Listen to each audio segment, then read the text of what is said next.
But wait a minute. Now hold on. We can talk this out. I was with you acquiring the rat, but can we talk about the gun?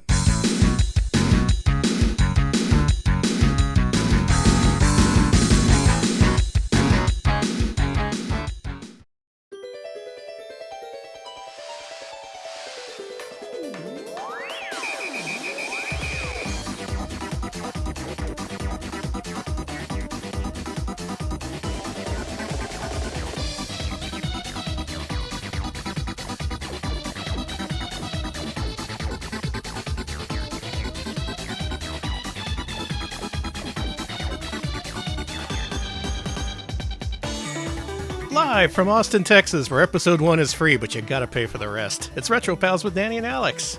Hello, Alex. Hey, Danny. That's the end of episode 1. Pay up. You gotta pay starting for episode 2 right now. Okay, episode 2 starts now. Go ahead, Alex. I don't have a lot of money, but I do have a pressed penny or two. Oh, okay. This one I got. It's based on the O. Henry Museum. Do you like that? That's cool. We'll accept that in Okay, trade. good. Okay, cool. I got episode 2. Oh, yeah. End of episode 2. Episode 3 starts now. You got any more pressed pennies? This one says the Alamo. Do you like that? Oh, I love the Alamo. All right, okay, That'll good, buy you good. episodes 3, 4, and 5. Oh, Nice. shit, okay. We're all paid up. Hi, everybody. Hi. It's Retro Pals. We're switching to the shareware model, which I hear is quite popular. A lot of companies made their businesses off of this, and I figure, you know what? Why not? Why mess with a classic? You got to go with the business model that works. So for tonight, we're in shareware mode. Enjoy your demo while it lasts, but eventually it's going to end, and you're going to see a screen that says, "Hey, pay up." That's the Retro Pals promise. The Retro Pals promise. The Retro Pals You will promise is, pay. hey, pay up. And hey, welcome to the Hype Train, everybody. Coincidentally, a lot of people have paid up for this shareware episode of Retro Pals. Alex, you. why don't you thank some folks? I want to thank Sailor Soapbox, 36-month resub. That's 3 whole years. That's 3 freaking years. The Norse god of thunder accidentally dropped Mjolnir on his foot. He's Thor. Oh, Thank you. I had to know. have Alex read that out loud before I got that one. That's Okay. good. Thank you. Thank you, Shaxpert. 95-month resub. 5 short of the Century Club, baby. Yeah, Oh you're my almost God. 100. Almost 100 years old. Thank you so much. Thank you, Pathitha, for the 72-month resub. Do appreciate that. Thank you for the many months. Cinco Play Giftness sub to the community. Thank you so much. Thank you for the gift sub, Cinco Play. I appreciate it. Magmaram with the beefy 86-month resub. Thank you so much, Magmaram. That's a big, beefy sub. It's so beefy. It's a beefy. It's crammed with beef, like at Arby's? I don't know. It's a beefy burrito. It's Yeah, the it's big beefer. Get the big beefer at Arby's, Chipotle. It's all in one, like a KFC Taco Bell. Oh, that's awful. Thank Thank you for the sub, though. Thank you, Kefki12, for the 19-month resub. Thank Hey, you. Kefki, thank you. Step Aside with a 50-bit donation. Thank you so much. Welcome, Sepasai, and thank you. And welcome to Orange Ride with the 100-bit donation as well. Appreciate Orange it. Right, hello, and thank you. White Taxi, 62-month resub. Here's hoping there's some secret agent in our future. Oh my God, there is. Yep. Well, I don't know for sure, but Alex, he'll show you some secret agent. Oh, Thank I'll you show for the a sub. lot of secret agents. Thank you, Tasty Jack K, 100-bit donation. Thank you. Thank you. And Shaxpert, 100-bit donation. Danny, Alex made us watch Balloonatics, and that's not okay. You made them watch what? I also made them watch the Hooters, but we're not going to talk about the Yeah, Hooters. Untold Horrors were on Alex's solo channel, and somehow his channel's still up, so follow while you still can. Conky Dong. Eventually, Twitch is going to not allow that. Thank you, Conky Dong, for the 50 bits as well. Thank you for the bits. Kabi Torori, 100-bit donation. I am definitely very keen about the theme tonight. Oh, I see what you did there. Thank you for the Very good. bits. Halibut Barn, 50-60-month resub. I saw that wrong. Thank 50, you. 60. 50-60, it's a bunch. Going once, going twice. Thank you. And very big thanks to the very generous Cifracrat for gifting out 5 subs to the community. Thank you Oh my so goodness. much. Thank you for the gift subs. Enjoy your emotes, everybody. I appreciate that. Thank you, Al Pennington, for the 23-month resub for episode 2. Thank you for the episode 2 See, subs. shareware works. Thank you for proving that the model works and is successful even to this day. Thank you. Thank you, Nello Chaos, for the 30 bits. Apparently, Apogee is back. It is. Yeah, on our stream. In no other way. I haven't really looked into this. This is not my wheelhouse. I'll get into that in a second. Thank you, though. Thank you, Goro G, as well, for subbing. Thank you. Yeah, thank you for the sub. And Bobinator says, with 100 bits, Danny, please be nice to Das tonight. Remember what the Germans say. Das ist gut. They know what they're talking about. Is that what that means? That is exactly what that means. Oh, okay. I didn't know it was so ingrained in their culture. Thank you. Thank you, Nelson JD, for gifting a sub to the community. Thank you so much. Yeah, thank you for the gift sub. And Dang Moo are gifting us up to Mako Tensai VT. Thank you. Hey, enjoy your emotes, and thank you for the gift sub, Muir. Appreciate it. And thank you, Cinco Play, for the 100 bits. I'm watching the stream on Real Player. Got to get that 30 kilobytes per second original 90s experience. I see how it is. Thank you. And thank you, Sarzak, for the 3-month Jam and Ga resub. Jam out, Ga. Jam out. Hey, Sarzak, thank you for the sub. Thank you, Eden Coven, for gifting a sub to the community. I see that you're paying up for the next episode. Thank you, thank you. Good. Man, we should have switched to shareware way sooner. This is working great. Thank you. And last but not least, thank you so very much for scratching away 58 months of Luigi. Thank you. That's a lot of months of Luigi. That's a lot of Luigi. Can't get enough of that guy. Thank you for the sub. Thank you. Thanks, everybody, for the bits and the subs and stuff. I imagine some of you are looking forward to tonight's stream because this is a subject I don't return to willingly, except every so often I feel bad for the people watching us being like, we sure love MS-DOS. We'd love to see some DOS someday. You know, a lot of us grew up with it and are really, we'd love to see you play it. And I'm just like, I don't know anything about DOS. This era of gaming completely passed me by. I was a console gamer. I had a Sega Genesis and a Super Nintendo. I thought that's where all the games were, but it turns out there was a whole bunch more on PCs via this platform called MS-DOS operating system, I guess it is. Yeah, it's a thing where there were words on the screen, and you would type dir, and you would look for either a .bat or a .exe file to open up, and then you'd click the wrong one, and it would be like system error, reboot, and you'd be like, I broke the computer. But then you'd play the right one, and it would be like, I don't know, a breakout clone. Yeah, it'd be pretty good. And you'd be like, that's pretty good. I played Arkanoid on my NES, but this is cool too. Seraphis Kane, thank you for the 100 bits. I had a DOS for Dummies book as a kid that said a good way to remember DOS prompt is that it rhymes with boss chomped, and I've never forgotten that. That's very useful that information. Makes no sense. I love it. Anyway, point is, I do want to show off DOS stuff on the stream because it is part of gaming history, and it's stuff that I have no experience with. I don't even know how to begin setting it up or exploring it. And that's why good old Alex is here to absorb all the punishment that old computers can dole out for us poor streamers. So I told Alex, you want to assemble a catalog showcase of one of these two companies? And the poll results. Oh, yeah, the poll results. I almost forgot about those beautiful polls. Ended up working out like this. Beautiful. I wanted to show off either Apogee Software or Epic Mega Games. Pretty close. It was pretty close to the weekend, but Apogee pulled out, and then it just pulled right ahead and was the big winner for this week's stream. So, Apogee Software. That's what we're going to cover tonight. They got their business started basically on the strength of the shareware model, where like demos of these games would be given out for free, either as downloads or, I don't know, you pay $1 at the registered electronics boutique or something. No, it would be Babbage's back then, I guess. And if you liked it, you could mail in $15 or $20 to the company, and they would send you back the full game. And it was great. Everyone loved it. Everyone before the stream started was all like, yeah, the other episodes probably aren't as good, judging by anything that released via shareware. Episode 1 is where they put all the good stuff in. Yeah. And then episodes 2, 3, and 4 are just like, whatever. Glad you supported us, but whatever. Look, I shouldn't be talking like this. I shouldn't be going off the cuff. I'm on my classic gamer rant now. This is a clueless console gamer moment. So I'm here to learn. I played a lot of shareware, and in fact, I ended up, as I went through these games and testing them, I ended up playing a few of these when I was growing up. There was a store near me it was a stationery store that also sold shareware. Cool. It had a big thing of shareware near the front, a big bunch of floppies. And man, that must have been great, because like as a kid, the only games I got were like via rentals or something. But I imagine it's easier to talk your parents into paying like $1 for a shareware disc. Yeah, they were very cheap, and that was the only computer gaming I got for a while. Was a lot of shareware. So shall we get started? Yeah. So for a lot of us, this was gaming. Up and through the 90s, Apogee Software came out, and they became a name that you could really trust to be like, hey, this game's probably pretty okay, or at least it's not a huge pile of shit. And at least they give away a demo for free in most cases. So let's trace them all the way back to the beginning. Let's go all the way back to, what was the first year? 1986? The beginnings of Apogee Software in 1986. with their first video game, Beyond the Titanic. Can we go beyond the Titanic? No. And thank you, Revenant. 63-month resub. I'm Duke. Nuke them. Duke nuked them. Thank you for the sub. Appreciate it. Okay, and... Are you using a color screen? Yes I am. Man, I'm pretty rich. we're going way back here. Though.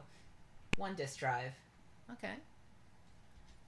All right, those of y'all who have a color screen can enjoy this stream in full color. I don't know if you saw that, but this is from Garland, Texas. Really? Yep.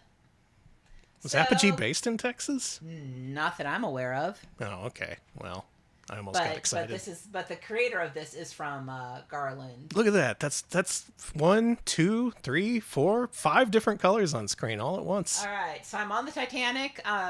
Jump off boat. You freeze almost instantly and sink to an icy grave. Nice. What a good sound that was. It's cut off on the sides a little bit. Yeah, just it's cut off here too. Oh, it's cut off on the original too. It's cut off in the original. Weird. But as you can see, their very first few games, a couple of them were text adventures.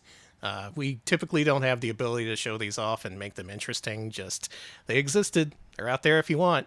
If your dream is to jump off the Titanic and die, Beyond the Titanic is the game for you.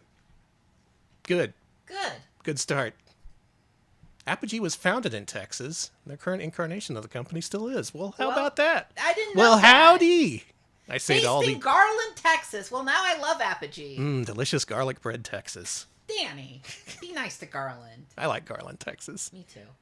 All right, Alex, what's our next game? Next up in 1986 is Diamond Digger, not a text adventure. Okay. Published by Key Punch Software, which that's a good name for an old-ass software company. Now, if I were to guess, Boulder Dash? I'm guessing Boulder Dash. Okay. Created by a Canadian superstar, Chris Gray, in 1983. This is by Scott Miller. While treasure hunting, I can use the cursor keys to go through the mines, and I am a beginner. All right. Oh, these are graphics. Man, look at these graphics. Let me turn this down. Oh, this is a little loud. Yeah, there you go. There we go. On our thing as well. Is this Boulder Dash? It is actually not Boulder Dash. It is something entirely different. Whoa, all right. That's creativity, baby. So if you're wondering what DOS games look like in 1986, it looked a little bit like this. You have 3 men, 19 food. So this is a survival roguelike, I guess, where you have a food mechanic. I got the key, and you get the food, but the food is far. You misread You misread food 18 men as food is men. It's true, food is men. I can't pass the green things. Those are impenetrable, but I can walk in these paths. Cambertian, thank you for the 100 bits. This is Boulder Walk. Yeah, we're not dashing, we're not running. Let me just get one bit of food. What kind of food they have down here in the mines? Rocks. Is there like softer rock you can eat? Yeah, they've got like limestone. Cinco Play, thank you for the 100 bits. If you want to institute a swear jar, depending on how many times I mention Chris Gray, it's not going to happen that much unless Boulder Dash is involved. Boulder Dash said trans rights. I mean, Diamond Digger said trans rights. Yeah, good colors. Unless I'm making constant reference to James Bond Jr. or something. You know, so many games are James Bond Jr. likes. They are! Like, you're always thinking about James Bond Jr. Yeah, you like the CGA color palette? Imagine 4 colors on screen at once. There's also this guy pursuing you that's really fast, and he sucks, and I hate him! Sorry. Okay, I'm alive. I hate him, though. I hate him. Well, and standards being what they were, that looks pretty good for 1986. It is. It's fun. I'd play this on a PC. It's a pretty good little game. They did a good job with it. $200 for a diamond. Unbelievable. All right. Diamond Digger. And the third game from 86, and the final game we're going to show off from that year, is this one. Maze Runner. Maze Runner is also published by Key Punch Software. And this one... Oh, sorry. I have a color screen. Thank you. Man, we're rolling it. So I got We're Rockefellers with our color screens. And the walls... This looks very similar to what we just saw. Wait, the walls are invisible? Yeah.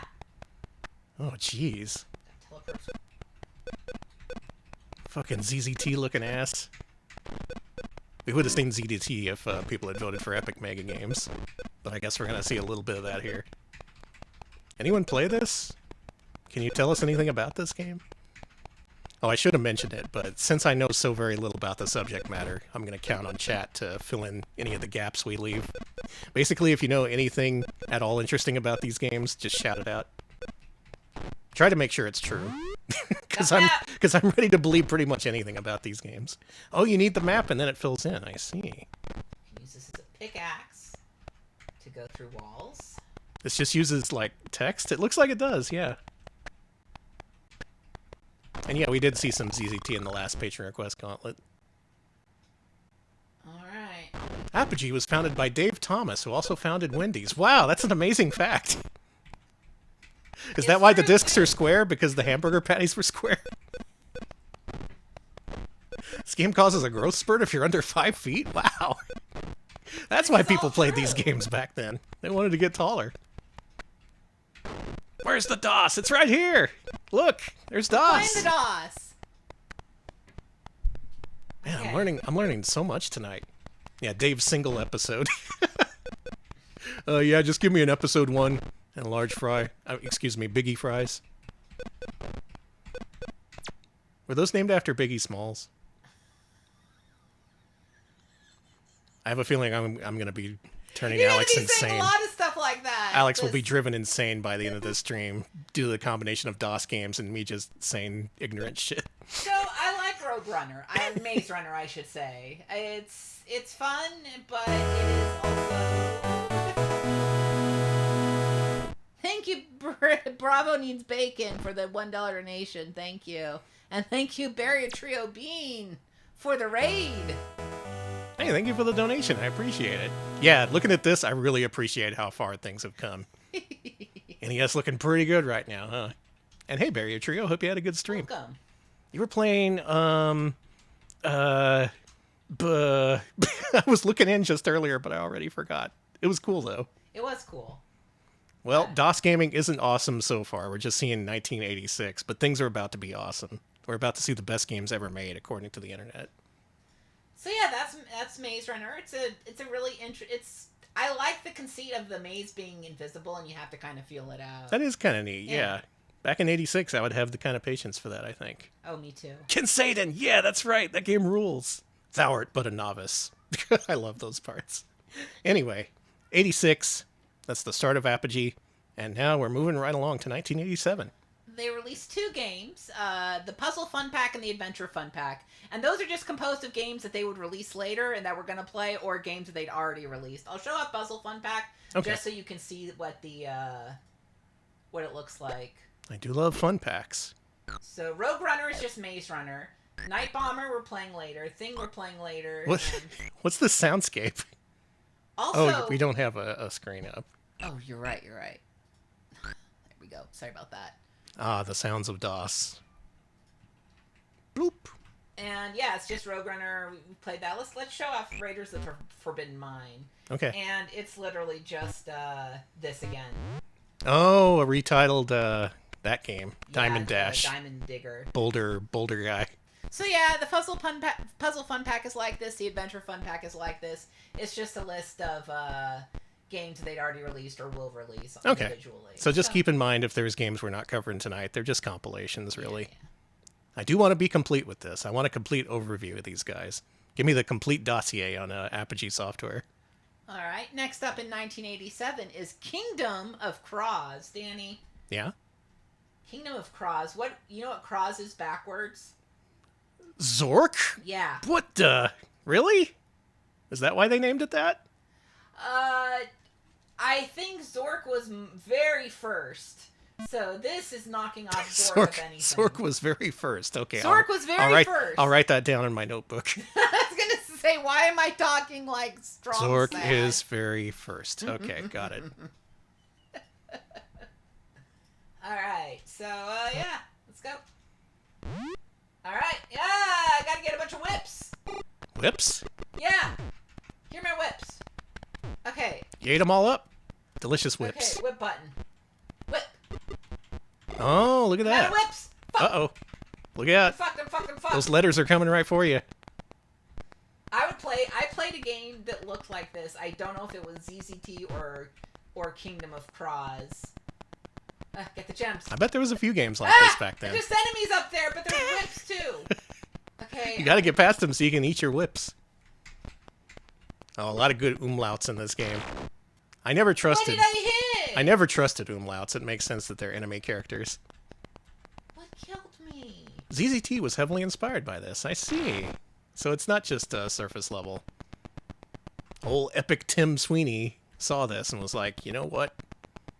I'm going to make Fortnite in a few years, but first I'll make a game like this. That's right. The idea for Fortnite came first. Okay, I got whips. Everybody back off. Back to Back fuck off. off. Alex has whips. You whipped through the wall. Yeah, but then I died. My name, dead. Scott Miller, Ripley, Okay, dead. no, I gotta... Okay. I do love these sound effects. Are these all like, would they be PC speaker? Yeah. Okay. They're nice and crunchy and bloopy though. Remind me of the old ZX Spectrum. Really, that should be the opposite. What the fuck? Are you kidding me? Have fun, asshole!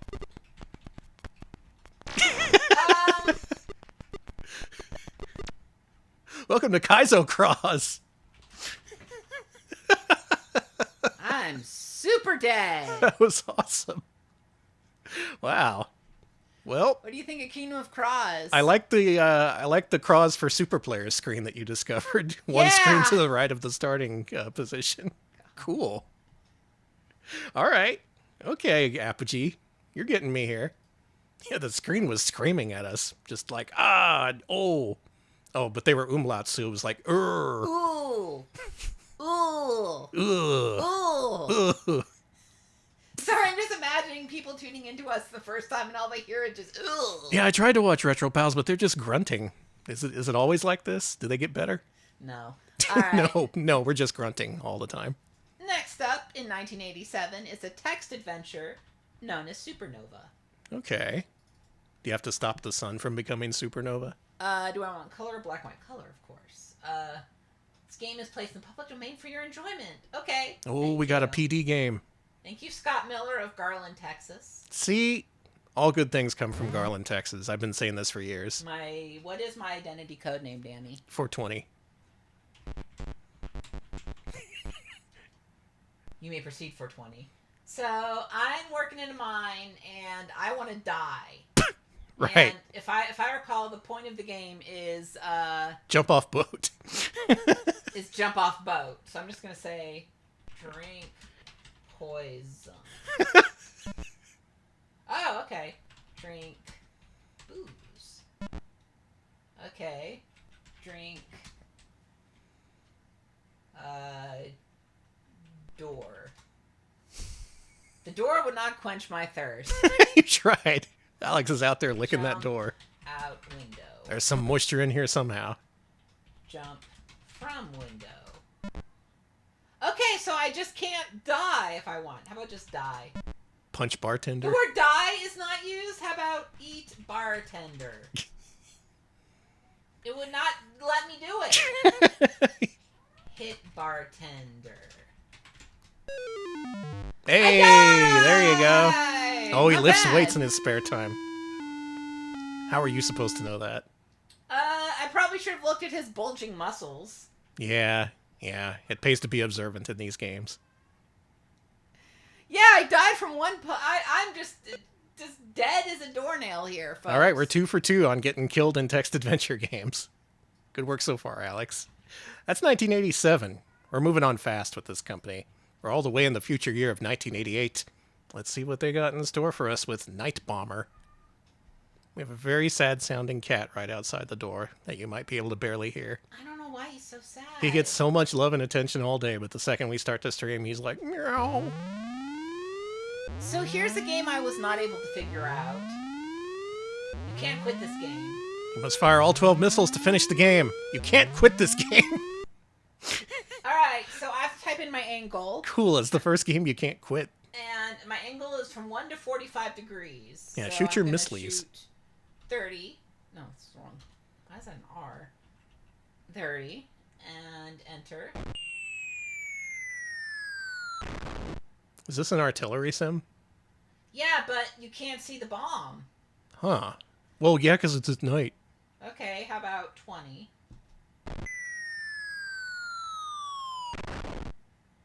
Really good sound effects. How about 45?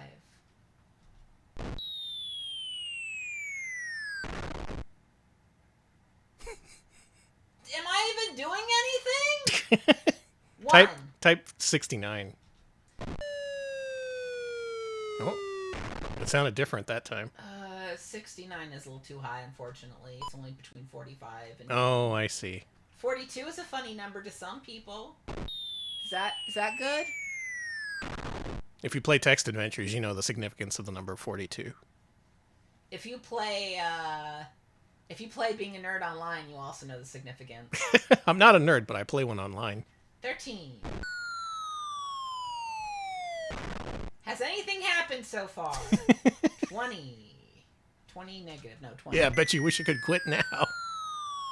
You gotta use all your missiles. 2. It shoots from the machine on the lower left. Yeah, that thing. Oh, and you get to see where it lands. So, huh? Where are you aiming then? It's like a really complicated version of Battleship. Again, I haven't hit a single thing, but I don't know what the thing that keeps moving is your target. Uh-huh. But you don't see where the bomb lands. So maybe like a 2 for this one?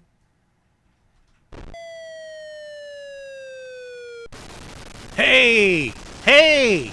I'm a genius! I am the PC gamer!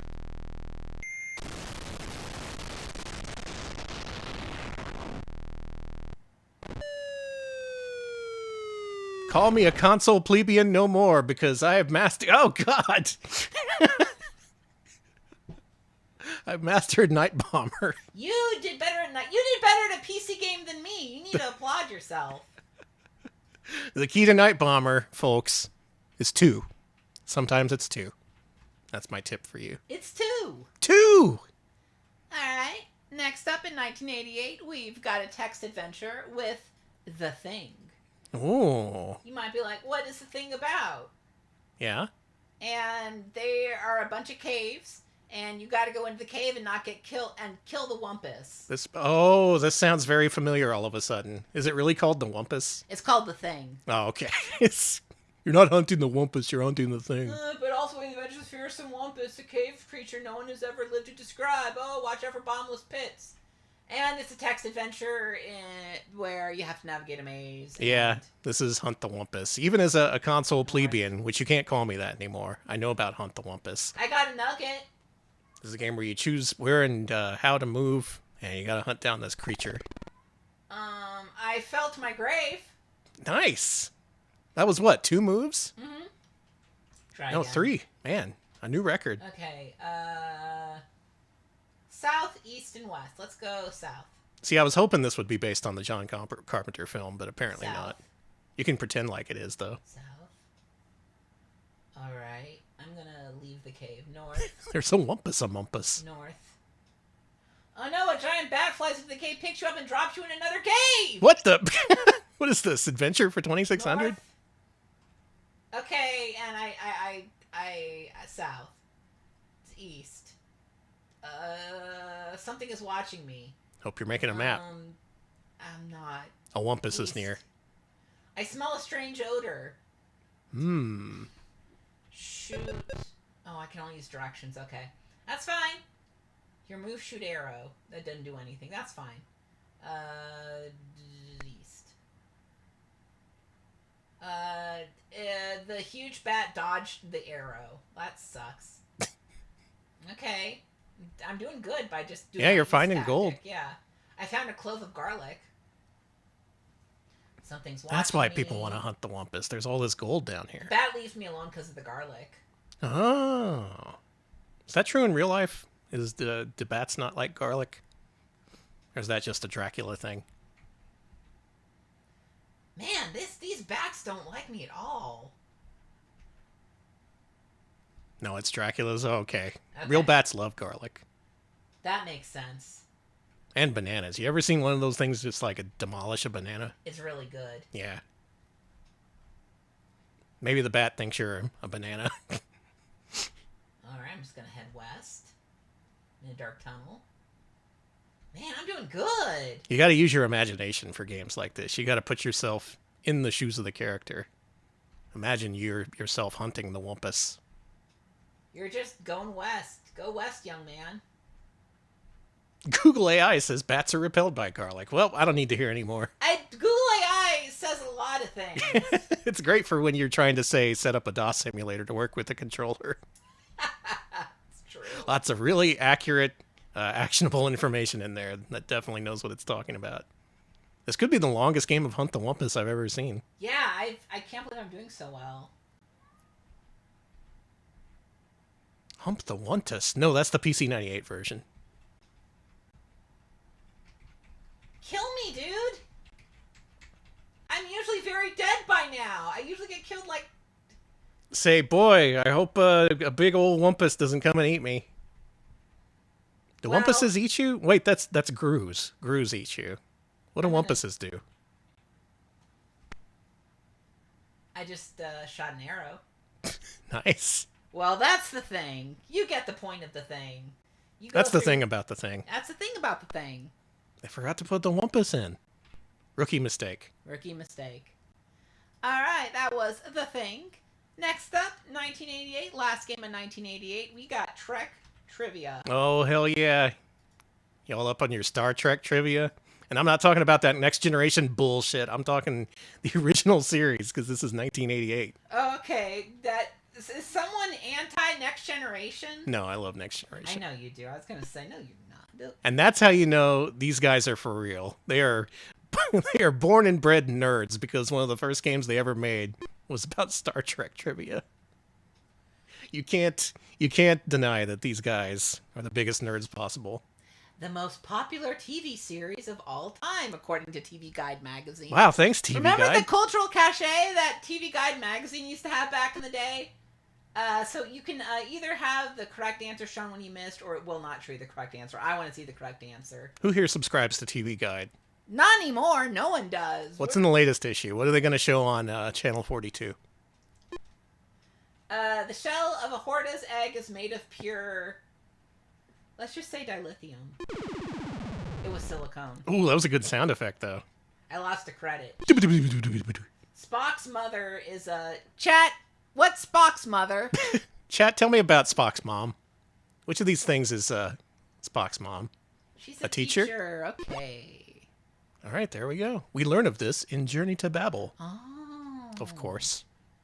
Well, I got the next one. No fooling. What is the name of the original pilot for Star Trek? The Man Trap! Oh, it was the Cage! Close enough. How many episodes have Everyone knew it was the Cage. One of the Kirks might be an imposter. I don't fucking know this. Oh, no, there's 4 of them. Oh, I got it right. That's a lot of fake Kirks. Holy shit. You gotta watch out for the fake Kirks. Mirror, Mirror, What Are Little Girls, and 2 other episodes featured that plot line. Which alien race invented the cloaking device? It's like some Romulan shit. Yeah. What the fuck? I was. No, the Romulans would do that. Klingons didn't do that. I know. Yeah, Klingons. They Area invented of shit. space that separates Federation and Romulan Empire is known as the neutral zone. Yeah. The fuck? I would have said neutral zone. Why do I know this? Yep, everyone knows neutral zone. Why do they keep asking me about Mr. Spock's mother? Folks, you know all about Mr. Spock's mother. What's her name? Amanda? Amanda Spock.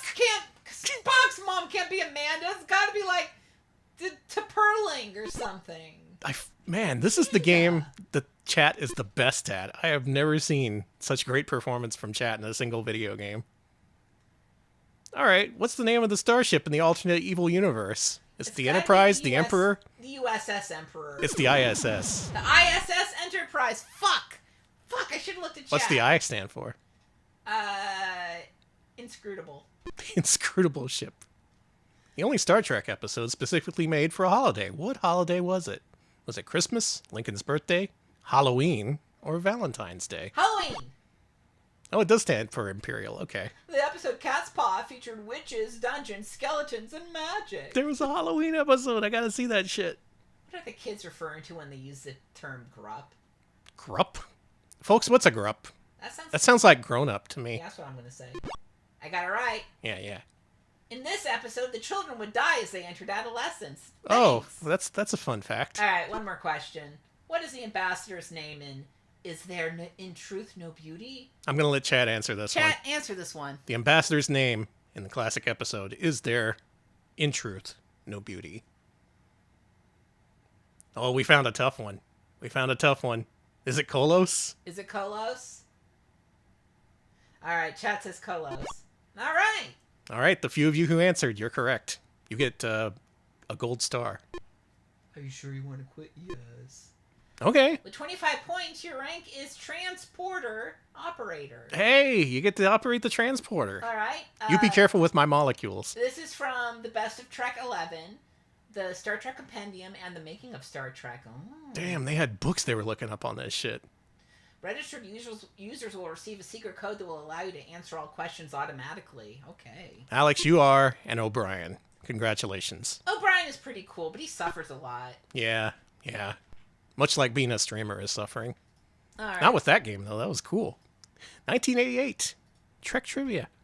Let's move on to 1989, where they have one game. Just one game. I guess they were working on stuff for 1990. But in the meantime, one title for 1990, and that game is named Meteors. Yeah, it's Meteors. Let's get that up here. Wonder what this one's about. There we go. There's Meteors. It's about meteors. Yeah? Color. I guess we're a fast PC. Wow, we're a fast PC. Did you read all that? I've got 10 antimatter missiles. Okay. Nice. Okay. All right, good luck. Have fun, asshole. Boop, boop, boop, boop. Oh, these are good sounds. Being beamed directly into my brain.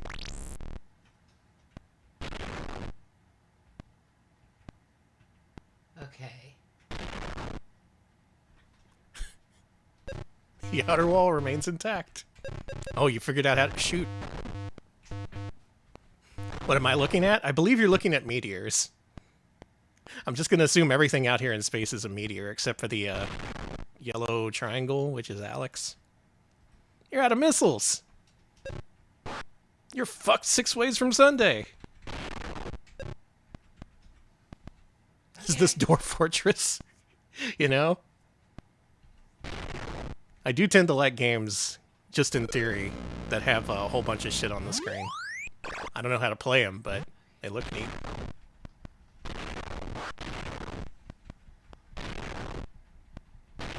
Yeah, very Game of Life aesthetic with the the text-based graphics.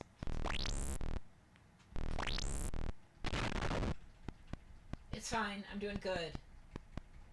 Man, so these guys went way back. I knew vaguely of their big hits, but I didn't know they were going way back in the 80s with some real primitive looking shit like this. With meteors? Not to judge. I'm sure stuff like this was amazing back then, but just to look at it now, it's like, wow, they were at this for a while. I tried to move laterally, and no, it wouldn't let me. It unfortunately, maybe you can do that, but I was not able to find a way to move, like, aside from diagonals. I respect Dwarf Fortress too much to play it. That's exactly my opinion, yeah. I like seeing people mess around with it, though. This time the meteors are blue. Alex says, fuck that. Fuck meteors.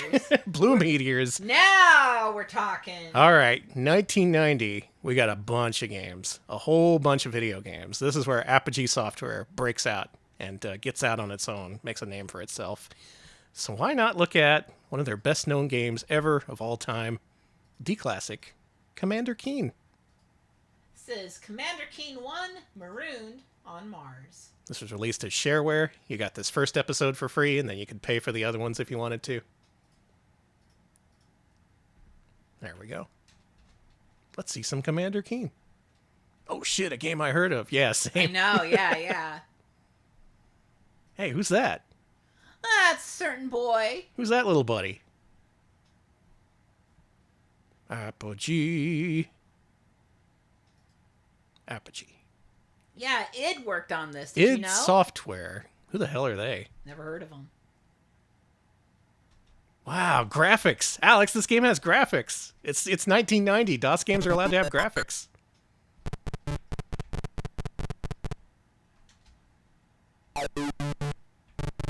It's a little loud on the people's side. Oh yeah, let me turn that down for y'all. But here you go, the original Commander Keen. A side-scrolling platformer. Boy's got some animation. A nice vertical leap. Yeah, not yet allowed to have sounds. You had to have the PC speaker. Blurp, blurp, blurp, blurp. I need that gun. This child needs a gun. Give that kid a gun. There we go. All right, gun acquired. I like the look of those little aliens. I need to see something real quick. What is the fire button? Fire button is... That's the button I've been pressing! Whatever. Maybe you have to find ammo. Oh, that makes sense. What's that? It's nothing. It's nothing, okay. It's just a cool background element. Okay, I'm good. Is there a story text in this? I'm kind of curious to know the story about Commander Keen. Like, why is there this little kid fighting aliens? I want to say there was some in the intro. We can go back and look at it. Okay. I'm not usually one to harp on this, but I want to know why this kid's doing what he's doing. Who put him out there? Yorpy, Gargle. F1 for help, maybe? Yeah, that actually just tells you the okay. section. What you need to do is go here, and then go to story. So Billy Blaze, 8-year-old genius, working diligently in his backyard clubhouse, has created an interstellar starship from old soup cans, rubber cement, and plastic tubing. Wow, good for you, Billy. While his folks are out on the town and the babysitter has fallen asleep, Billy travels into his backyard workshop, dons his brother's football helmet, and transforms into... Commander Keen! Defender of Earth! In his ship, the Bean with Bacon Mega Rocket. Oh, I love bean with bacon tacos. They're so good. They are good. Keen dispenses galactic justice with an iron hand. In this episode, aliens from the planet Vorticon 6 find out about the 8-year-old genius and plan his destruction. While Keen is out exploring the mountains of Mars, the Vorticons steal vital parts of his ship and take them to distant Martian cities. Fuckers. Can Keen recover all the pieces of his ship and repel the Vorticon invasion? Will he make it back before his parents get home? Stay tuned. Time to stay tuned. So they got my joystick, my car battery, my vacuum cleaner, and Everclear from my dad's liquor cabinet. You had to bring along some Everclear. So they talk about how the Mars Viking actually landed on the Martian King, and they became really angry. This is how you learn to play action games on keyboard? Nice. I learned how to play pretty well on keyboard because of Nesticle. Before I got a controller. So, I had to play Mega Man 1 on keyboard. Plot is that America killed Mars's despot king. Oh. And now the Martians hate us, and now I'm on Mars, and they want me to die. Because the Martians built robots. But I'm a genius. I built a rocket ship in my backyard. I'm Billy Blaze. I would have stuck with the name Billy Blaze, personally. It sounds cooler than Commander Keen. It's a really good name. But he had to have an alias, I understand. Yeah, it's just, like when you're a streamer. Yeah. No one knows my real name is Billy Blaze. Danny, if your real name was Billy Blaze, I got generated. What would you do if my name was Billy Blaze? I'm about to die. Good noise. If your name was Billy Blaze, I would have probably taken your last name. That's a Pepsi. Don't worry about it. You just got a Pepsi. Yeah, I needed it to survive. I also got a pizza. You got Everclear. What more do you need than that? I'm a child. child. I'm not drinking it.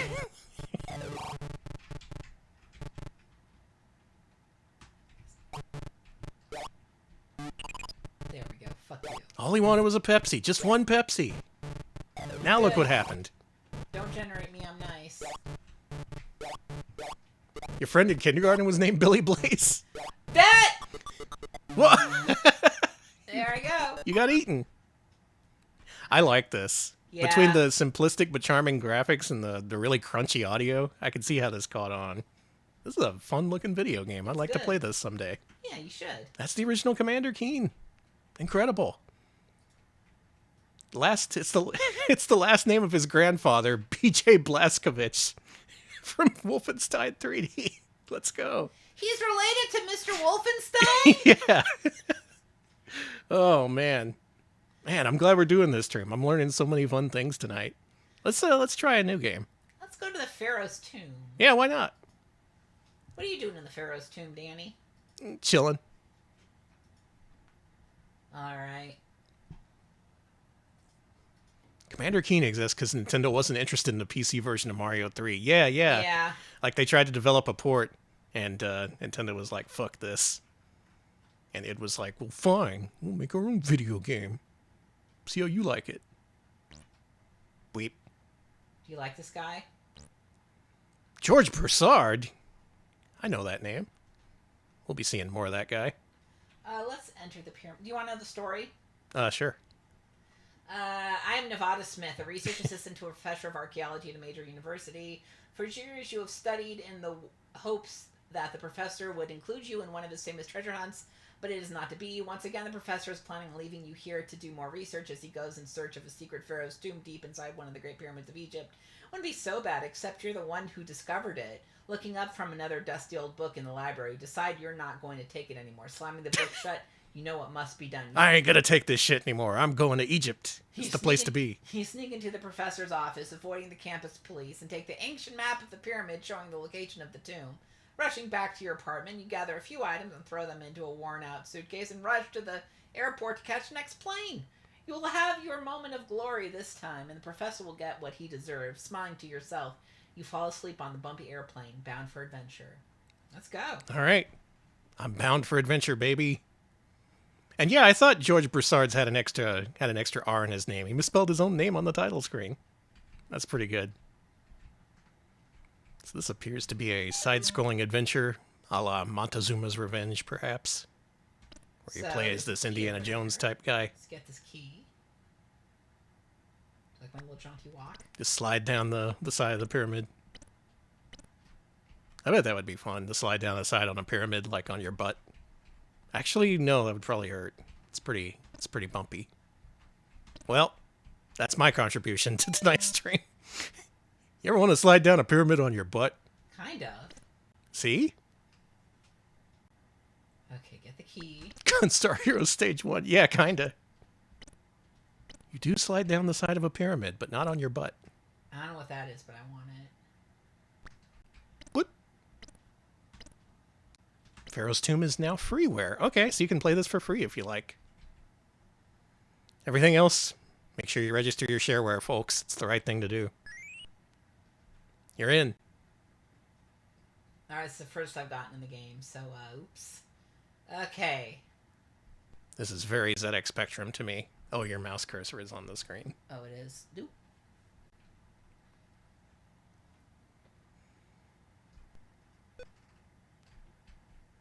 Watch out, Montana Smith. I die. Watch out, His name Florida is Nevada Jones. Smith. Yeah, there you go. I was trying to think of it. You may shoot, apparently. Oh, it's F. Cool gun. I need to get the key first. And for authenticity's sake, Alex is playing all of tonight's games on a keyboard. And not because we rushed to try and get Joypad working before stream and it didn't happen. Hey, Ash, welcome. We are, good God, we are playing a lot of Apogee. Oh, hey, how you doing? Glad to see you. Yeah, we're going back to the old days of Apogee. This is before my time, so I'm learning all about old PC games. Okay, so far so good. This one looks playable. This one looks like it might be fun. It's very playable. You registered Moraf's World in the 2000s. Thank you. Moraf thanks you. In the dungeons of the unforgiven, you are the few who are forgiven. I ran out of things to shoot. I die. Yeah, for the authentic experience, you'd have a Gravis gamepad with the colorful buttons that look like M&Ms. All right, send over to Garland, Texas. You can get Raiders of the Lost Tomb, Pharaoh's Curse, Temple of Terror, and Nevada's Revenge. $10 each. $10 each. Or all four for only $25. It pays for itself. All right, next up, Danny, do you like quizzes? Do I? We got a game called Phrase Master. A educational game, it's called. I don't know if it's educational. It's a 2-player game as well, so I can type in for you if you'd like. Okay. Just give it a second to start up. Oh, we have a color monitor. Oh, don't you worry. All right. So each player will take turns trying to guess the phrase. A player can continue wrong there, wrong spelling of any word there, turn as long as they can guess the right letters contained in the phrase. When the letter is guessed that is not in the phrase, the next player takes their turn. All right. I don't care about the. Let's just continue. There's not a save file on this disc. Okay. Oh, look at this presentation! Wow. I'm gonna say E. None. Oh, it's Wheel of Fortune. I'm gonna say R.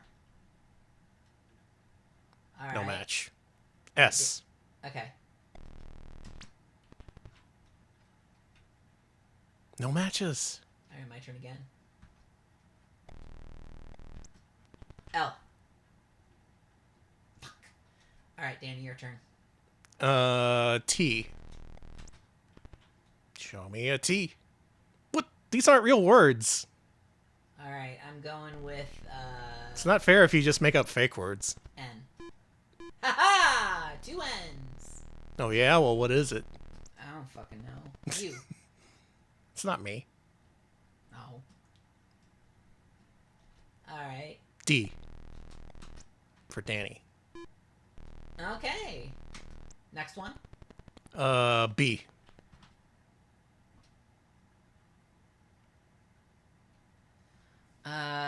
Okay, I'm not going to look at the chat in case anyone shouts out what it is, but place your guesses if you want to. No C. All right, Danny, your turn. G.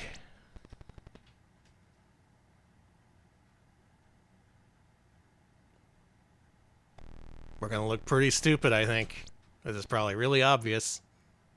Everyone has probably already guessed it. They're going to phrase college while I get stuck behind A.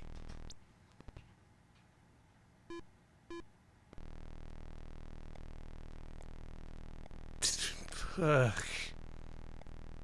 know it. P? I'll put in the P for you. Oh, Danny. What the hell is this? Oh! I was like, Pain Panda? Who the hell is that? I was like, this is fucking... It's Panda. Pain Panda. Pain Panda, a.k.a. Jane Fonda. All right, let's do this one. You want to do this one? Okay. Yeah, because it's a short one.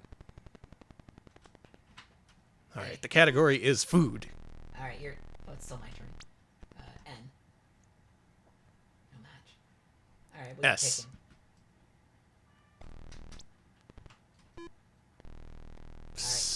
Salad. It's not salad. T.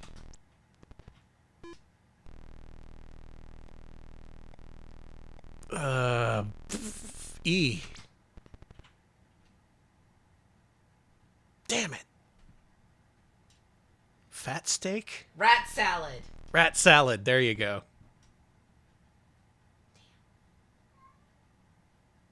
I won. We ran out of guesses. Well, what the fuck was it?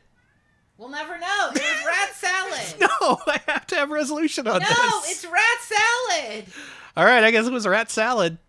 Catfish? All right, we're going to say it was catfish. It was catfish. That's Phrase Master. Phrase Master. You know, kind of a step back technologically, but I enjoy that. Next game. Star Trek, The Next Generation, the trivia game. Now we're talking. The long-awaited sequel to the original Trek trivia. They made one based on the then-new TNG. So this is probably going to be all about the fucked up first season. Man, the first season of Next Generation's bad. You ever see that? It's fucked up. It feels like a different show. Q, we don't have time for your games. Unnatural selection ages rapidly. Who ages? Who goes to the beach that makes you old in the episode? Incorrect. Wrong. I don't know. Which actor plays Q? All right, I'll let Chad answer this one. 3. Hey, there you go. People know their Q. It's the first episode Dr. Pulowski appears in as Dr. Crusher's replacement. The child. She's played by Diana Muldaur. Oh.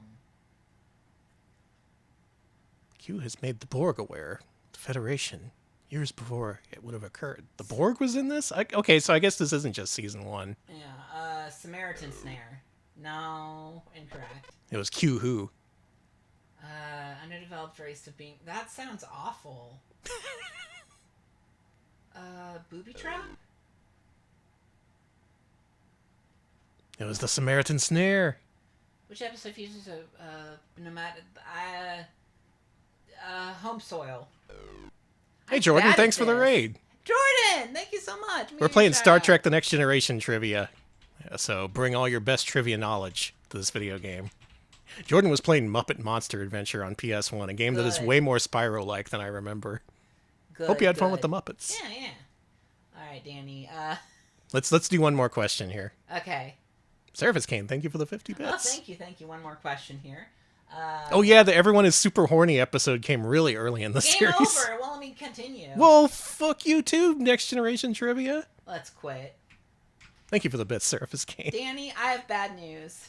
Everybody watch season 1 of Next Generation. What's your bad news, Alex? I swear in the list that I was given to do, Thor Trilogy wasn't there. Yeah? Yeah. Okay. I don't remember that at all. So. All right, don't worry about it. If you can thrill the chat while I get that running, it'll. Oh, okay. No, we're gonna get the Thor trilogy up and running. Oh, Chat. Absolutely, chat. What is your theories, your fan theories, as to what the Thor trilogy is about? Is this about the Marvel Comics Thor? Is this about the Thor from Legend and his legendary hammer, Merjlam? Merjlam. We all love Merjlam, don't we, folks? Thor and his famous Merjlam. Yeah, exactly. It's about the real Thor. It's about the car mechanic and adventures of babysitting. You're probably right. You're probably right, absolutely. Story of Thor? True. MJ Thor? Just some random handyman? It's about games journalist Tor Thorson?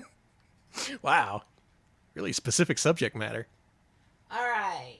We got Thor Trilogy up and running. All right, Thor Trilogy. Here it is. Way to go, Alex. Thank you.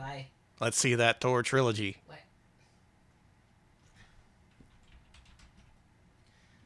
It's under T, of course, for the. Not for Thor. The for Thor Trilogy. Volume 1, Caves of Thor. Yeah, let's go.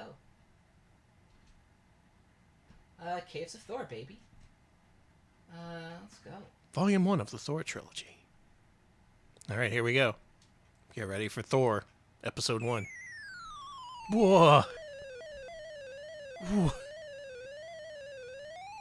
You hearing this music? Hey, this is ZZT. Turn it up a little bit for the folks. There you go.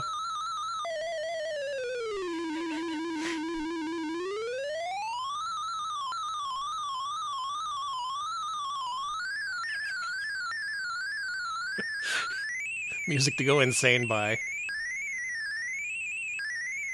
Flight of the Bunghole Bee. Alright, Alex, have fun. Found. Female. Heart. Male.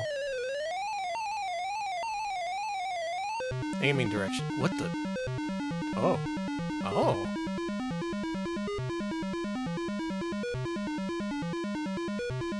It's gauntlet in fat text mode. Is that a thing? fat text. This does seem to be a wide font they're using. This is pretty awesome. I kind of like this. Alright, look for the female and the male and the heart. Where are you going? There you are. Yeah, people thought we wouldn't see any of this shit because they didn't pick Epic. Nope, you're gonna see more ZZT than you thought you'd ever see. You don't remember this episode? Did you play the other Thor games? Whoa, you got a conga line going on. Please stop following me. Look at all those happy faces. They just want to be your friend. This is like an overhead view faceball. Uh-oh. Uh-oh! Alex! Alex, I think you're fucked. Oh, no, you killed one. You shot your way through the smiley face hordes.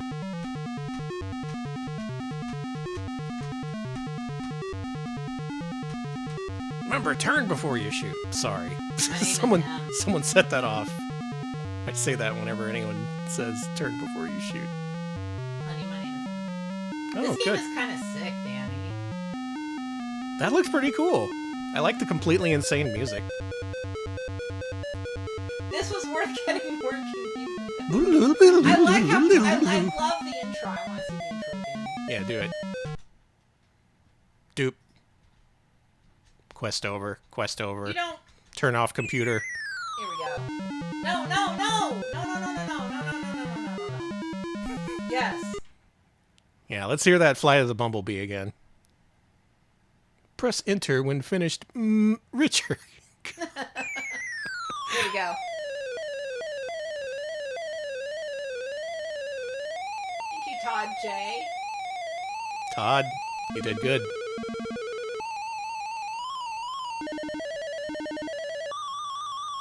Thank you, Muzak, for the music. Wow. I wish music would be this good. For what it is, this seems pretty neat to me. I really like this. Oh, I didn't change the name to Thor. Well, chat, Don't worry about it. Well, I'm doing this for my own sake for later when I archive this. This is There you the go. Thor It's the trilogy. Thor trilogy. Anyways, enough of the Thor trilogy. Danny, are you a whiz? Yeah? Are you a trivia whiz? It depends on the kind of trivia. What if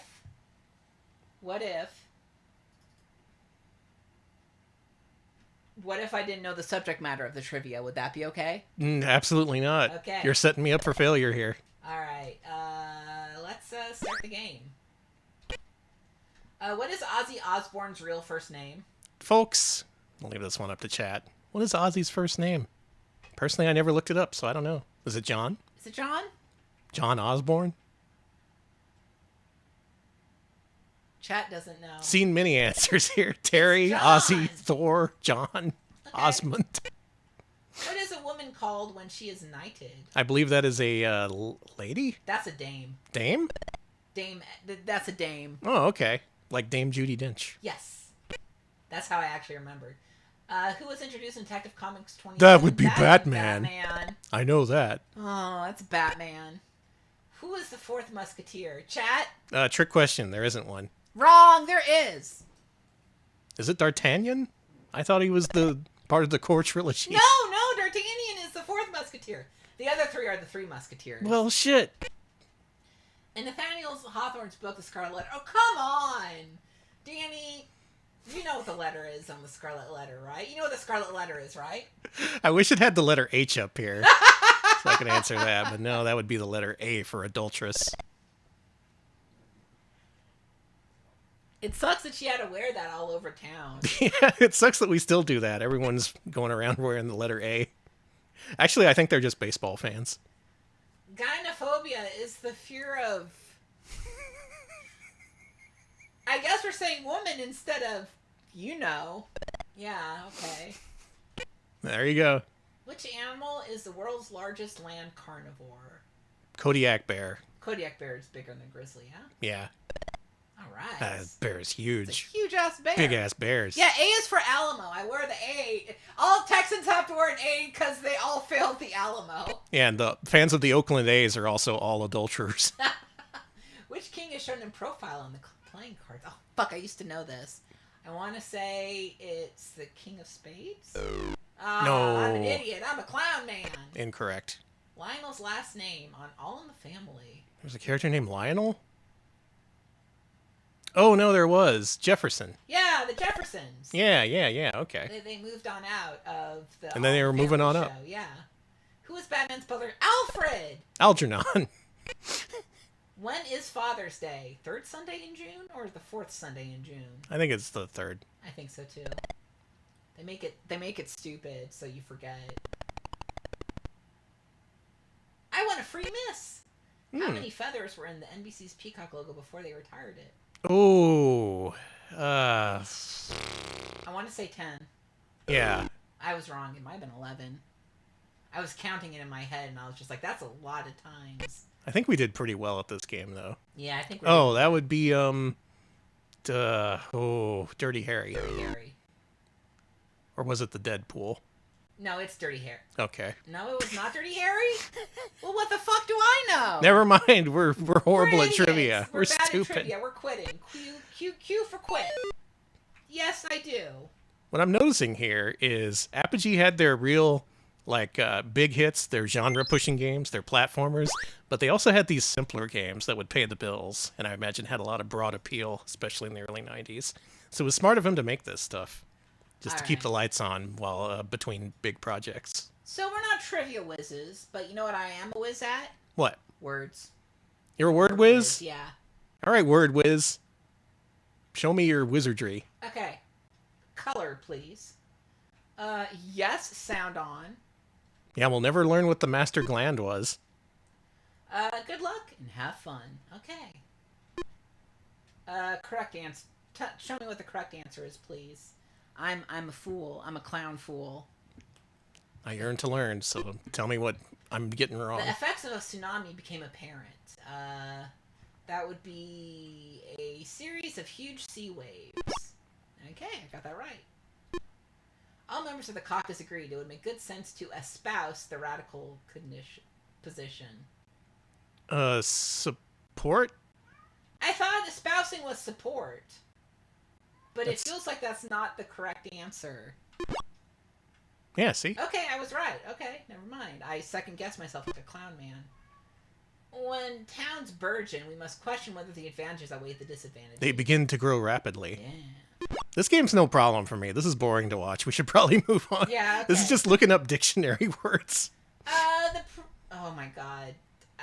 That's fuck off. Preternatural is, extraordinary. Anyway. Dang, you're mixed words here. I know my words. I've read that dictionary. Cover to cover. A lot of words in there. I was gonna say, you're such a word whiz. You're in the word biz. Yeah, exactly. Word whiz, word biz. All right. So 1990, we had Commander Keen and a bunch of, let's say, games that were much quicker to develop that probably made all the money. But I guess all those games really paid off because they got a huge, huge slate of games for 1991. Let's do it. Let's start off with Arctic Adventure. This is a sequel to the Pharaoh's Tomb.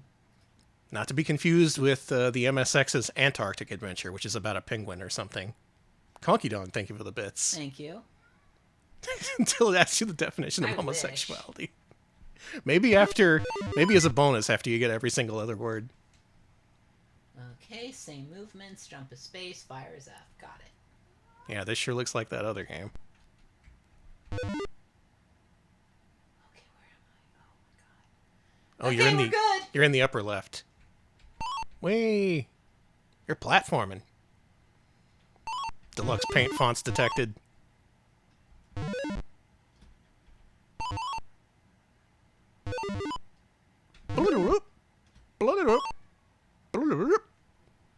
alive. This is bongo. It's a little bit bongo. A little bit bongo coded. No! Fuck! Why? I got this. I cannot let this defeat me.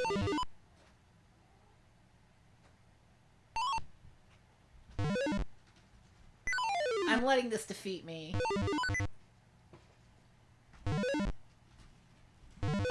You let yourself be defeated?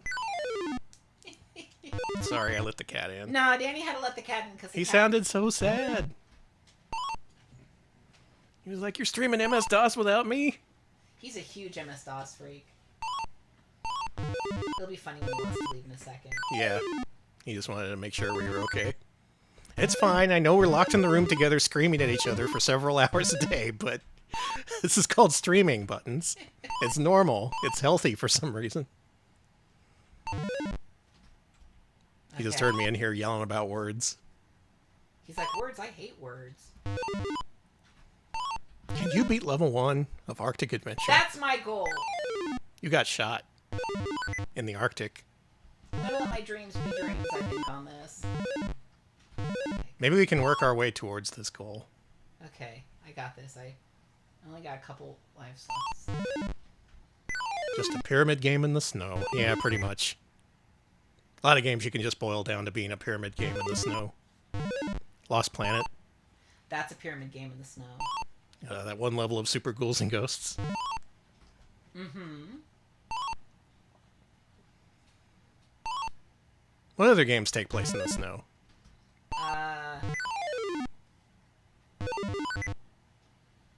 Annie? I don't think there are any. Ski Free? Yeah, there you go. Apogee didn't make Ski Free, however. Annie? I am befuddled. What's befuddling you? This game! Oh yeah, the levels of GoldenEye? Where you gotta sneak around the snowfield? Extermination on PS2? There you go. Why? James Pond 2. It all comes back to James Pond. I think I have infinite lives. Okay, last try. This is it. Okay, this is the one where Alex wins. This is how Alex wins. Basically every Christmas game. Elf Bowling takes place in the snow. Mm-hmm. Elf Bowling 2 takes place on a cruise ship. Why'd they change that? They wanted shuffleboard. Elf Bowling 3 takes place in hell. Sorry, I distracted you. Christmas Nights? Yeah, there you go. Arctic Adventure by George Broussard. A very, very difficult and simplistic platformer for MS-DOS. Well, the next game is entirely different. Okay. It's Commander Keem in Keen Dreams. Keen Dreams. I have keen dreams. About living in the 50s and describing things as being keen. Actually, I lied. You don't have keen I just lied to dreams? try to impress you. It's okay. Commander Alright. Keen. Keen Dreams. Here we are. We're moving up. Our buddy Commander Keen is back. I like the icon for hard mode. Yeah, where he's like, ah! Ah!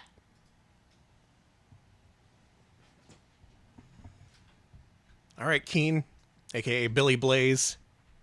Let's see what you got for us. Better music. Is that actual sound? Oh my god, we have actual sound. Did you hear that digitized cat meow just now? That's amazing. That sounded like a meow too. Yeah, no more blooping. We're out of the realm of the PC speaker. It took us a while. Boy, they love their PC speaker. But I guess now we have sound cards. We got one of them sound blasters, or perhaps an MT32. One of them Rolands. You've died. That guy beat this kid to death.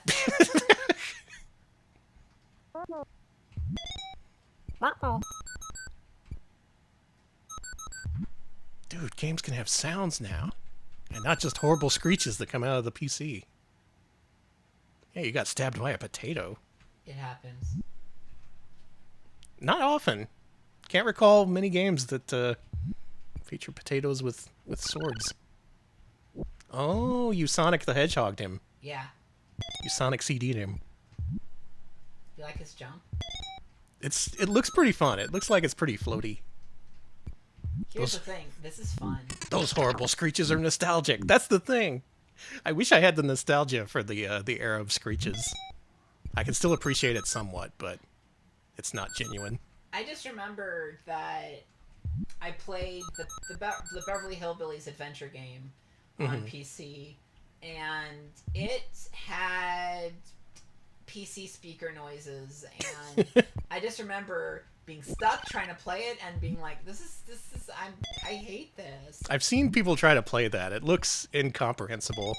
Like Yeah, there's a part where you drive down the highway and it just never ends. One of the toughest games ever, somehow, is the Beverly Hillbillies for MS-DOS. If you can beat it, you're a gaming legend. Ah, Oh, good reflexes. that's why they call me Mr. Gamer. Mr. Gamer! Hey, I beat a level. His name is no longer Alex, folks. His name is Mr. Gamer. So make sure you address him as such. Yes, thank you. What's this? Get me in. What's this? Apple Acres. Danny, this is fun. I'm having This a looks good. time. This is a real fun game. The floatiness of the jumping gives it a sense of fun, I think. Ugh. That in the wide open environments. I can see how this caught on. And they gave this away for free. All you had to do was pay for the other episodes. Okay, there we go. I think we'll go this way. The fuck is that apple? Apple. Ah! I thought I pressed Alt and it was a Windows button.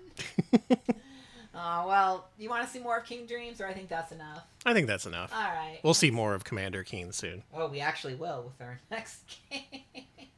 All right, do you like Commander Keen? Because we got even more of him. Commander Keen will return in Commander Keen and Goodbye Galaxy. So Commander Keen and Goodbye Galaxy was Commander Keen 4 and Commander Keen 5. So I got those downloaded. So we're going to start with 4 and then go to 5. Okay. Didn't make it past Apple Acres, SMH. I know. You're telling me. I'm more disappointed than anyone else. How could you not get past Apple Acres? This is brought to us by Good Time Software, by the way.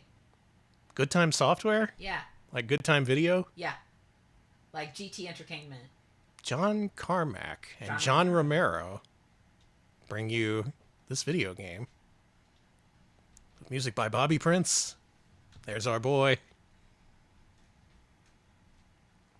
Normal game, please. Give me a normal video game, please. Oh, we have music. Now this is a video game.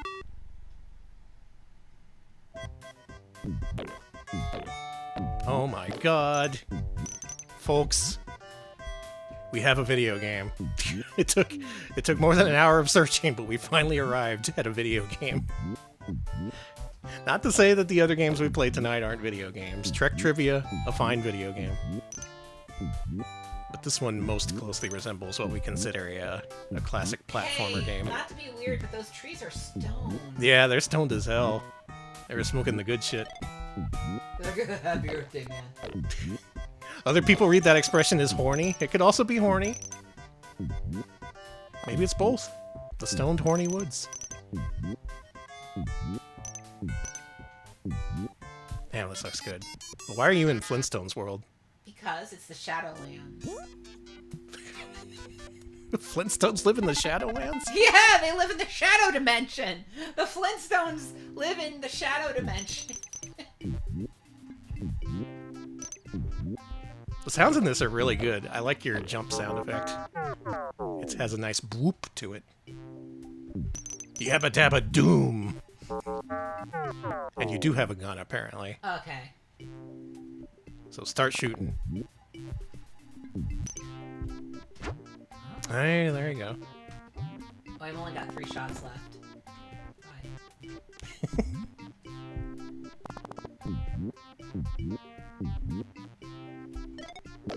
Well, it's a good thing I fell down that hole. Yeah. You knew what you were doing. Yeah, absolutely. This is one of those explore 'em ups. This is a Metroid Brainia. Danny. What? Keep saying that shit. Is that a threat? No!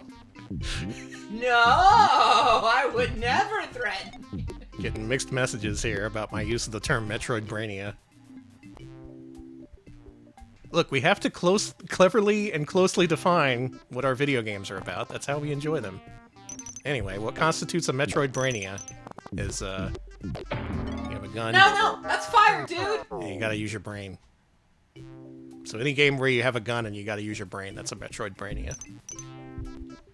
Yeah, search brain action. You gotta look for your brain first.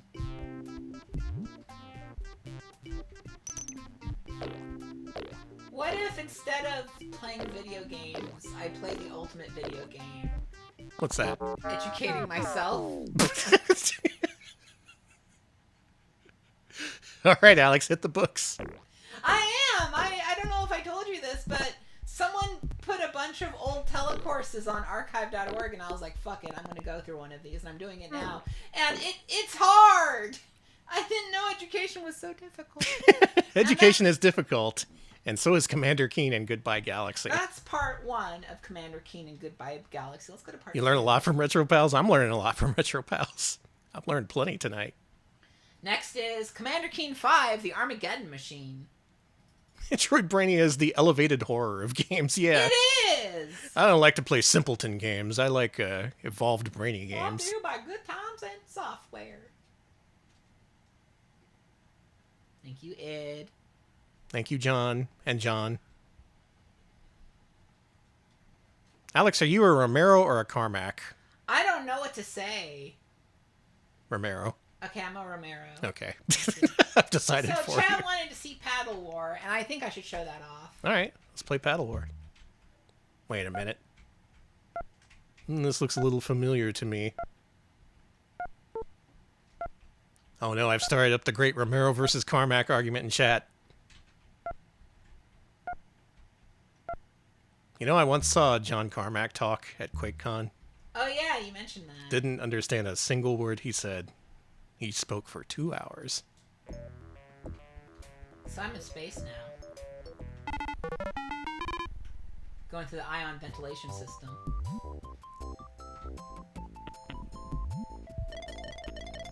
This game looks fun too. This looks delightful.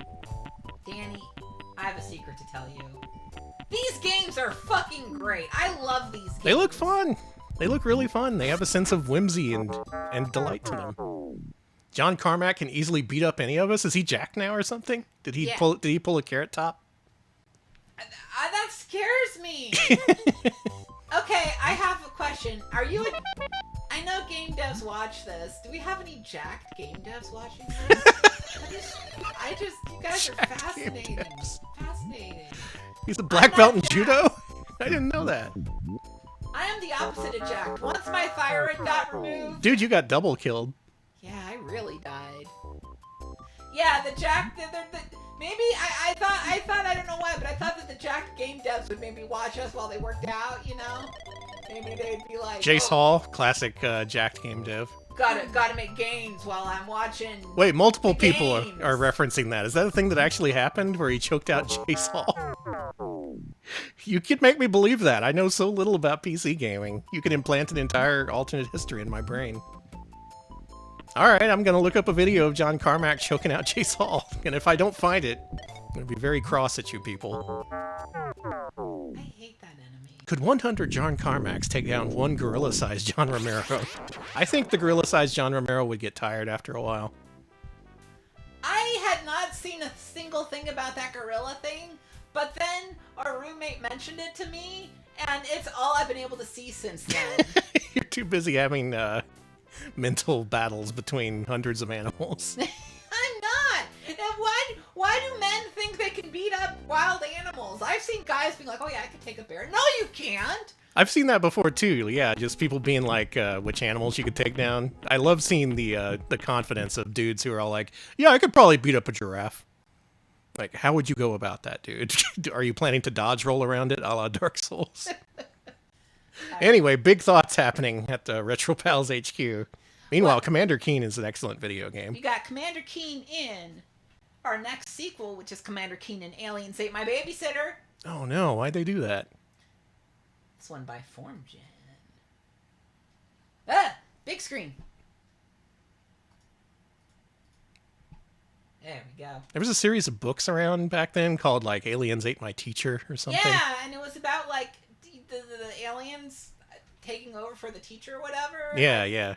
I remember as a kid trying to get into those books, and I just couldn't. I really got into them. I read every did? single book. Nice. And then, like, I think the last book in the series, they just traveled around the world looking at atrocities that were happening, and the aliens were like, see, you humans actually suck ass. And the kid was like, yeah, you're right. Honey, that's really, really funny. Yeah. Yeah, my teacher is an alien. There you go. That's the series. Oh, we're bringing back all kinds of good memories tonight. All thanks to Commander Keem and Apogee. Okay. You can read the series if you want. I remember it being pretty fun up until the atrocities. And they did have good covers. This was pre-Goosebumps, by the way. I didn't read that Goosebumps shit. That shit's for kids. I only read the My Teacher is an Alien series. It's kind of underground. You probably haven't heard of it.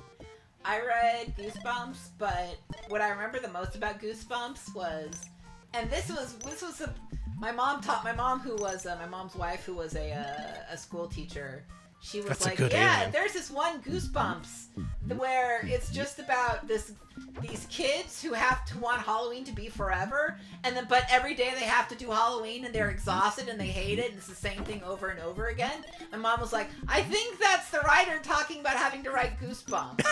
And she was like, no, I really do think he's getting out his frustrations with having to write infinite Goosebumps books with this. And you know what? I believe her. That would get old after a while, yeah. Dude, the alien designs in these games, they're really good. I love the way the aliens look. They're nice and toothy. You didn't make it past Bluewater's Crossing. No, fucking Bluewater, man. Yeah, vent piece. Ugh. That's R.L. Stein just venting. Exit to Fribulous Zax. Danny, I'm not so hot at this one. It's okay. You don't have to be an expert at everything. Look at him, though. Look at that. I'm going to use the pointer on the screen. Oh, it won't let me. Look at that There he creature. is. That guy. Look at him. I love him. This He's fella. So good. Thank you, id Software. Thank you, Apogee Software. Thank you. And thank you to the Dope Fish, who I'm sure is lurking in here somewhere. Well, we probably won't see him tonight. I do know about this character. He showed up in Max Payne, you know. He did? Yeah. Okay. Well, that was the Commander Keem portion of tonight's program. Next up is a game called Crystal Caves. You might think, oh, is that like Crystal Castles? Nothing like Crystal Castles. Stop thinking Crystal Castles. But I love thinking of Crystal Castles. No. Oh, I love Eureka's Castle. Me too. Is that what this game is? I wish. Danny, you know I wish this was Eureka's Castle. Do you ever look at something like when you're older and you're like, oh, I stole my entire fashion sense from a puppet? Is that him? You stole your fashion sense from this guy? Not this guy, but one of the puppets from Eureka's Castle. I do look a lot like the dragon, and also. Oh Bat Lady. yeah, you do. With the Hawaiian shirt and You do dress like Magellan. Oh my God, why? New game. So, personal entry. I've decided to fly into the Altarian star system against my better judgment. The perilous caves of Altair are my best hope of getting enough cash for a down payment on a Twibble farm. With those furry Twibbles now the rage of the galaxy, I need to get in now before the fad fades. Twibbles might be the biggest fad since Pet Mood Slime. I hear there's trouble with Twibbles. Oh, I just hope I can make it to Altair. The Kiwi is too lit. 11 light years past its last oil change. I'm sorry, Magellan deserved his own show. Screw those loser puppets. Wow. Massive burn on the cast of Eureka's Castle. Anyway, continue. And the holographic steering assembly seems to be acting up. I better steer clear of anything big. All right. Okay. Here we are in space. Oh. This appears to be a platformer. And these appear to be the titular Crystal Caves. So a couple of people mentioned they've actually played this one. I think this was one of the more popular Apogee games of the time, along with Commander Keem. And this is a platformer. You go around collecting stuff. You activate switches. Okay. And even though we're back to PC speaker, I gotta say, they do make good use of that speaker. It doesn't sound bad at all, honestly. Boip. Apparently shooting the air machine is a great way to advance in this game. I don't know if I trust that, but then again, I am believing everything people say tonight.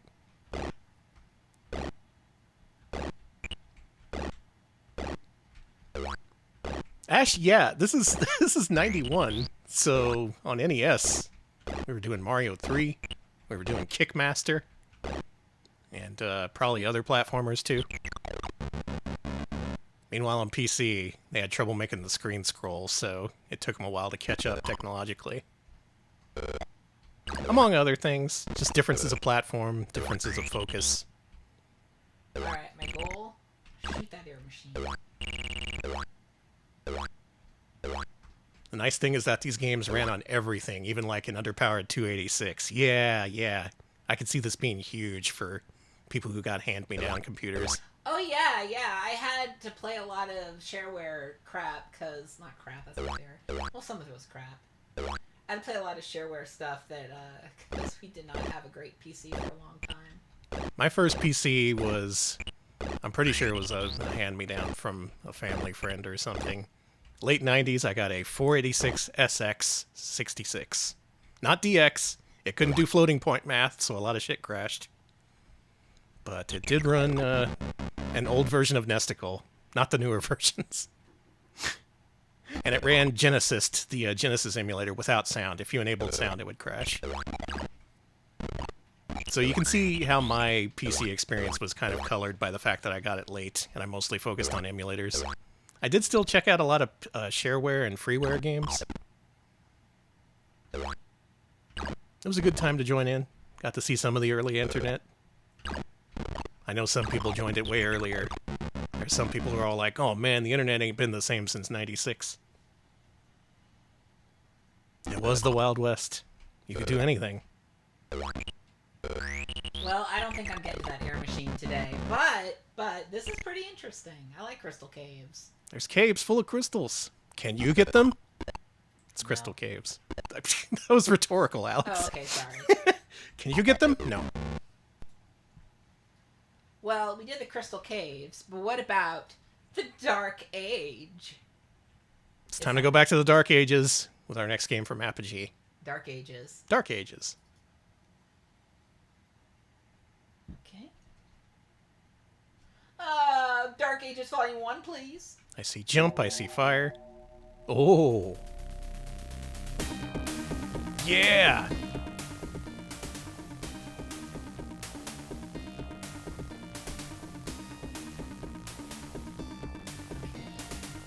Let's begin. This has good sounds. Whoa. It's a barbarian platformer, but for MS-DOS. Are we on Amiga all of a sudden? Did you see how he exploded into gore? You've died. That's what?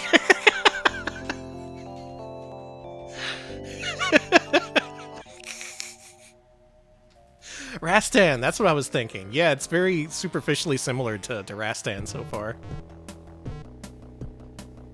Oh, you know Macaw has played this. He's probably beaten this, like, without getting hit.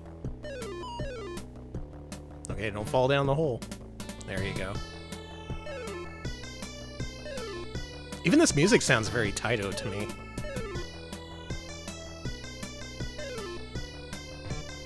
Can you talk to the old men? Or is he just here to observe? Can I? It doesn't look like I can.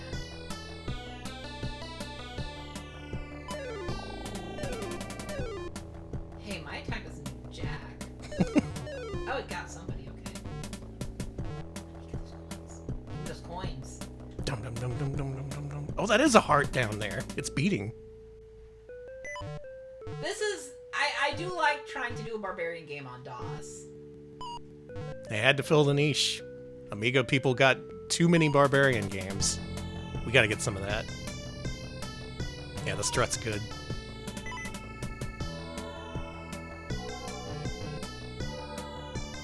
Wow. Wow. Wow. Look out, you got one hit left.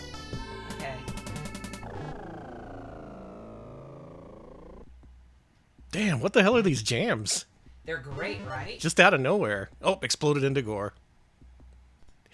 You opened up some kind of Windows menu I've never seen. Yeah, they were like, did you know it's International Jazz Day? And I was like, I wish I knew that earlier.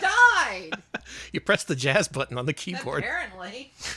Alright, well, that's Dark Ages. I like that. Dark Ages is cool, right? That looks like a nice progression of what they've learned so far. Hey, there's Alabama Smith. Hey, Alabama Smith, I know that guy. Wait, no, his name was Nevada Smith. Oh, well. I don't know who Alabama Smith is. Fuck him. Fuck Alabama Smith. Danny, But play Dark Ages. It looks pretty fun. you may have heard of this next game. Okay, next game. It's time for a game that people may have actually played or heard of. I've seen a few of these, but this one, I think more than any, at least people know the name. It's time to play Duke Nukem. Duke Nukem. And we're playing episode 1 with the original spelling. Oh yeah, before Ted Turner made him change it. Ted Turner's like, hey! I have a character named Duke. Duke Nukem. Me. You can't rip off Captain Planet. You'll regret this. Oh, there he is. There's the man. Yep, long before Duke Nukem 3D, he had his origins in 2D. The third game in the series was Duke Nukem 3D. So you're the pitiful hero they sent to stop me. I, Dr. Proton, will soon rule the world. Yeah, Duck Nukem. You're wrong, Proton Breath. I'll be done with you and still have time to watch Oprah. Yeah, something that they got rid of with Duke is that he used to be... Maybe they still have him in some stuff. Duke is a TV freak like Gex. Duke and Gex You're actually right. have a lot in common. That is true. That kind of continued to Duke Nukem 3D because he'd constantly be referencing old movies. But he's just pissed off that he can't watch Oprah. Oprah was big back then. Y'all don't know. Oprah had wide crossover appeal. Even football collecting American men watched Oprah. Why are you collecting footballs? I don't know. Eat turkey to increase our health. Commands for gamers. You could shoot the chickens to cook them. Duke with the $5 nation. Damn, I'm looking sunburn. That's He is good. looking a little burnt, yeah. Thank you, Duke Nukem, for the donation. I appreciate it. Hope you get over that nasty sunburn. Yeah, we got the double Jiraga. That was a nice fat bonus there. Did you notice that he gets a little dust on his feet? When Yeah, he kicks up dust. Is this still too early to have, like, a sassy idle animation? I bet it is, I right? bet. Let's wait. Cinco Play, thank you for the 100 bits. Yeah, I know this guy from Balls of Steel, Come on. his famous pinball game. Be silly. I bet he won't be silly. Silliness was invented with Sonic. Okay, I'm good. So who's played the Dukes? Can you vouch for the original Dukes? Are Duke Nukem 1 and or 2 still worth playing today? People really, really tell you Duke Nukem 3D is still worth playing, and I think there's some merit to that. Not a huge FPS head, but there's a sense of fun about those games. The environmental interactions and things like that. Oh. Zero, thank you for the 100 bits. Everyone in this stream wins a new car. Wow. Thank you, Oprah, and also Neo Zero. Remember when Oprah unleashed the bees on our audience? That was so cool. She should do it again. Yeah.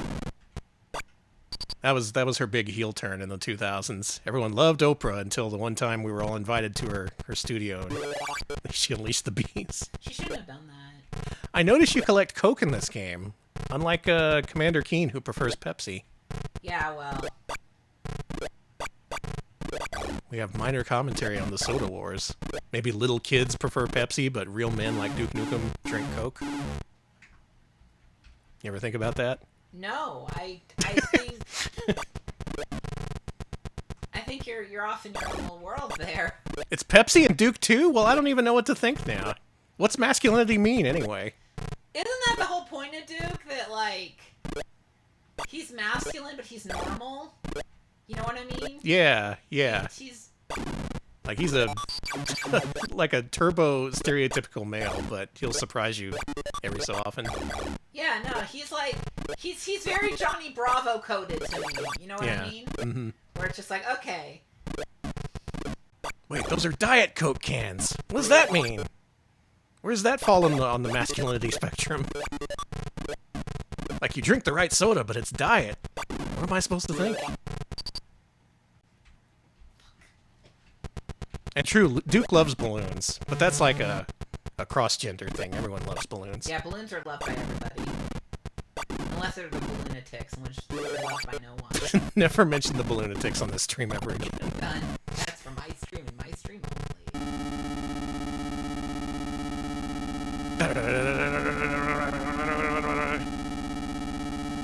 Good sound. Good sound. You can shoot the cokes? Yeah, there you go.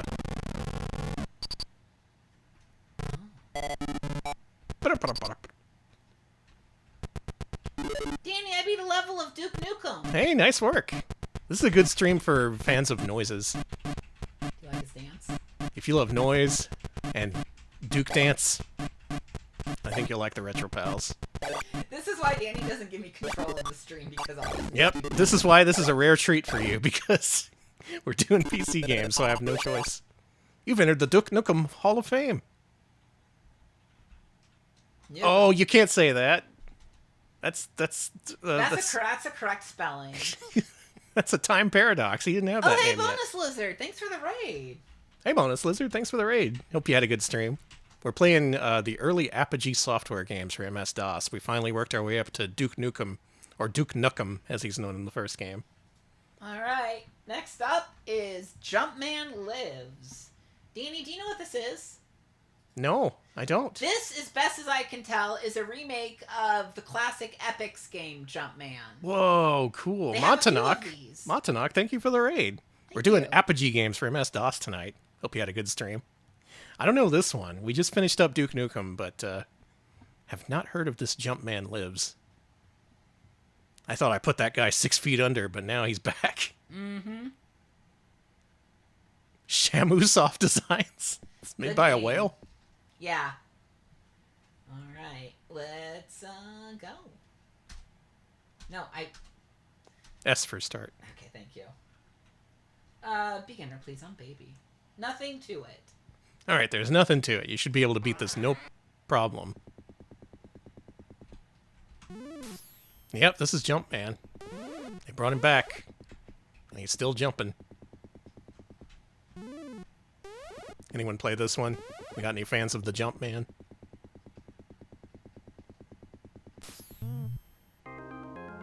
Right in the dick. Whoa, surprise organ solo out of nowhere. I like the way this game sounds. This isn't PC speaker. There's some kind of hardware going on here. I do like Jumpman. Oh, there's an adjustable speed too, so if you want to play it super fast, you can. No! Jump, no! This got cease and desist by the original creators. Oh, should I take this off the market? See, I would have thought that they had the license if they were just going to straight up call it Jumpman. Or maybe they just thought no one gave a shit. That just goes to show how small the PC market back then was. Like, you would just assume that no one was around to care or cease and desist you, but that wasn't always the case.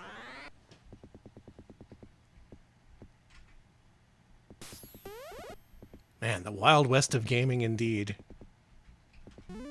Who owns Jumpman? No. Probably no one. I think he's collectively owned by gamers. Okay.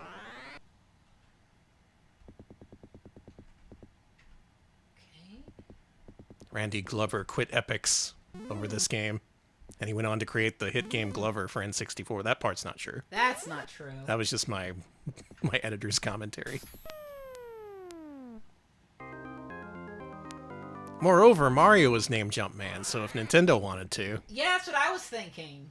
Hey. Watch out. It's a slow... that was funny. That... Ah! Help! Wow! You fucking exploded!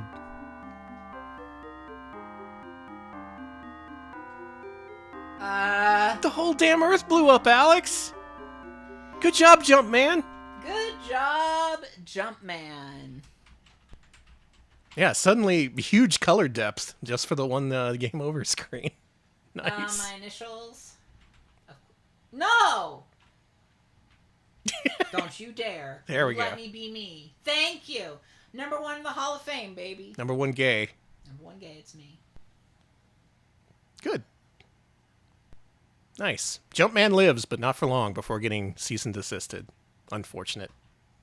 All right, next up, still in 91, we've got Monuments of Mars. It's about that face. No. Well, shit. Anything new going on with that face on Mars? I hear it doesn't actually look like a face. No, it doesn't. It was just really weird shadows. Ah. Some people are like, the face on Mars means all kinds of things, and it's not true. This is a sequel to Arctic Adventure and Pharaoh's Tomb. With ideas by Scott Miller. The Monuments of Mars! Exclamation mark. Oh, this is so that pyramid game. Okay.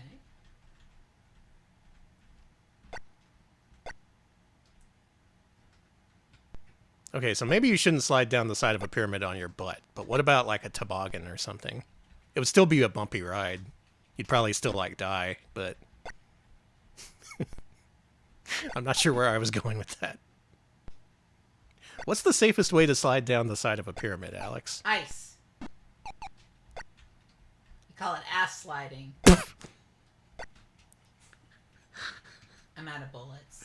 Alex thinking outside the box. I'm thinking like a typical Egyptian pyramid. Yeah.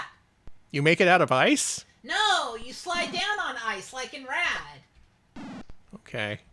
All right. You bring a thing of ice with you. And then Oh, is that how they did it in Rad?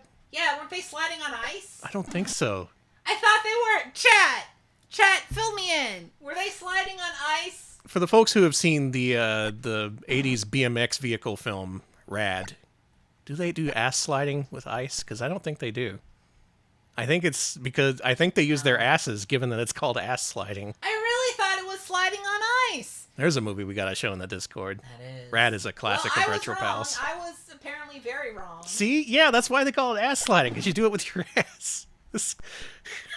I mean, We're making no progress with this you conversation. Put it that way.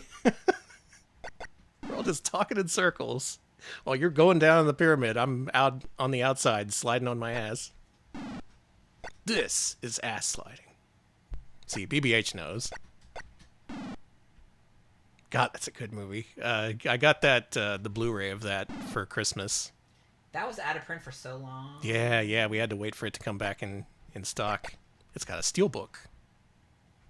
What's that? Can I get this? Nothing. Anything?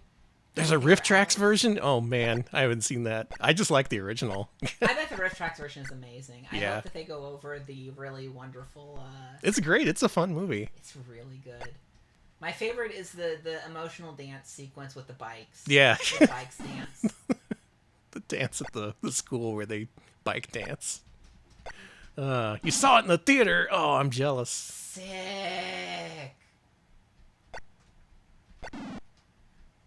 This game looks impossible.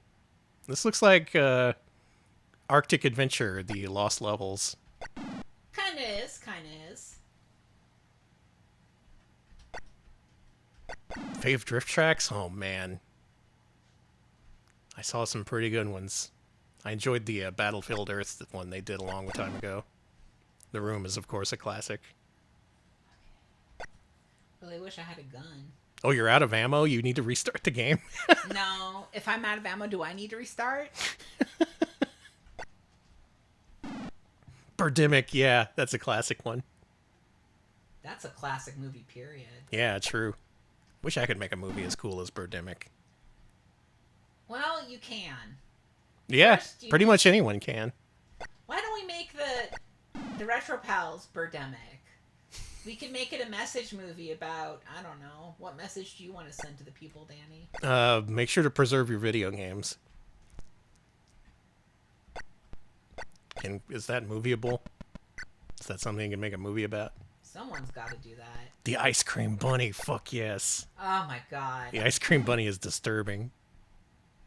I don't think you're going to make any progress in this, Alex. Yeah. I appreciate the effort, though.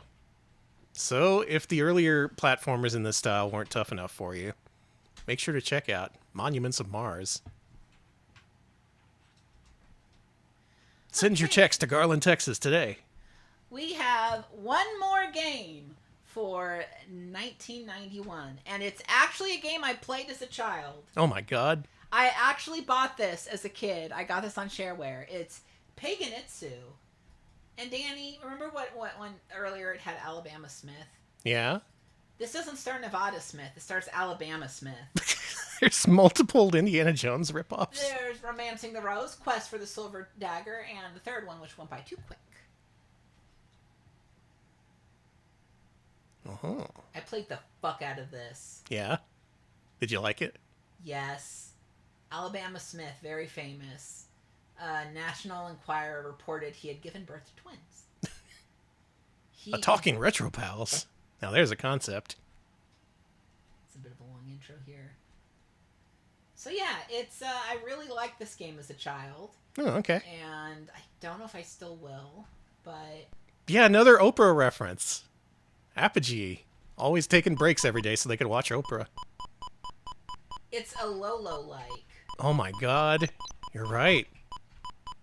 It's nominally overhead view. I played the absolute fuck out You of can this. push things. There's secrets.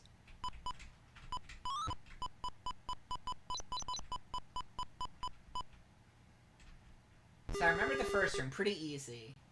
Oh, I remember this. Oh, this is like action Lolo. I guess Lolo had its own action elements. There were some enemies that could kill you.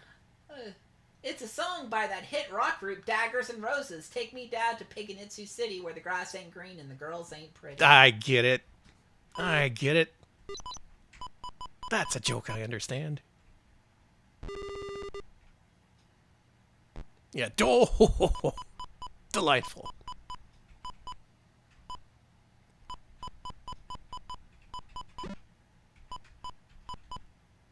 Yeah, wall in those snakes.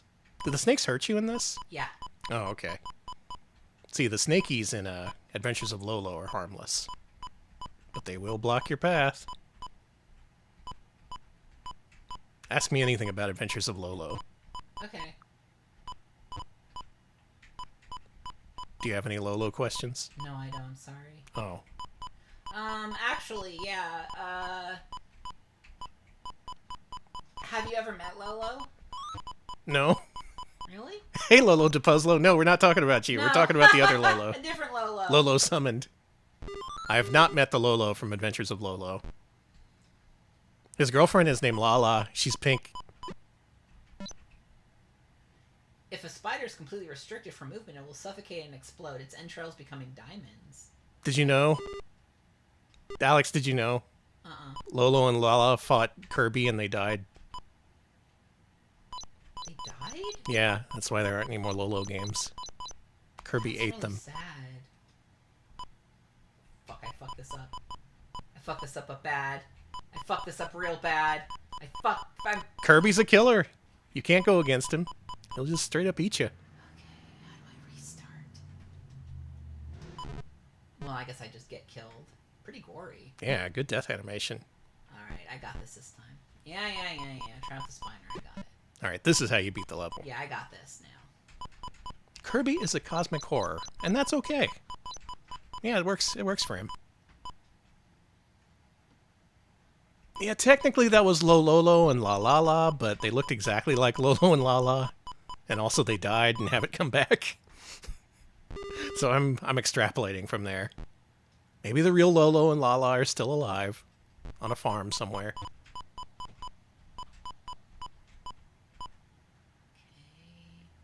Yeah, were they in the Kirby cartoon? Fuck! I mean, I don't know. I think they were. But I wouldn't know. I didn't watch a Kirby cartoon. You'd think I would have.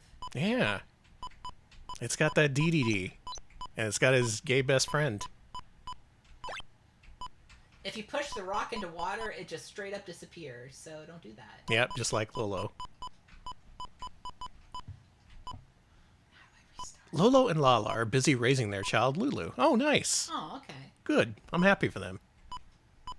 Glad they made it out of the game industry alive. Same can't be said of a lot of mascots. The deep Lolo lore. Oh, I'm stupid. I should have pushed it the other way. Fuck. I can see what you mean. This is definitely a Lolo-like. Yes, kill me. It's cool. I got this level now. I know what I'm doing. I could see getting into this if I had this as a kid. Oh, yeah. I would play a lot of this. Yeah, where's Lolo Remastered?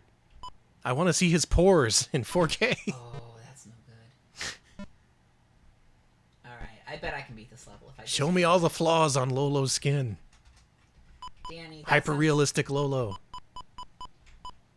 When the Lolo has lore. Oh, man. Alex, I love when the anime has lore. What? What? I do too! Is that a meme I've been missing? Yeah. Oh, man. Sorry, I'm not usually up on memes either. Me But either. Ah! Evil. oh yeah, the box art for Eggerland has hyper-realistic Lolo. He's like clay or something on that, so... So, once you die... I'm gonna go look at that. When you die, your body just sits there, dead and decayed. Nice. Game over! That looks pretty good, actually. That looked like a lot of fun. You are now a pro of the pyramid. Good. Good. And that's all of 1991. Next year, 92 is pretty good, but I think we're going to wait till next stream to do work on one, or do you want to do that this time? Do you want to cut it here? Yeah, I think we can do this next stream. Okay, this is going to be a two-parter stream so we could really explore the games. I wanted to give these games their due and give them like a lot of time. So we'd cover stuff like Trek Trivia and Word Craze and Phrase Man. What was that game called? Phrase Master. Phrase Master, there you go. So, hate to leave you on a cliffhanger here, but tune in on Friday where we'll see the back half of the Apogee Software catalog. It's getting big. They've already blown up. They've got a certain major game planned for 1992 that we're going to see on Friday. And then after that, it just keeps getting bigger. They keep snowballing. We're going to see more games, more stuff we've never heard of, like Boppin'. What the hell's Boppin'? Oh my god, Boppin'. We're going to find out what Boppin' is, and then we're going to find out what happened at the very end and how they transitioned into the late 90s. So stay tuned. Friday at 8 p.m. Central, where we're going to cover the back half of the Apogee Software catalog. Believe it. It will happen. It will happen. Be there. I enjoyed this. I like sitting back and making Alex do all the work, so I can just be like, "Hey, you ever imagine sliding on your butt down a pyramid?" Yeah, I do. And then Alex is like, "Anyway, here's some actual history and how this video game is played." Here's Paganitsu. And I'm just like, "Duh." I'm usually duh. We can split the role. Okay. Every week, we're either the brainy genius or the duh of the duo. So tune in for more duh this Friday at 8 p.m. Central.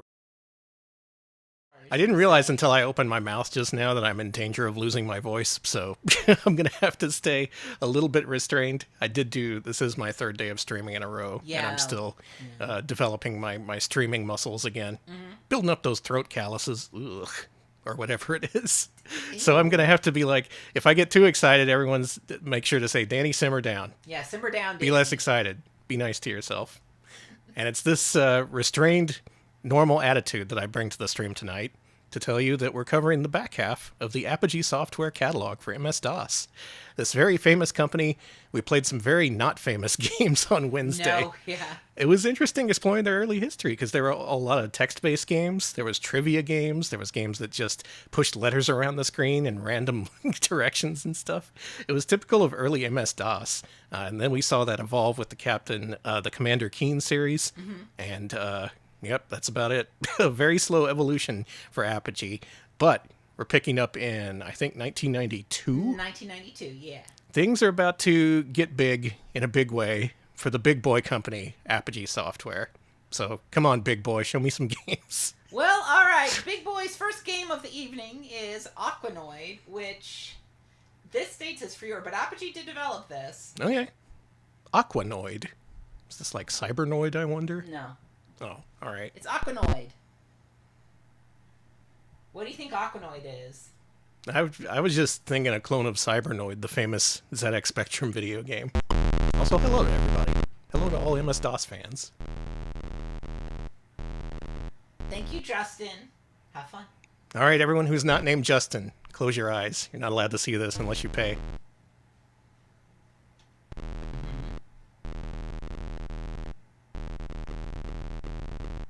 This is a good sound. I do need to start the brilliant action. Let's go. Let's start the brilliant action. Just one player. This level is classified as simple. Looks like Well, I appreciate their honesty. However, this seems fairly straightforward for a company that has delivered a lot of twists on existing formulas so far. I do appreciate them literally saying, looks like Breakout, though. Because, well, that dispels any expectations you may have. Yeah, shitty Arkanoid, let's go! There ain't enough of these on PC. Wait, the bricks come back? Did I imagine that? No, I don't think they do. Okay. I hope not. They better not. Yeah, like we mentioned last time around, there was a lot of borrowing of ideas, let's say. It was seen less as ripping off and more just like... Oh, I got reverse controls! Oh, it reverses your controls. And more of just like adapting things to new platforms. Typically things that people wouldn't know about. Like they attempted to adapt Jumpman Jr. to DOS, and the Jumpman Jr. guy actually found out. He was like, hey, I still exist. Jumpman is a real thing. It's slow now. How long would it take Alex to get that impossible Ghouls and Ghosts achievement? Never! I could never get that! If you missed Danny's stream last night, go check out the VOD or whatever. It was good. I did the Super Graphics Ghouls and Ghosts on One Life, and I did the Pacifist achievement in Super Ghouls and Ghosts. So take your pick. You get to do one of those. It's real easy. You just gotta beat the game without dying. Danny, I'm always dying. That's like my one thing. ABD, always be dying. Mm-hmm. Oh my god. This must be thrilling for the chat. This is this is painful with the slow ball speed, watching it barely miss those bricks.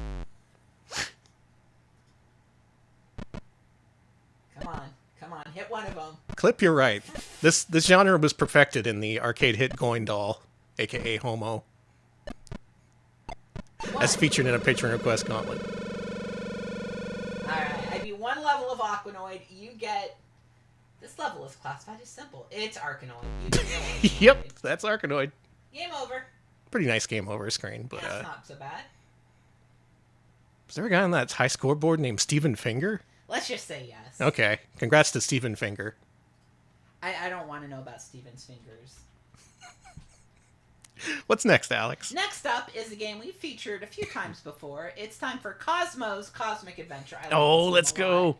I like Cosmo. Cosmo, Yeah. I have grown to love. So if you've seen Commander Keen, this game may look a little familiar, but it does star a new character. I prefer Cosmo to Commander Keen, but I'm a dragon freak, so I like Okay, Cosmo. true, yeah. Cosmo, the pantsless version of Pantsmo and the Pantaloon Adventure. May have to censor this. No, he's fine. Oh, he's so nude. I know, he's very nude. Recent patron request gauntlet, someone requested we play a mod of this that did indeed add pants. It calls him Pantsmo. You can find it on itch.io. I forgot that Cosmo was on his way to... Yeah, if you don't know the story, Cosmo is on his way to Disney World. But then, a blazing comet zooms towards their ship, leaving no time to change course. No! And the comet slams the ship and forces Cosmo's dad to make an emergency landing on an uncharted planet. They were going to go to Disney World. Computer, show me nude Cosmo. They were going to see the original version of Test Track, of World of Motion, but now they can't. Yeah, Cosmo is Alex. This is his self-insert. And Cosmo's... Did you see how Cosmo's dad is balding? Yeah, and there's a real nice behind shot of him to Cosmo emphasize heads his nudeness. He's just going to explore, have some fun. Fuck Cosmo, come on. Now Cosmo can't find his dad or his mom, and he finds strange footprints. He's fucked up. His family's been taken away by a hungry alien creature or something like that. He must rescue his parents. That's sad. That's so sad. If that happened to me, I would fucking cry. Help Cosmo. It will Help Cosmo find his parents and go to Disneyland. Jesus Christ. Good noises. Okay. Oh, there's that soundtrack There I know he and love. is. Okay, Okay, let's go, Cosmo. If you've never seen Cosmo, here he is. Okay. He's rude, and he's nude, and he's here to not be a prude. He's here to not be snood. Oh, we make fun, but he's perfectly wholesome. I like him. I like him a lot, but I like green freaks. As a green freak myself. How does this green freak rate on your rankings of green freaks? Pretty high, actually. These are nice and chunky sound effects. Poor guy was on his way to Disney. Early 90s. He was gonna go to early 90s Epcot. I'm so jealous of Cosmo. He's gonna miss out on Sega VR or whatever they had there. Power up modules increase Cosmo's health. Yeah, we gotta start the RetroPals Green Freak rankings. Green Freak Fridays. Yeah, hey. I think there's money in that idea. People love freaks, especially green ones. Oh man, this enemy design. You can see how they're evolving from what they've done before, even though I'm pretty sure this isn't id Software. It's just clearly in the vein of Commander Keem. Yeah, this is by, I want to say Todd worked on Commander Keem. I know I've seen Todd's Shoutouts to Todd. I've seen Todd in a lot of the, Yoda is a green little freak. Yoda is green, yes. Todd worked on Duke, okay. Okay. I can see the... Alright, so there's a little bit of Duke in this, more so than Commander Keem, probably. That's right, we saw the first Duke Nukem on Wednesday. It was called Duke Nukem. They had to change that name due to a conflict with Captain Planet. That's so funny. Captain Planet called him up and complained. You better change that name. Can you send me that some of that delicious garlic bread?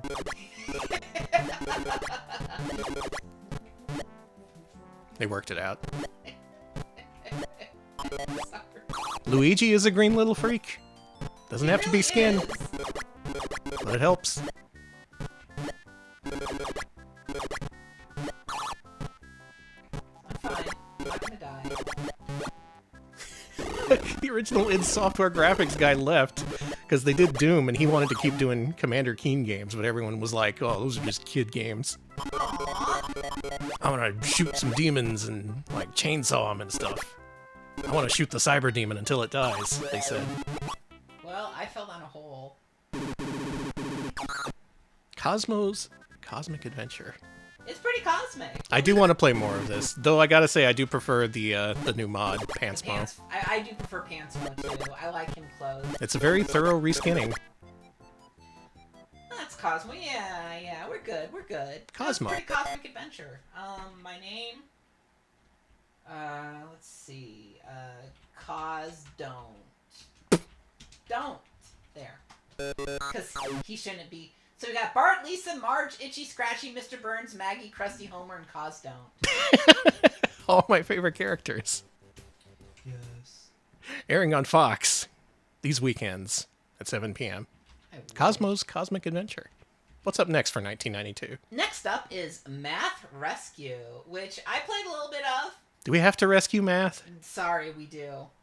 I'd be okay with just leaving it wherever it is.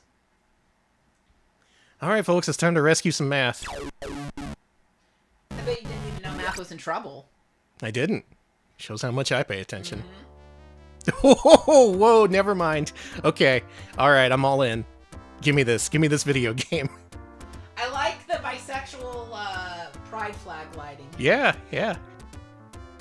Genus Microprogram. Whoa. I'm Benny Butterfly. What's your name? What's your name? Oh, I shouldn't say fuckhead. You can just be Gay Rat. Yeah. Gay cause. Oh, okay. You're going incognito. Yeah, I'll be in.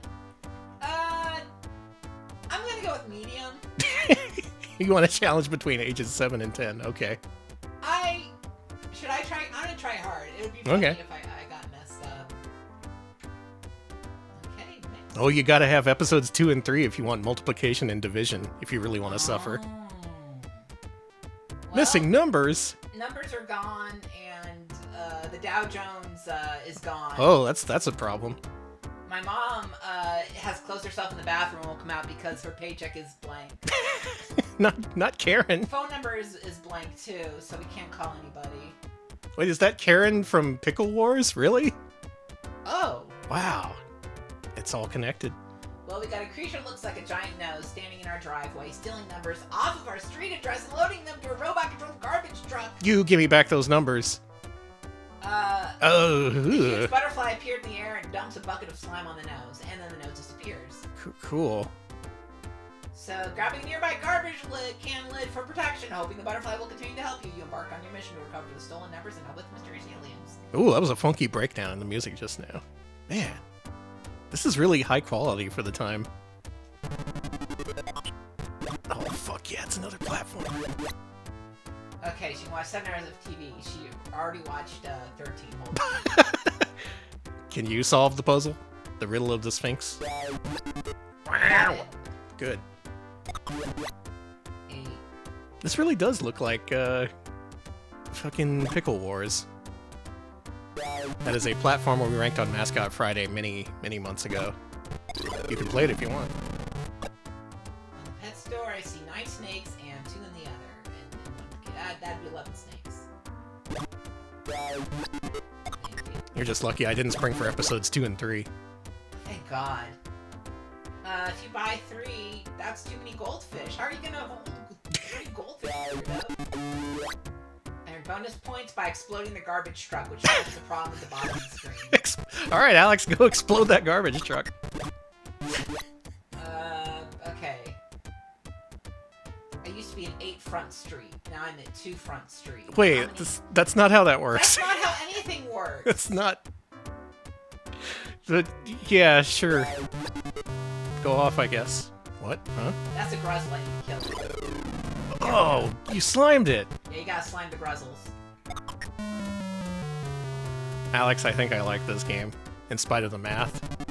Honestly, it's a really fun educational game. The graphics and sound effects are really charming in this. Oh, those are the garbage trucks, I see. Yeah, and it has to match the... You have to go on the one that matches the solution. Are you sure you don't want to click... Oh, shut up! Okay, and my address is gonna be 7, so... Not how it... Alright, whatever. Don't worry about it, don't worry about it. It's okay, we're just teaching children the wrong thing. That's cool, I guess.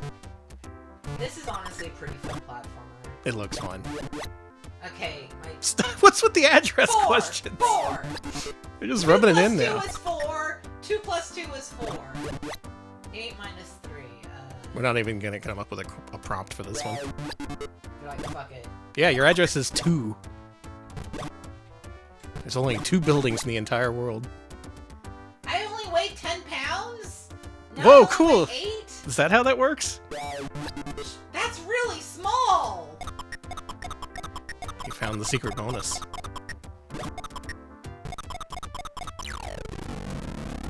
You know, this looks like platforming that's at least on par or similar with Cosmo, so I appreciate that they included a nice, good game engine for this educational game. Also glad that they bothered with actual gameplay, and it's not just straight up math.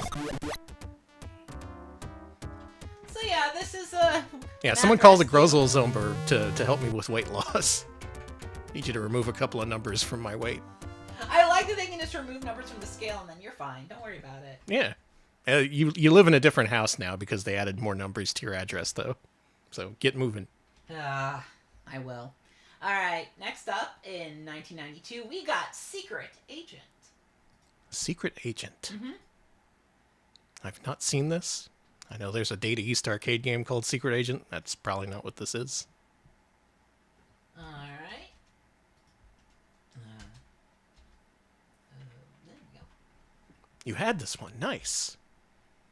Yeah, as usual from Wednesday, if you have any experience with these games or know anything about them, go ahead and shout it out in chat, Yeah, because we'd love to know. this is a blind spot for me, and I'm looking to educate myself. So, you've got the hunt for Red Rock Rover. Do you like that? Hey! a timely George Red October joke. Good. George Broussard from the Pyramid Games. This guy looks pretty doofy. What is the story? Oh, we're Agent 006. Let's see. We've got the government scientists have been working on the secret project, a Ruby-powered laser satellite with the ability to pinpoint and fire upon any target upon. He is a little bit Sid Highwind with it, isn't he? Oh no, the blueprints are stolen by the Diabolical Villain Society, DVS, which will use them to build the ultimate terrorist threat. We've been chosen by the Bureau to infiltrate DVS headquarters and secure the blueprints. Okay. A mission, should I choose to accept it, is to bring back the secret blueprints to the Red Rock Rover project. You will be isolated from outside help. You should be warned that this mission is of global importance and must succeed in order to maintain the balance of the world powers. Okay. All right, as long as we maintain the balance of the world powers, that's all that matters. Oh, good noises. Is this another platformer, perhaps? I hope so. Do love my Apogee platformers. Oh, here we go. It's one of those little guy platformers. I love these. Yeah.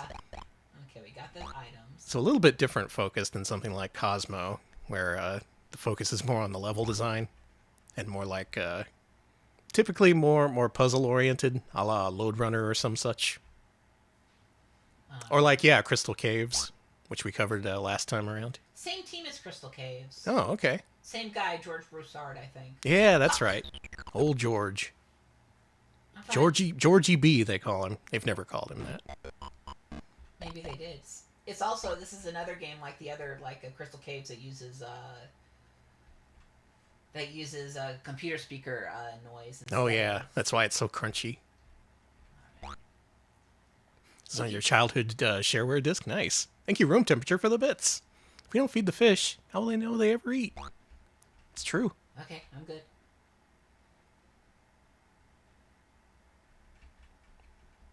I don't know what constitutes a little guy. Does it necessarily have to be stature that defines your status as a little guy? Yeah, kind of floppy. Hey, cool. Meta. Yeah, Megane, I noticed that. Like, you jumped to safety and then died after you leaped out of the water. That was pretty cool. Oh, you gotta get that key. Like in Castle Quest, aka Castle Excellent. Okay. There's a game you should play someday. Castle Excellent? Yeah. Ah! Watch out. They're firing very slow bullets.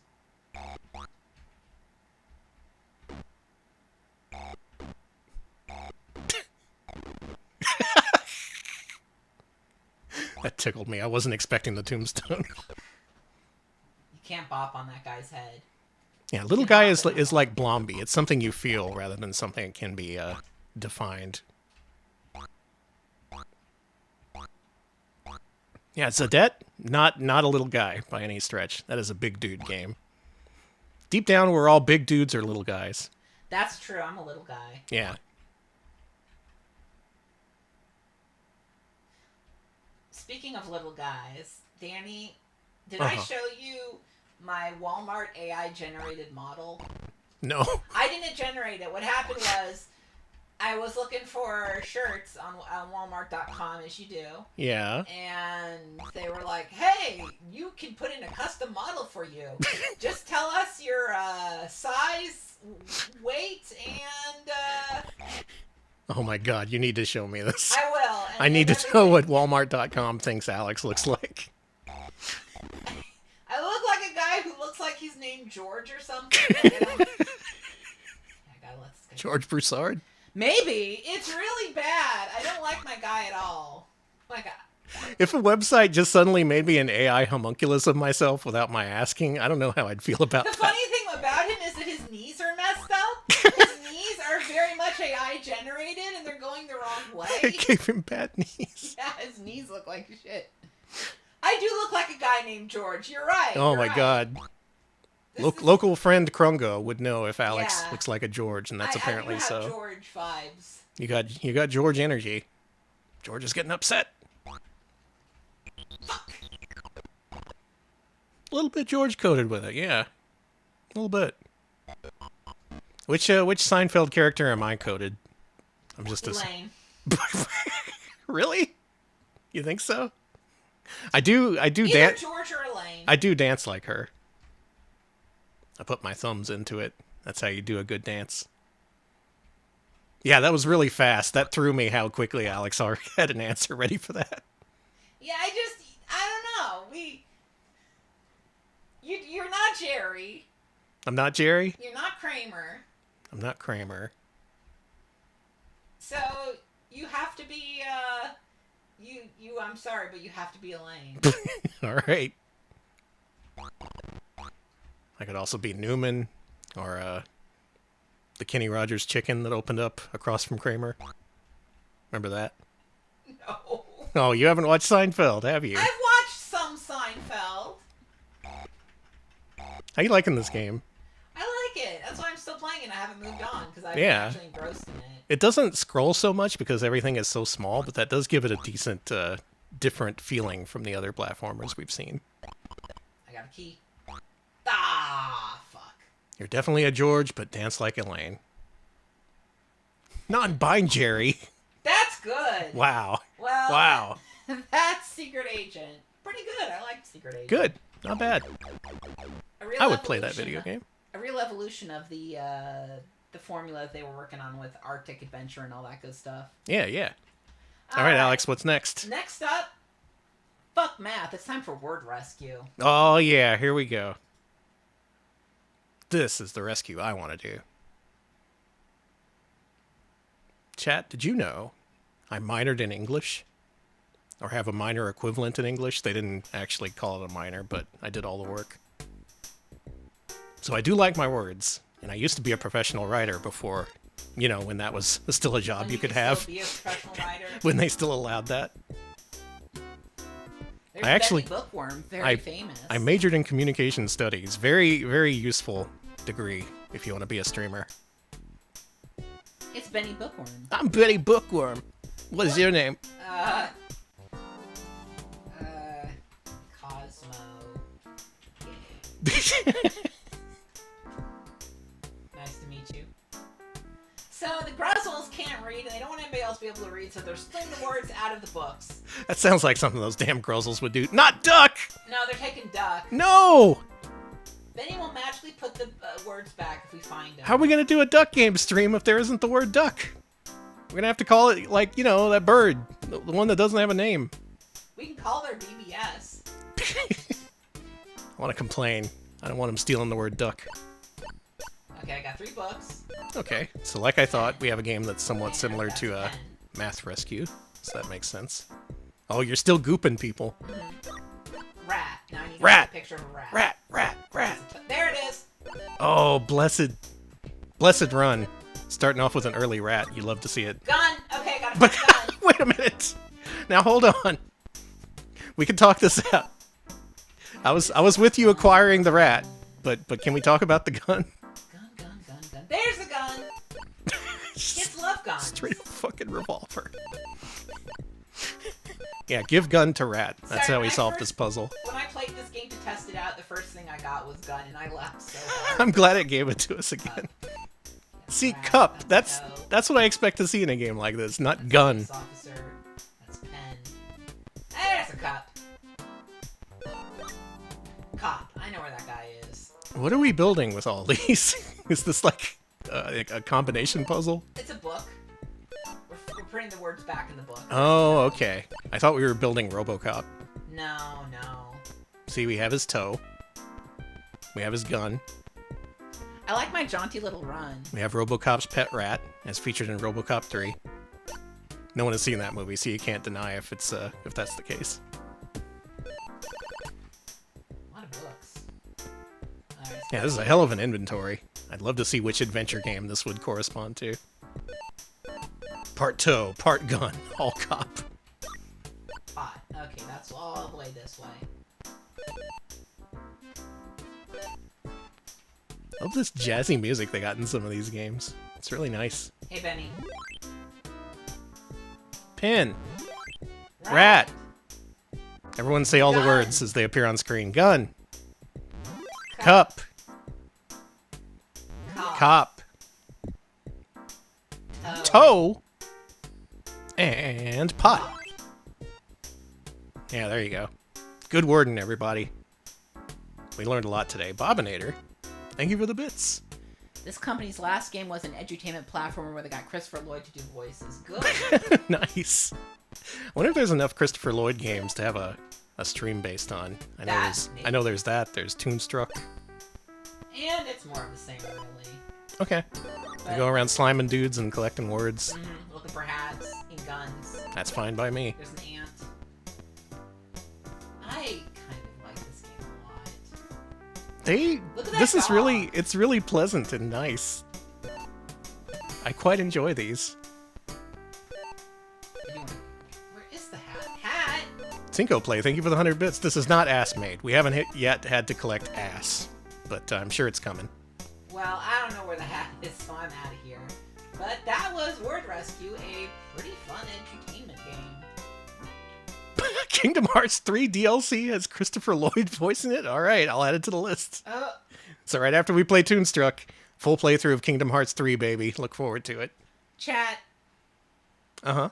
Next game. You may have heard of it. Some of you may have. I only heard of it very recently. This is Wolfenstein 3D. Wolfenstein? Yeah, I think it's in one of those underground indie games. Okay. I'll give it a chance. Wolfenstein 3D. What could this possibly be? No clue. PC 13, Profound Carnage. Alright, everyone under 13, step out of the room. Oh, Wolfenstein 3D. Now, back in the day, I rented the Super Nintendo version of this game, and I thought it was pretty good. But apparently the PC one is the one to play. It makes you a baby. Oh, smooth. Holy fuck. Alright, well, yeah, it's a little bit smoother than the Super Nintendo one, which ran at like 15 frames per second or something. This would have looked incredible in 1992. Holy shit. It is incredible, is the thing. It's a really good game. Imagine doing your daily allotted math fun run, and then as a reward you get to play this. That would be sick. I would learn math in record time. I would be doing calculus as like an 8-year-old. I'll find the Nazis. Don't worry. They're in one of these doors. There's Nazis in this? Yeah. I just see a bunch of like kennels. There's a lot of... Oh. Yeah, you. Hey! What's that you got there? A gun? You cut that is- out. I literally do not remember the plot of Wolfenstein 3D, but isn't he like raiding Hitler's castle to kill a bunch of dudes? I think so, yeah, or he was captured or something. Best baby game since Baby Joe, for real. Baby Joe would never. Go shooting me, I'll get you. I think that was you that fired that shot. You're not allowed to swerve, you're a Nazi! You just go in a straight line. Let me shoot you. Thank you. So, I would imagine this was pretty huge.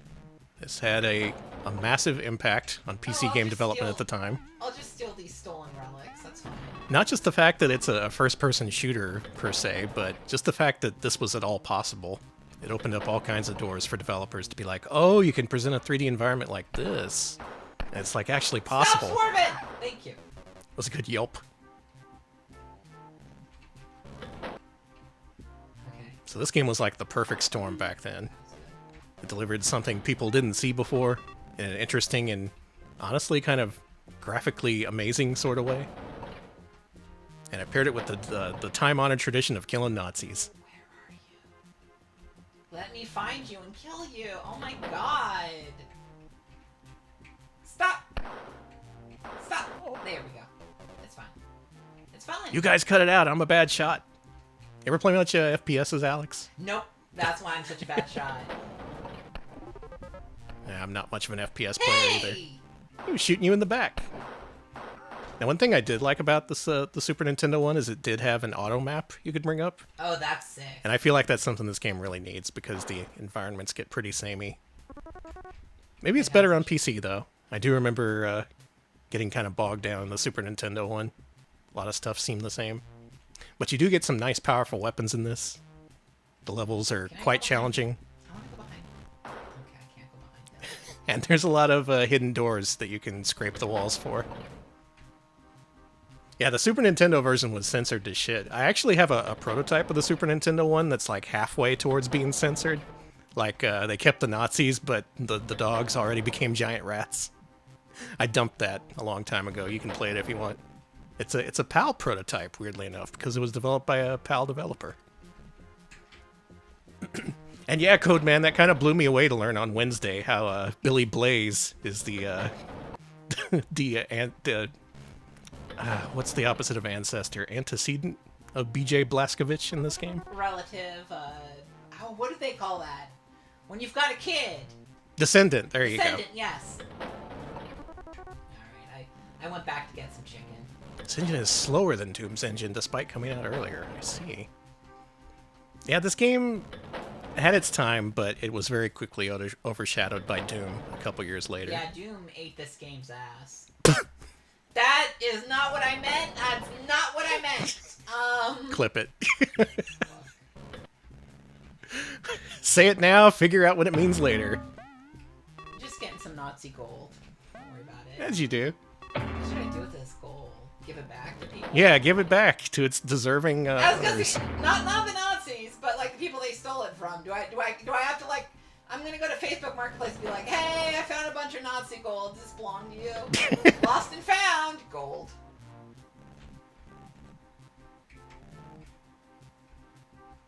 All right. I hear in this game you can eat dog food. Is that true? Like there's just kennels full of dogs and you can eat their food. It is true. You can get health off of dog food. That's true in real life too. Doom, it really eats the Wolfenstein's ass. Back of the box quote. Now we're not going to see Doom because at that point id split off and did their own thing, but this direct predecessor to it was published under the Apogee Software label. I beat floor 1. You did it. Nice work. You killed 72% of Nazis. Good. I should have killed more. Yeah.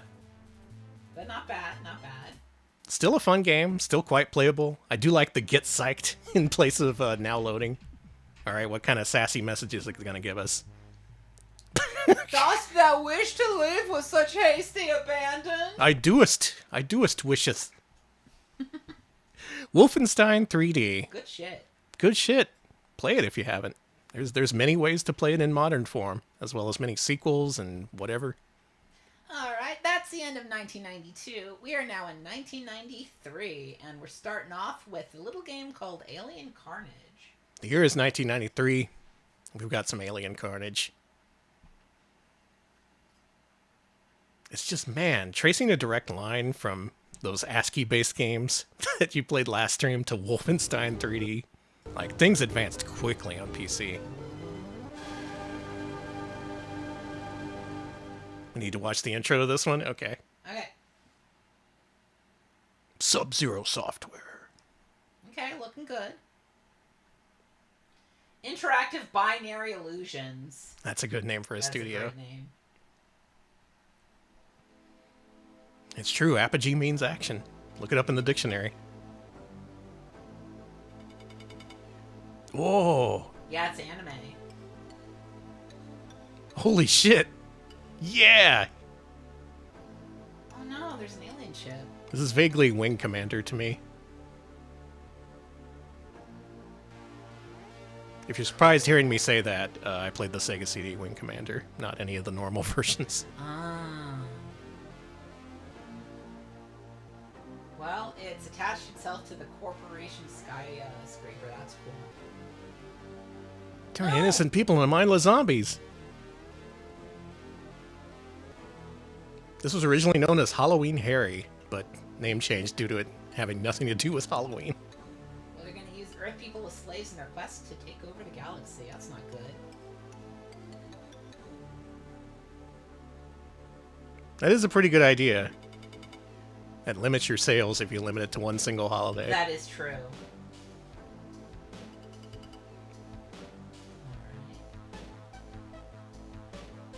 Alright. Earth scum, I'm nice. Some of these characters do look a little bit Archie with it. And now we got zombie babes. Well, you turn your hostages into brain dead killer zombies. Danny, I don't want that. Sounds diabolical.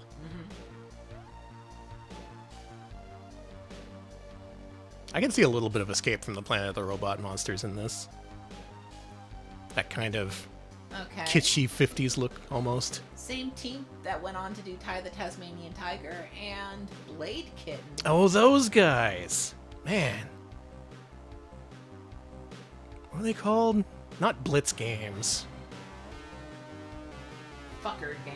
Yeah, Fucker Games. Exactly. The famous Fucker Games. Chrome Studios, there you go. That was on the tip of my tongue. Yeah. Any questions? What weapons do I have? Flamethrower, heat sink missiles. Then I want more. Oh, personal offensive weapon dispensers throughout the area. Okay, okay. Yeah, Fucker Gamers, favorite exploit dev. Very prolific. Oh, now you're speaking my language. And the awesome Omega grin.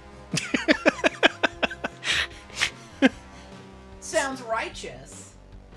I was hoping he would grin back. Future of the free world depends on you. Good luck.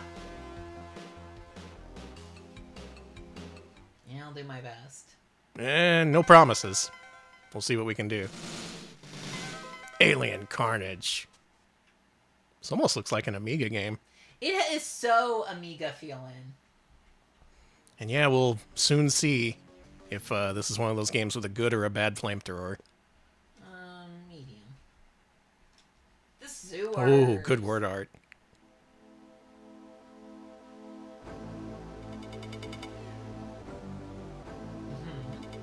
May we skip this? Yeah, I can skip this. I know about the aliens. I know about the zombies. It's time to go to the sewers. Mission 1, sewers. Oh, this is hella Amiga.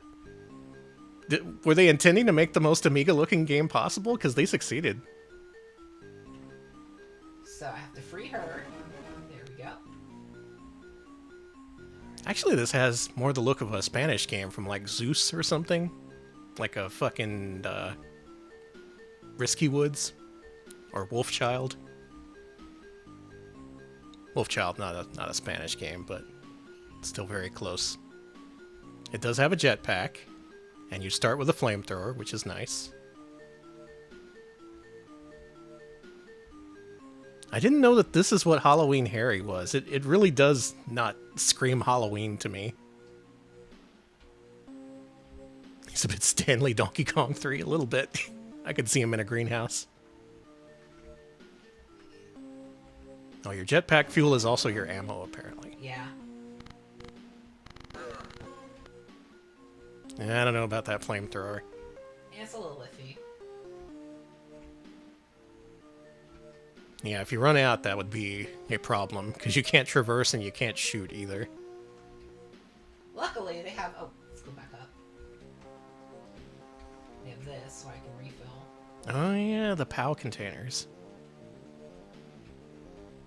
Nope, refill. Oh, does it cost credits to use? It does, and I don't have any credits. Damn. It's fine. That's just how life is when you're Halloween Harry. You got Amiga in my PC. You got European chocolate in my American peanut butter. That sounds delicious. Thank you for the bits, Sneaker Nuts. Yeah, you probably don't want European peanut butter or American chocolate, but the inverse, probably pretty good. I've heard it's hard to get good peanut butter outside of the U.S. Yeah, I've heard that too. That sucks because I'm a huge peanut butter fan. Love that nut butter. I really do like nut butters. I'm fine. I'm not mad that I'm in the... This way. I'm fine. I'm fine. Wait.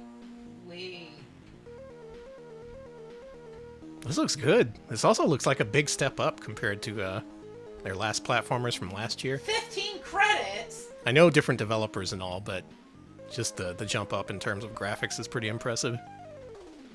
Oh, I can change to missiles if I want. Okay.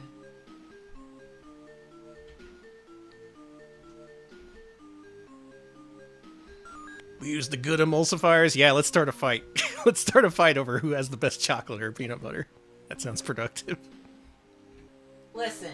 I just know, like, Europeans think American chocolate tastes like vomit. Yeah, it depends on the chocolate. I think Ghirardelli tastes good, but Yeah. Ghirardelli is pretty fancy for America.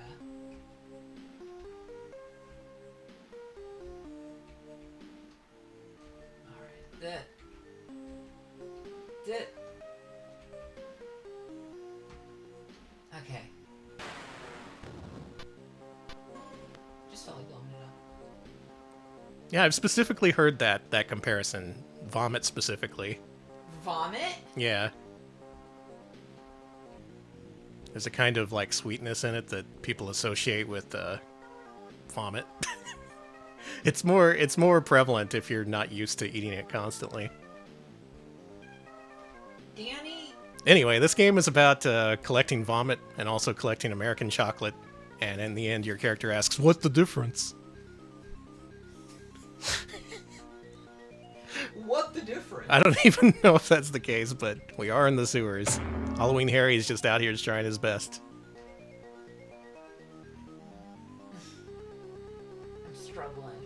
I'm struggling. Halloween Harry is struggling.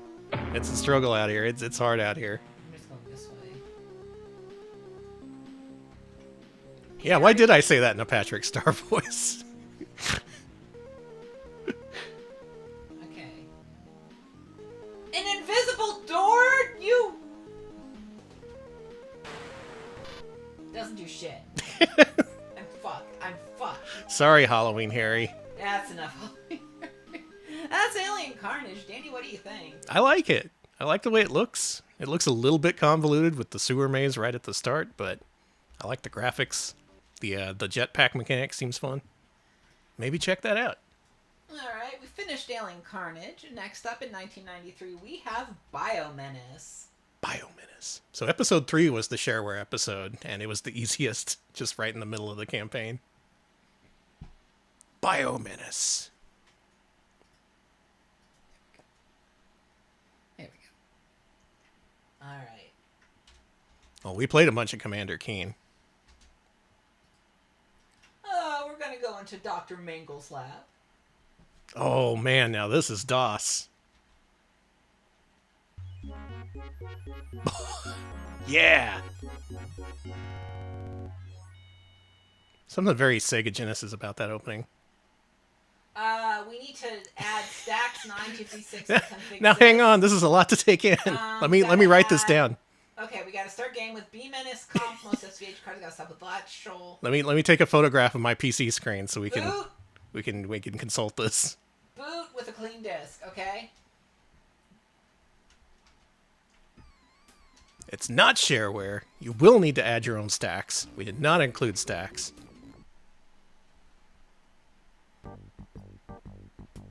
Ooh. This is like Police Quest the platformer. You know? Yeah, a little bit. I like how straightforward it is. You just immediately walk forward and shoot some slimes. Like a modern Dragon Quest. That looks like Cosmo. That is Cosmo! Don't shoot Cosmo! Oh, Cosmo, I'm sorry. Don't gun down Cosmo in cold blood! Alex! Oh my god! You turned him into mounds of gore! He just wanted to go to Disneyland! Well, too bad. You got in my way. You rescue kidnapped Commander Key in this game, and your guy pisses him off by calling him the wrong name. Cool. Thank you for the bits. Cosmo, man. We killed Cosmo! It happens. It's true, he was breaking the law by not wearing pants. That's the American way.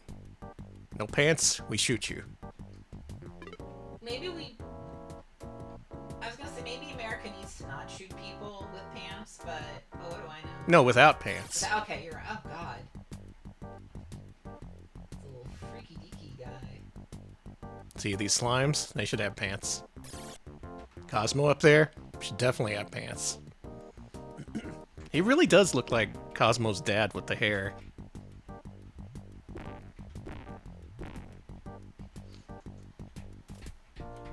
Okay, that's fine. I just can't go that way. That's fine. I love locked doors.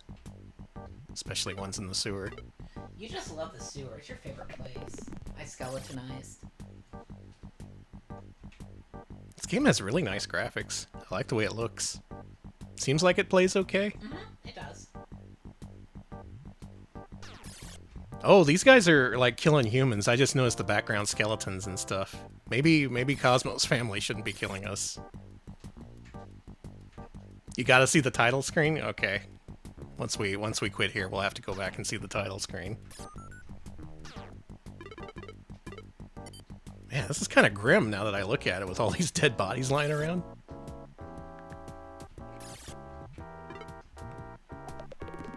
Well, instant skeletonization. last life. Not Cosmo's family, but it is the same species. Is that true? That's what it feels like to me. Are they just evil Cosmos? Not the good, God-fearing, Disneyland visiting Cosmos? Yeah, all your meat falls out when you skeletonize. True to real life, too. Cosmo shithead cousins.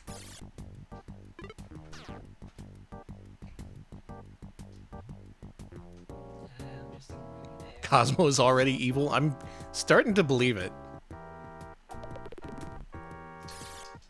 Game over. Game over. Alright, where's this title screen?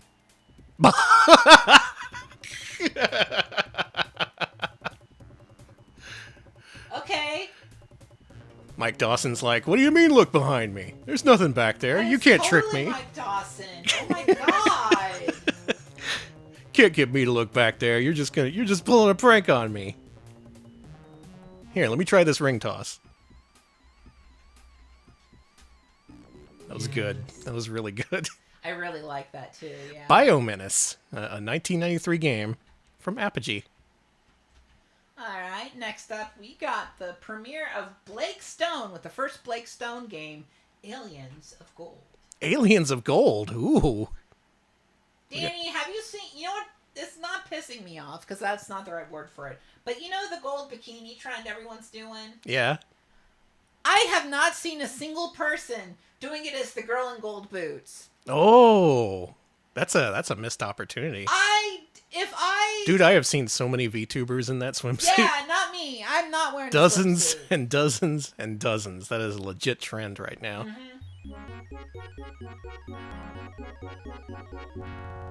I love the girl in gold boots. It's one of my favorite movies of all Get your time. boots with the girl, gold boots, I baby love- girl. It's just, you know... A it's classic. just- It's a classic MST3K episode. In It case is, you're and wondering. I like it because it's just a vibe. It's just a vibe of a movie to watch. If you're interested in 60s LA and you like psych rock, it's so cool. And you like incredibly shitty movies. Yes, it's so good. I need to watch it again. We got a Bobby Prince soundtrack here. All right. Oh, I like the little cutaway in the upper right, like the new Funky Kong mode. All right, chat. Would you pay $29.95 for this video game?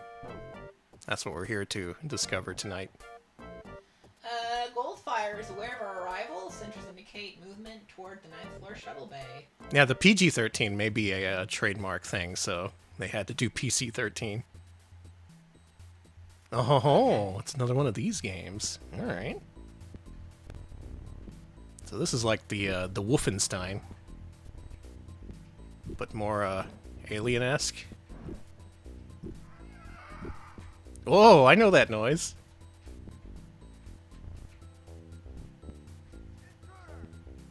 Okay, that guy wants to shoot me, I think. Yep. Come back here. Oh, Jesus. That wasn't good. I learned recently a lot of the Doom monster noises that you hear are just like camels. Like when a monster goes, brrr, that's just a camel.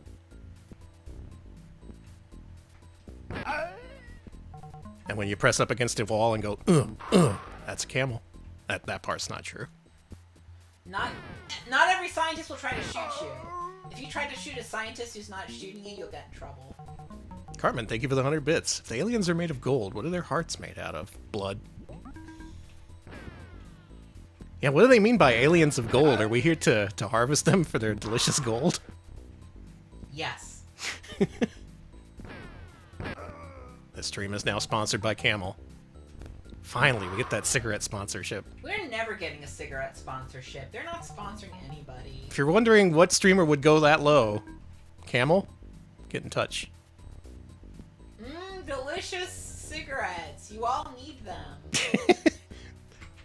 Don't believe the Surgeon General. He's just a disgusting liar. He just wants you to not live in flavor country. And We want you to live your best life and experience Retro Pals the right way, with 2 cigarettes in your mouth at a time. I got a cold drink with my food token. We call that the old double barrel. I got another food token. I'm gonna get something else. Damn, nice. You're loaded. Yeah, I got food tokens. I got a cold beverage. Okay. You played this as a kid? Nice. Man, I could only imagine playing these when they were new, because, like, this just kicks the absolute shit out of what was possible on consoles at the time. Before we saw a bunch of platformers that were kind of like, you know, lagging behind Mario a little bit, but, you know, difference of platform and expectations didn't really matter all that much. But here, this is like really pushing the boundaries of what's possible with technology. That was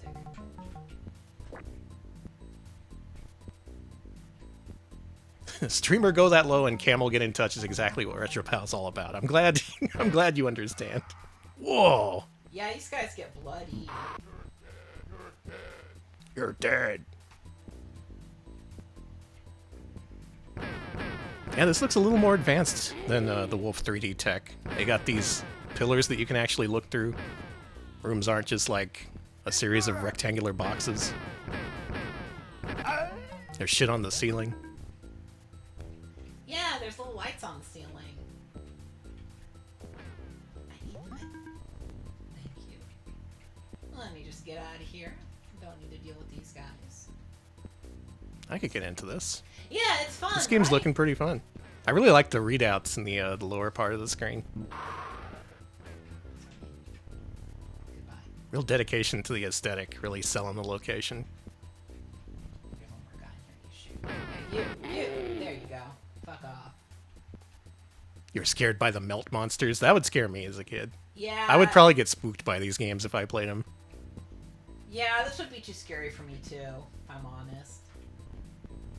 Okay. Well, I've got no access cards, but this is, I think, a fairly okay look at Blake Stone as fast as we can. Yeah, you did kill everybody. I did kill all the things. That's the important part. Mhm. And you have your food tokens, so Yeah, I got 2 delicious sodas. go enjoy. I will. Enjoy your time at the space vending machines. Blake Stone looks pretty good. I had no idea what that game was like. I didn't even know it was an FPS. Neat. Alright, we have a game you've all probably heard of. It's time for more of Duke Nuke Them, but it's Duke Nuke Them 2. Duke Nukem 2? 2. A second Duke? A double Duke? Double Duke! Let's get it. Let's get that double Duke. He's back. This is not shareware. Do not distribute it. Okay. I don't distribute anything. I don't know how. I never distributed nothing. So this looks cool. Oh, these are graphics. These are really good graphics. Yeah! We know that guy.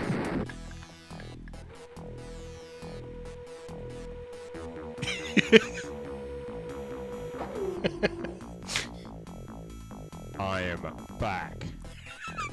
Good. Love you, old Duke. Love you, Duke. Nation's Heroes has disappeared. Which one? Well, Duke was being interviewed on television about his new book. Why it's so great. Wait, that's a thing that was referenced in Duke Nukem Forever. He was abducted by an unknown force. There's a 4 mile wild UFO floating over LA. That's not good. He finally got to be on Oprah. Good for him. I'm so glad he got to be on Oprah. Me too. Love to see people achieve their dreams. This isn't TV. I'm always saying that, Duke. As evil conqueror, I believe it's my place to tell you why you're being abducted and will have to go through years of painful torture. Oh, well, alright. As long as there's a reason. Vocifercrat, thank you for the sub. Thank you. Full free copy of this game on PC Gamer demo disc. Nice. That's a nice get. Damn, Sheriff Ram, thank you for the 37-month resub. Sheriff Ram, thank you so much for the sub. We got some Duke. Duke is here. I had a brief subscription to PC Gamer. They used to include a CD-ROM. with their magazine. It had a lot of animations featuring this thing they called Coconut Monkey. Anyone remember Coconut Monkey? Coconut Monkey sounds very familiar.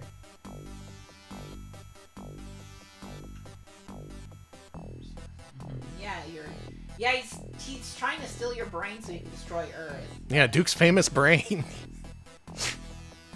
We need it. And Swoosh. I'm being plummeted to a convenient holding facility. They didn't remove my secret explodomolar. Oh God! No. Ew, I don't like Duke's mouth.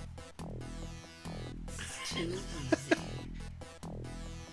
Well, that seems like an oversight, putting a gun locker inside his jail cell. I remember those weird click-and-play games that had the Coconut Monkey. Yeah. Those are so shitty. But it was a thing at the time. Like, you got it for free, so you were like, whatever.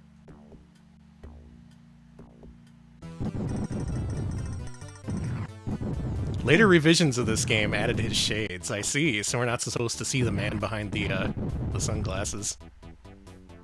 Well, this looks like a step up from the last Duke game. Holy shit. I always assumed like they looked almost identical, but I guess the year in between the games really made a difference. And these jams are great so far, yeah. Oh, look at those background details. The monster's reaching for you.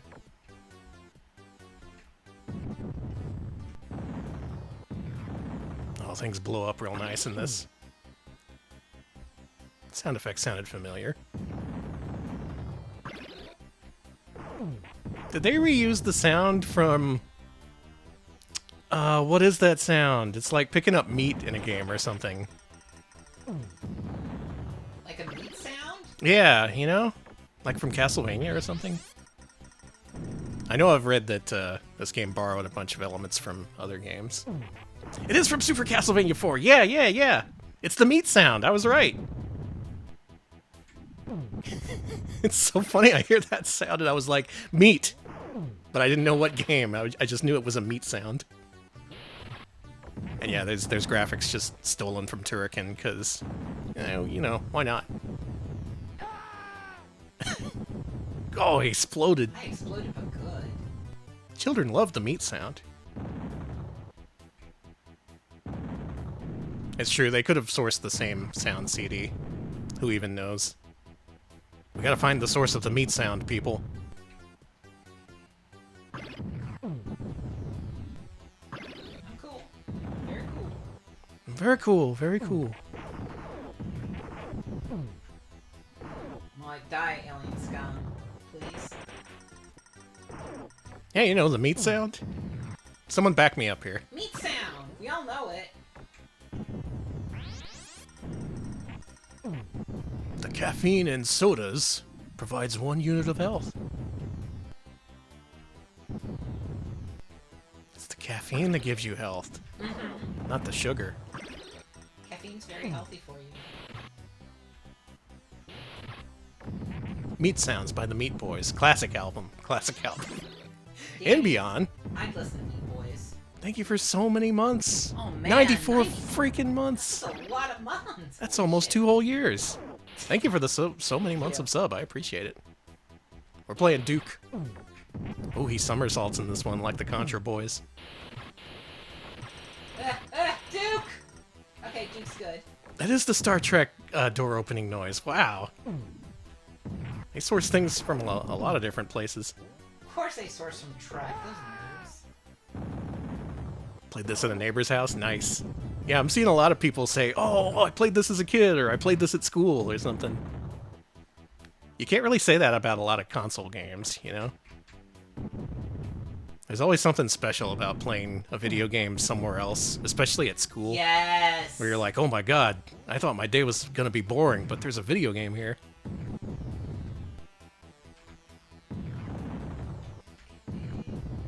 True, Apogee does loves their Star Trek. They loves their Star Trek, They indeed. sure do's.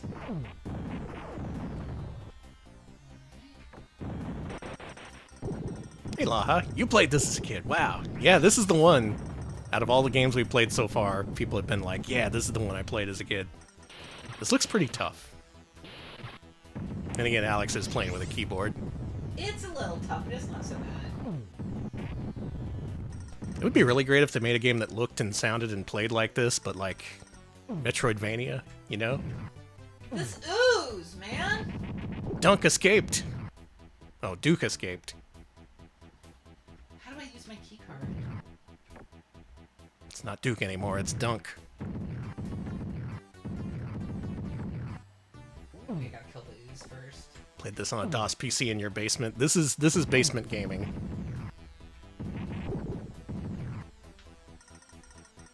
Really? It's not up? Oh, it crashed after the intro? That sucks. Something. You didn't even get to hear him say, I'm back.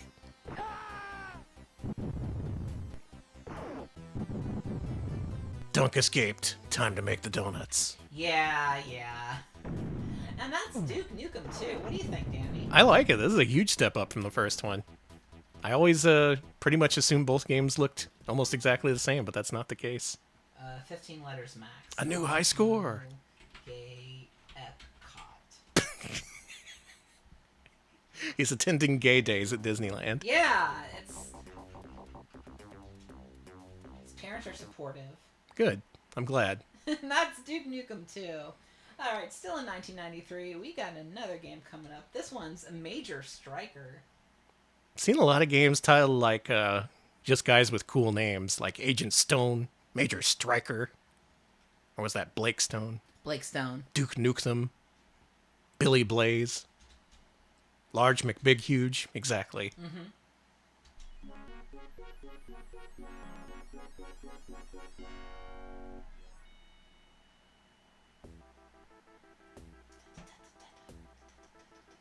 Bobby Prince. He's made these games sound really good. Yeah.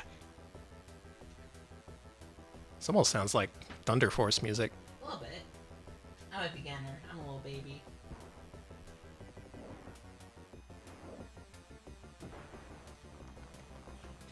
Presentation-wise, they've really stepped it up for 92 and 93. Really have. Nice intros, good soundtracks. Stump Chunkman, We got Slap Admiral Yoshira Bulkhead. here. Do you like her? I do. What a face. That's Duke Nukem's dad. Dad Nukem. Oh, hey, whoa, this ain't a platformer. This is some kind of shooter game. We got ourselves a Xenon or a battle squadron of some sort. I'm fine. Is the pilot MD Geist? Yeah, sure. The most dangerous Geist. He does have MB Geist vibes. He's a member of the U.S. Manga Corps. I salute our veterans. I got kicked out of the U.S. Manga Corps, dishonorably discharged. What did you do? Well, I insulted MD Geist. Yeah. I said that there's just, better warriors out there. I bet he's not the most dangerous Geist. I bet there's Geists out there who are more dangerous. Ugh. Okay. So we haven't seen too many shoot-'em-ups from these guys, but we will see at least a couple. And I didn't think this was one of them. It was kind of surprising to see. We got some nice parallax scrolling. We have weapon upgrades. We have the classic vertical gameplay. It's very vertical. That sound effect was just the dude going, boo! Yeah, it's not good.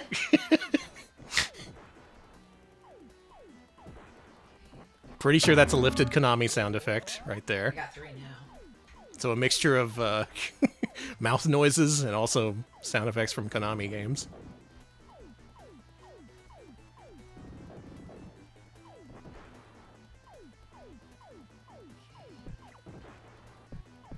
Got some nice background destruction. Pew. Boo! This is pretty good. This is alright, but I'm not good at shmups, so... I want a game with wall-to-wall acapella sound effects, a la Panic for Sega CD. No one's been brave enough to do it after that. I tell you how you can do that, though. How? Hire Rockapella. Okay, Rockapella! Do it!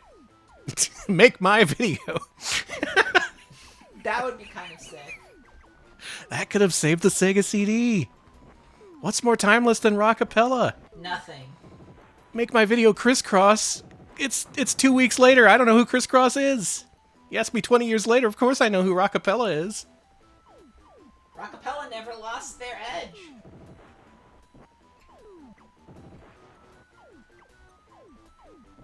Kanta 2 is all mouth noises. I never played that, but I do know what that is. That's a good-looking video game. And it makes sense that they would have mouth noises as sound effects. Rockapella did a song for a recent indie game, The Big Con. Well, holy shit. Well, okay. Well, then Clearly someone has the right idea.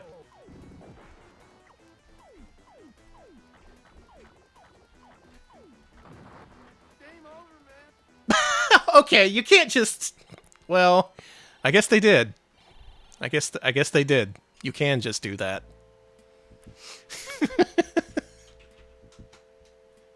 Anyone seen Aliens? It's cool. It's got this guy who says game over.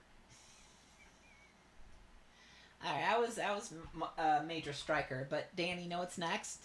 What's next? We did the bash. We did the Monster Bash. Oh, The fuck Monster yeah. Bash. Do you know Let's Monster go. Bash? Yeah, I had this on shareware CD. This is you? This is one of Cool. the few shareware discs that I had when I got my computer in the late 90s.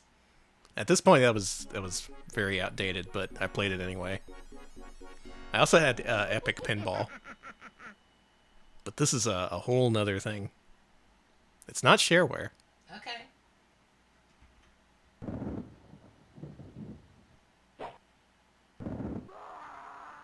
Blah! It's Monster Dash starring Johnny Dash. Blah!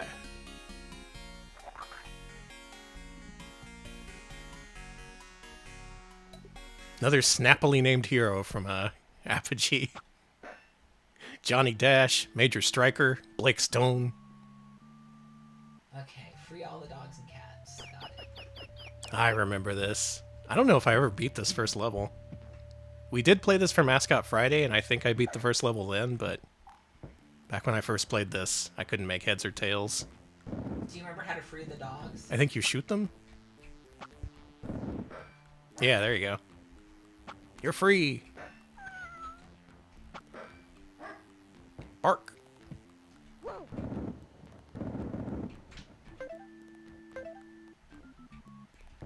Did I hate this game? Maybe I just found it unsettling. It is a little bit unsettling. It's a little unsettling. A little bit of a strange vibe video game. Because it's like kids horror, but also there's blood and stuff. Reminds me of Monster Party. Yeah. Yeah, actually. Hey, RFM. Yeah, we just got done with Duke Nukem 2, actually. We're nearing the end of the catalog. We're in, right in the midst of 1993. Post Wolfenstein, but pre, whatever else is next. Ow. I'm fine. Yeah, that sounds right. We played this for a Halloween showcase. This is quite Halloweeny. I'm fine. Just gotta crawl. Gotta crawl. Yeah, the zombies are bad guys because they're kidnapping our pets. What? It's... How? Danny? Uh-huh. You can do it. Oh, well. Maybe not. I think you're meant to go down through one of the holes that preceded this. This was also my experience with the game, though. Not really knowing where to go or what to do.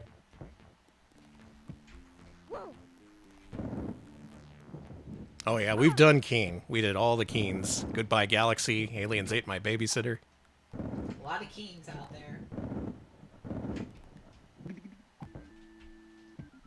Alright, what hole am I supposed to go down that I missed? Like those really thin holes Where? from earlier.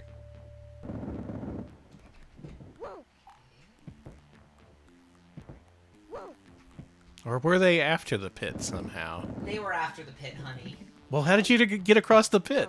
Because there was a bridge that faded underneath me, and the bridge did not respawn after I died. Uh-oh. That sounds like a problem. Yeah. Yeah, I'm trapped. I'm stuck. Well, And that's Monster Bash. yep.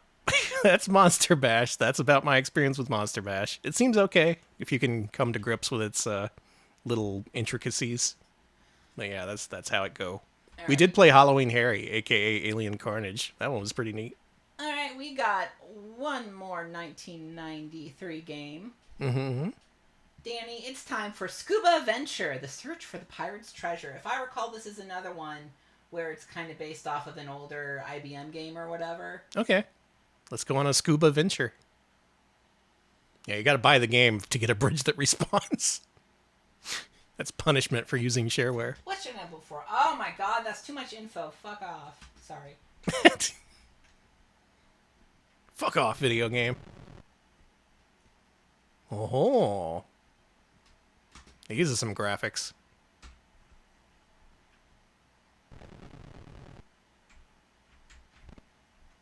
Alright, so we got a nice little undersea adventure, as opposed to a straightforward platformer. You're always floating to the top, so you gotta press down, much like in scuba diving. Much like Alex Kidd. That's just a fish from Mario. That's a cheap. You've killed a cheap, and then you ate it. Can you even eat cheeps? What do you think they taste like? Probably not good. Would you eat a thing that flies at your face while you're innocently trying to walk across a bridge? No.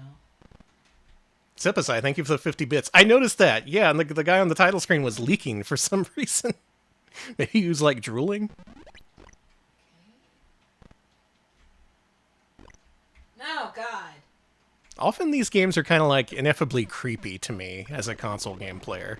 Like, they do things a little bit differently. There's no ESRB to protect my young brain from seeing horrific things. True, Monster Bash was kind of scary. And sure, you can rate your game PC-13, but what does that mean? What's that based on? Also from Mario. What's with all these Marios? You don't like Mario? Mario's fine. You'd think they'd get in trouble for knocking off Mario. But According to I guess- Bobinator, this is a contractual obligation game they did for another publisher called Soft Disk. Okay, that makes sense. And Keen Dreams was also part of this.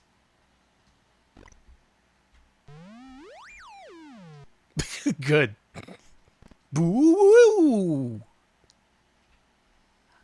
Parental caution 13. You need 13 parents to let you play this. Whatever, I'm just gonna... Sign your 13 permission slips. You have to use turbo mode on your PC. My first PC had a turbo button. I had no idea what the hell that was. But I kept it on all the time just in case. Turns out, makes your PC slower. Very, very intuitive, guys. Aren't computers grand? Yeah. You want turbo mode? Of course I want turbo mode, sucker. You have a slow PC now, and we're not going to tell you. Yeah. But yeah, I'm scubaing. I'm on an adventure. Pretty cool, huh, Danny? Yeah. It's a nice little change of pace. It's not a platformer. I don't need air. I'm fine. Vaguely exploration-oriented. I guess I should get some air. A watery grave is all that remains of my efforts, chat. Wow, well, at least they gave you a gravestone. This game had the most amazing sound effects. Dead guy. He is dead. Scuba Venture, the search for the pirate's treasure. So that was a hell of a year. 1993? Saw a bunch of stuff that year. They really broke out. Duke Nukem 2. Even had time for contractual obligation games. Quite a year for old Apogee. So we're moving on to 1994.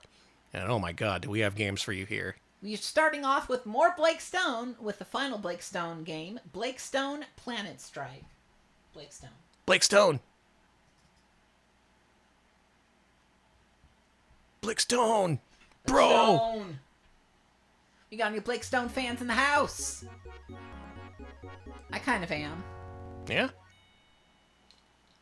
A little bit. I'm okay with that guy. This is by Jam Productions.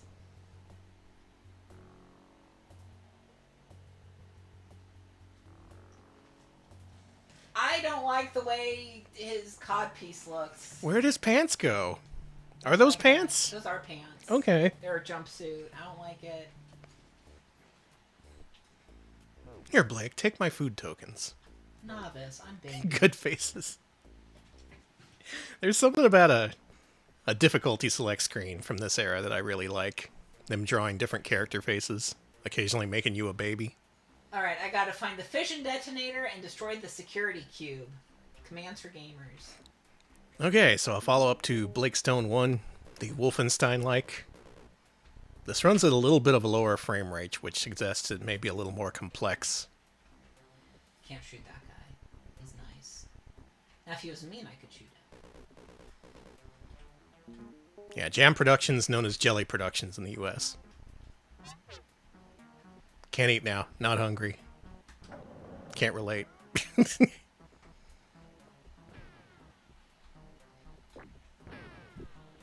Yeah, we're getting Blake stoned out here in space. Alright, then. Oh, I've got a map now. That's nice. Oh, the auto map is really nice looking, actually. And having that on screen at all times is pretty nice. I got a cold beverage. Getting shot makes me hungry, too. Don't shoot. Okay, just walk away. Just walk away. What? Ah, blah! Okay, man. You got it. Bork says this is basically like Spear of Destiny, a marginally enhanced commercial release after the original shareware Blake Stone. I see. So this is Blake Stone hitting the big time, hitting the retail shelves. Stop attacking me! Oh my god! I assume they still operate on the shareware model with some of their games at this point, but yeah, at this point they're big enough to ship their stuff to stores. They recolored the human enemies and reversed their voice clips to make them sound more alien. That's what they did for this. I guess they considered it too violent to be shooting humans. Yeah, everything still explodes into beef. That's the important part. That was from something else. I know that noise that just happened. Which one? The noise that guy made. It sounded like a death scream from Star Wars. Very interesting. It was like the green guy I killed. I'm running low on health. Doesn't do anything. Yes! Okay, cool. I'm good. I love the idea of repurposing stuff from just a whole bunch of different sources. Like, just try and sue us. Can't sue us if 50 people are trying to sue us. Exactly. It's the maximalist mode of copyright infringement. Mm-hmm. It's like, who's gonna win? Who's gonna claim my money? You just put the lawyers in an endless copyright maze. You're like, solve my maze, Superman. Stop! Oh my god, dude! Damn. I'm just Blake Stone over here. Innocent, beautiful Blake Stone.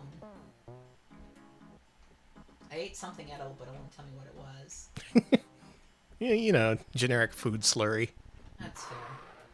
I think that's it. That's the detonator. Gimme, gimme, gimme, gimme, gimme. Gimme, gimme, gimme, gimme, gimme, gimme, gimme, gimme, gimme. Maybe I have to shoot it. That's gotta be the detonator. That is so detonator looking. Alex, that's a cube. Cubes can be detonators.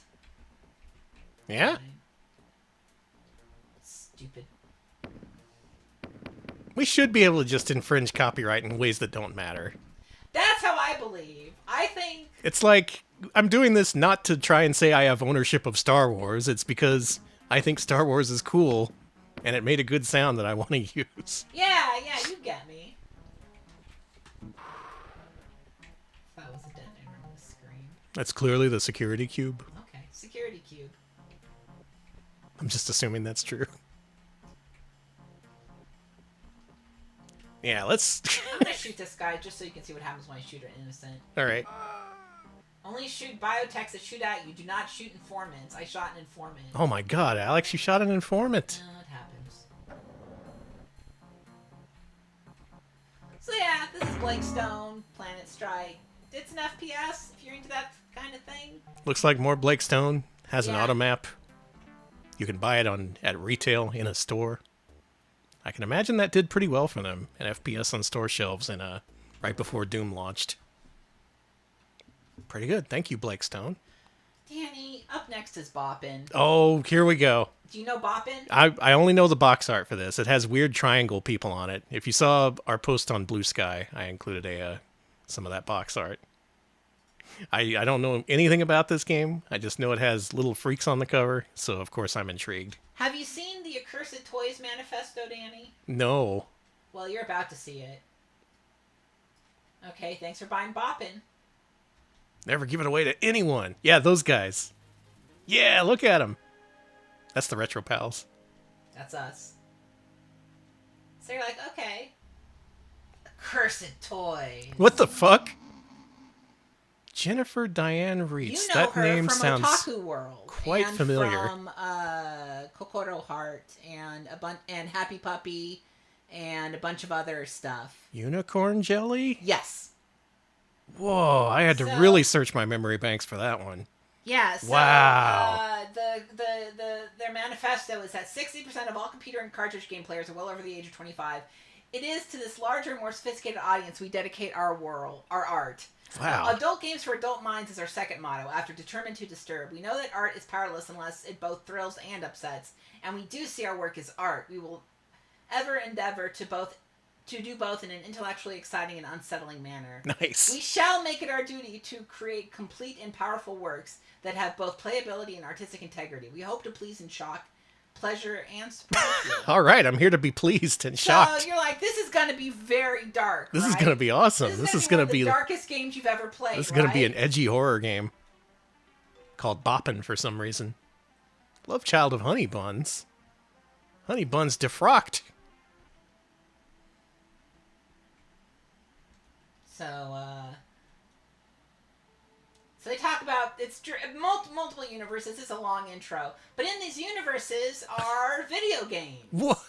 books, legends, all kinds of shit.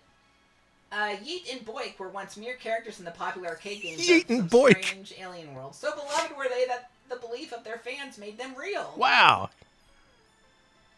See, if you believe in your favorite arcade characters, they become real. Mm-hmm. Everybody, let's manifest Rygar into our reality.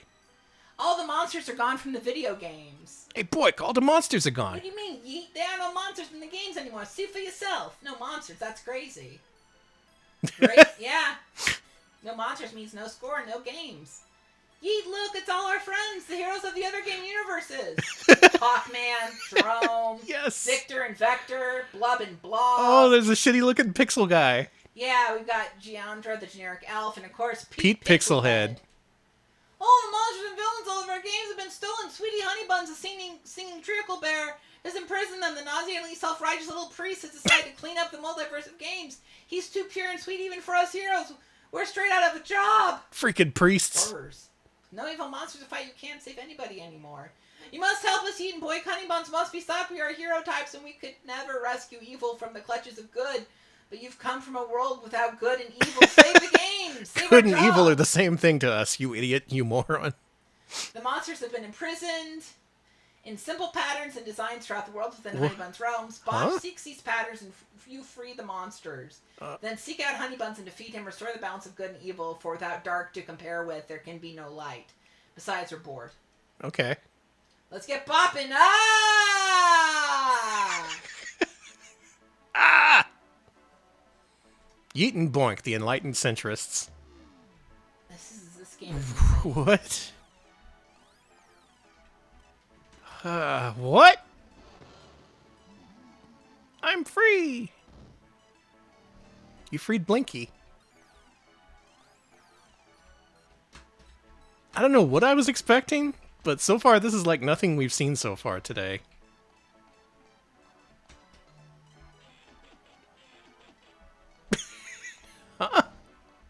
It's fine.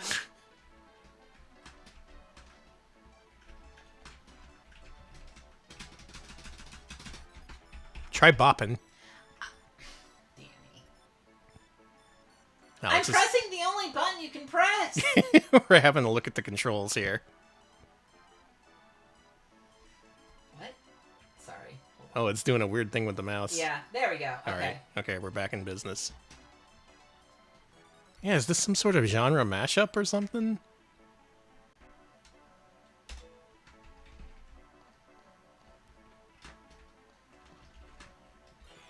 Get out of here, Diamond. We don't need you. Okay, let me try again. Or not, okay. We have any boppin' experts in the chat room? Anyone want to tell us how to play boppin'? Okay. I got it. Nice. I guess you keep sending pieces back until you get one you can use. This is Sega Swirl to me. Who up boppin'? And if so, what are you boppin'? This looks like the kind of game where you can set up combos, yeah, but... Oh, okay. So far, this seems a little... odd. So is this the dark and edgy game you were expecting? Yeah. This is very artistically true to itself. And this is pleasuring me and frightening me, or whatever they said they were going to do. I am pleasured and frightened. Alex?!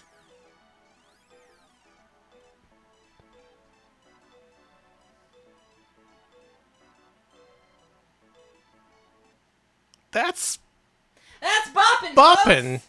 Everybody's boppin', yeah! That's boppin'. Cool. Huh. Accursed toys indeed.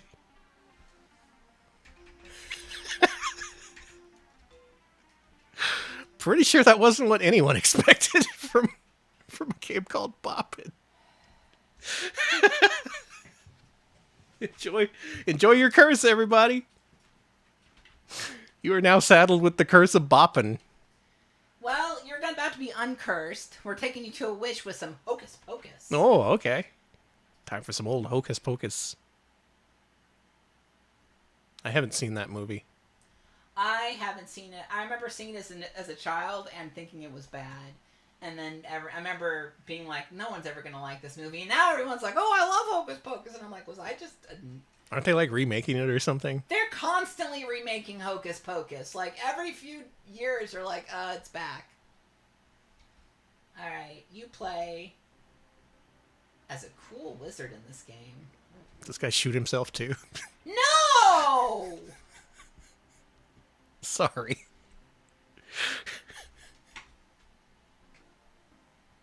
I loved this game as a kid. Hey, Misty. I've not seen this game. This one's new to me. Okay, I got it. Nis, you played this too? Oh, man. We're unlocking all kinds of memories in the chat. Ah! This game looks quite Amiga, though the explosions are quite DOS, so it balances out. Yeah, it's so Amiga. We've ranked so many games that look like this on Mascot Friday. You could talk to the wizards. You can shoot the little lizard people. Alright, how do I talk to the wizards? Space? Hold on. I do want to talk to the wizards. Yeah, we must listen to the wizard's wisdom. Quasi-remake sequel, or sequel to an older shareware game called Clyde's Adventure, I see. Not sure which one of these buttons. Maybe just press up. Oh, there we go.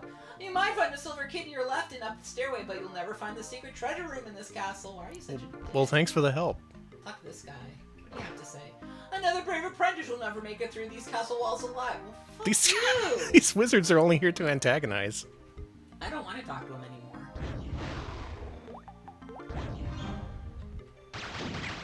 This is like if Jazz Jackrabbit was an Amiga game.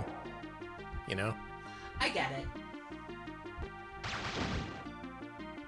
I do like the graphics. I like the enemy characters. The little lizard guys are cool. They're very cool. It looks nice and satisfying to pick up items. With big numbers telling you how many points you got. Demon guys. Yeah, those are very arcadey. I like those guys. You can shoot up. I'm cool. I like the big mushrooms in the background. Wonder if you get to go to the mushroom world. Maybe you're in the mushroom world right now. Okay, I'm good. Made across. I really do feel like that this was at least influenced by Amiga games. Like, the people who made this had experience with the Amiga as a platform. Oh, there's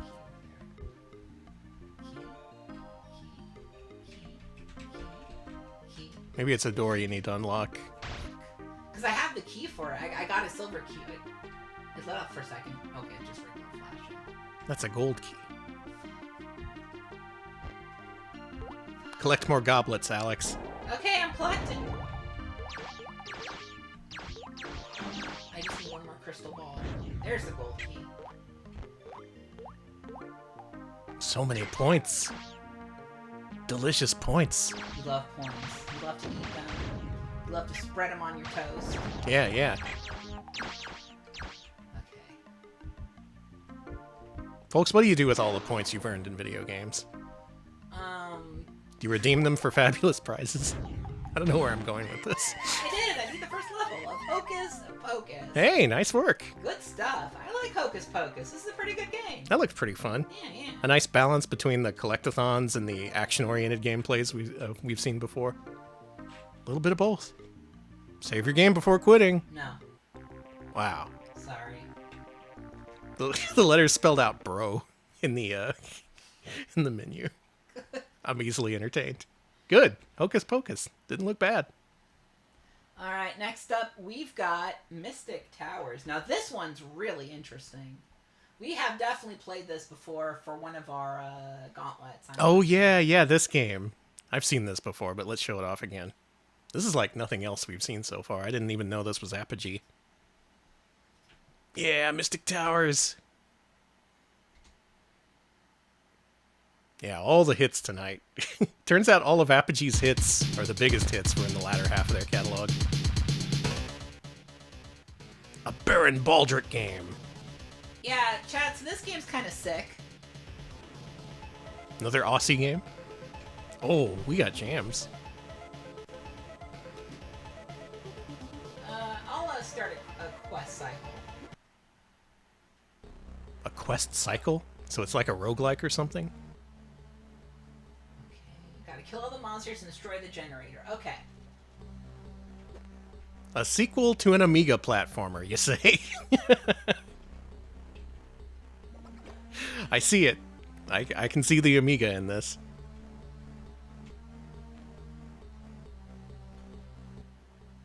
Alright, when I see flashing red tower key symbol in the monsters box at the top of the screen, collect the key. Okay. Alright, so far so good. I push and not. Okay, they're telling me how to push and pull like that. Got it. It's the backspace key. Spider! Bye, I'm just gonna ignore it. That's what I do with spiders. Yeah, I'm like. Why is he no pants? Why he no pants? Do we need to call Pantsmo? Hey, leave me alone. No, no.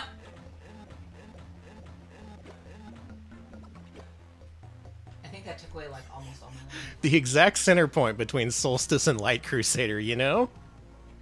I can see exactly what you mean. It's like exactly that level of complexity between those two games. What is with the music? Like, holy It's shit. amazing, right? Oh, you even do the classic pushing blocks so you can jump on them. He is aged. Pants no longer have sway over him. Yeah, fair enough. You can see his butt a little bit when he bends.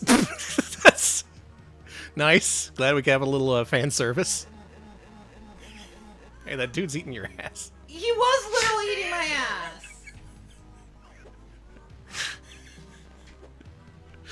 Ugh. It's fine. Such good animation. It's really good animation. Just wish he had pants on. He doesn't need them. Not everybody wears pants, Danny. Not everyone ascribes to your need for pants. I always wear pants. I'm never without pants. That's true. In the shower, I wear my shower pants.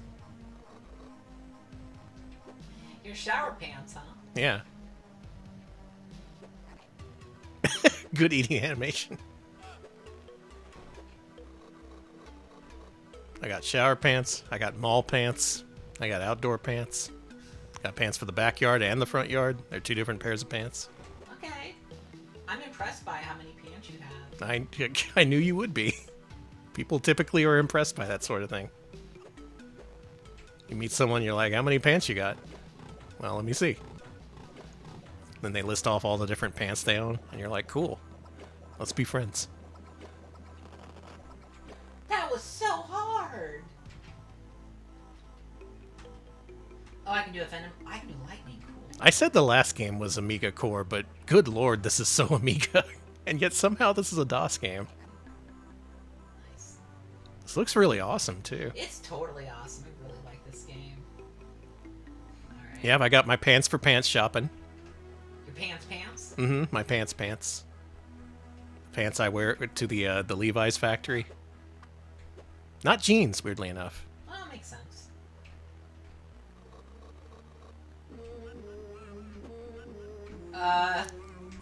What? Do we get Peter Frampton on guitar all of a sudden?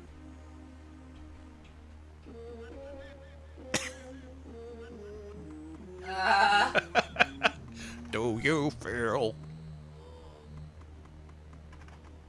What are you doing, dude? There we go. This way, dude. No. Oh, you're getting generated. No. He's generating your pantsless ass. No, if only I wore pants. That's a Hendrix sample? If you got a sample from the best. I got an item. It's fine. Do you like that? You cut that out. Okay. That's inappropriate, even for a Friday stream. Can I free the babe? I'm gonna try. Dude, free that babe.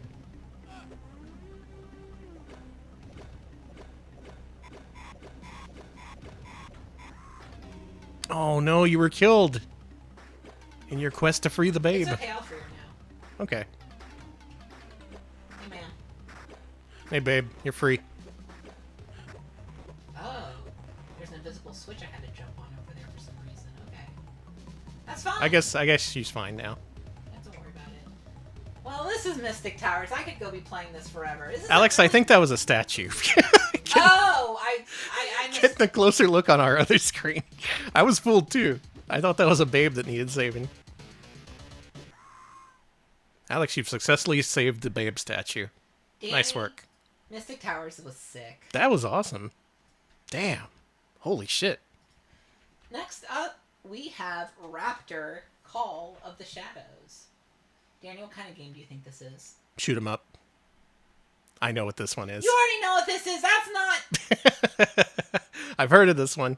People refer to this game before. I don't think I've ever seen it in action, but I'm soon to do that. No, okay, sorry. Beep. All the babes I talked to turn out to be statues. Ain't that some shit? Ain't that a bee?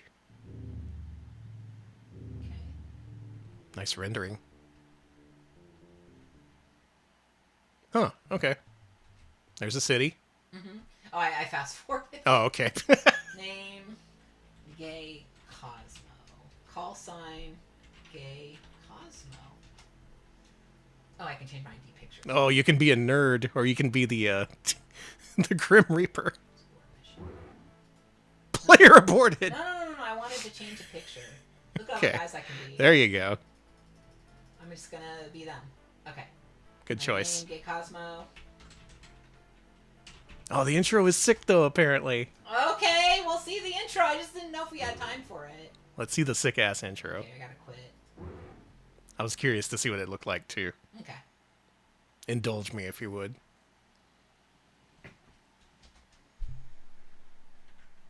All right, sick intro incoming.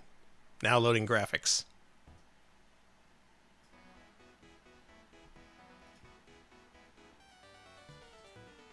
I'm feeling the heights of gaming excitement tonight, I gotta say. Many different types of excitement, too. Platformers, shooters, FPSs even.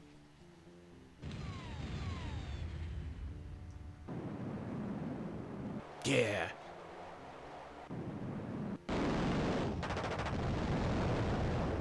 Cool. Yeah, take that. That was That's cool. it. Okay, Holy that was shit. really short. Okay. For some reason, I thought it was really long. I'm ready to blast Try stuff. again. All right.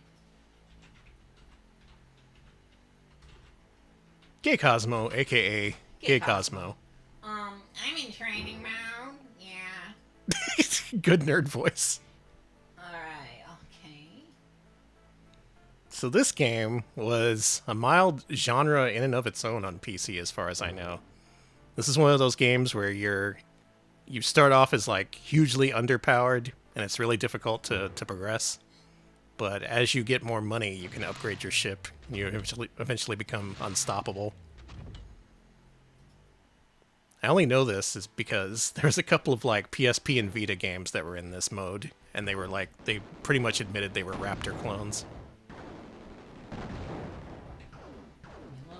Ah! So really what you're aiming for in the early missions is to get money so you can power your shit up. I only played one of these games. It was a Flash game called Upgrade Complete. Oh, that game's so fun. And yeah, that game was really fun. And it took things to an extreme. It was like you had to buy the UI, you had to buy sound effects. We got money. Money! Money for me!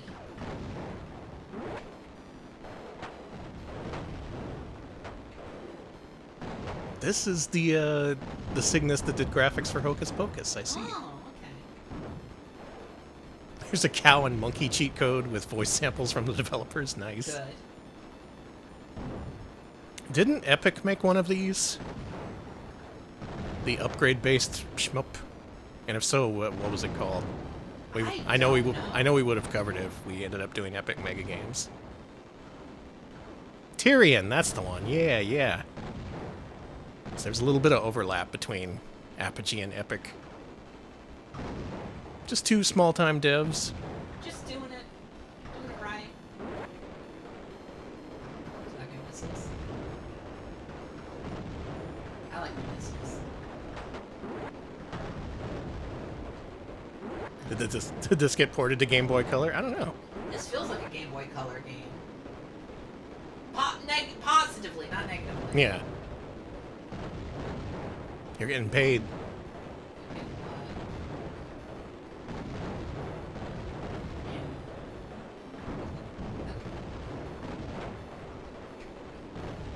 So this is Raptor. Yeah. It's basically what you'd expect. Yeah. And like I said, it's kind of a slow start from what everyone says, but it ramps up quickly depending on the upgrades you get. Again, I wasn't there, but if I was there, I probably would have loved the shit out of this. Just for the depth, you know?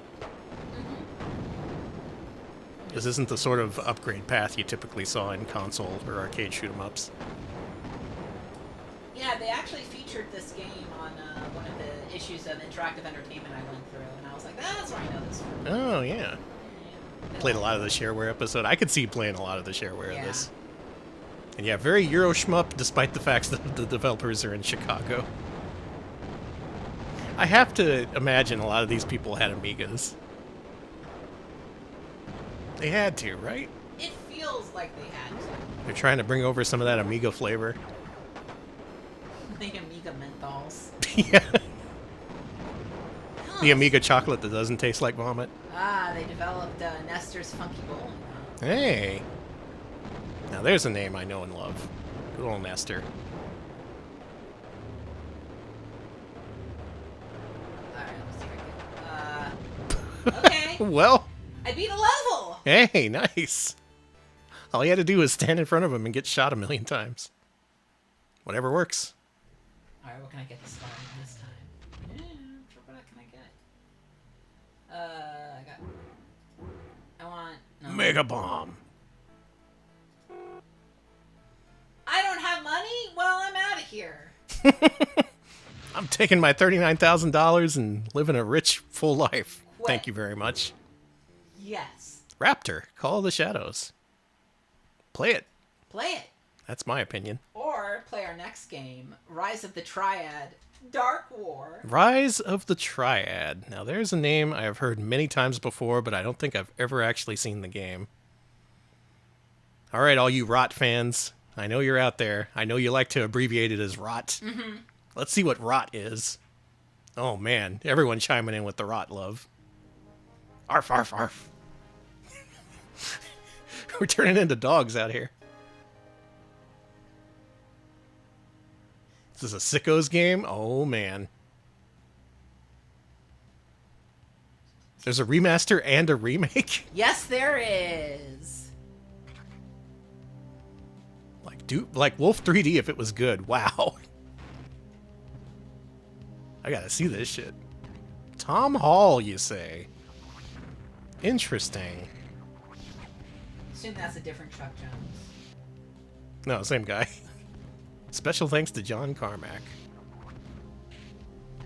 Oh, we got a proper staff on this one. Holy shit. Look at all these people.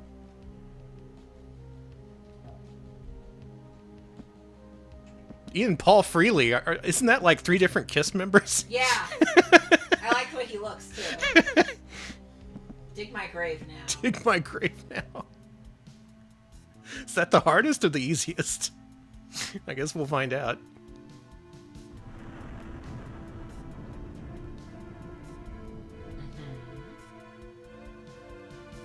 Oh yeah, that is IP Freely. Whoa, big gun hand. Whoa, 2 big gun hand. Fuck yeah. All right, I'm in. I'm a Rot fan.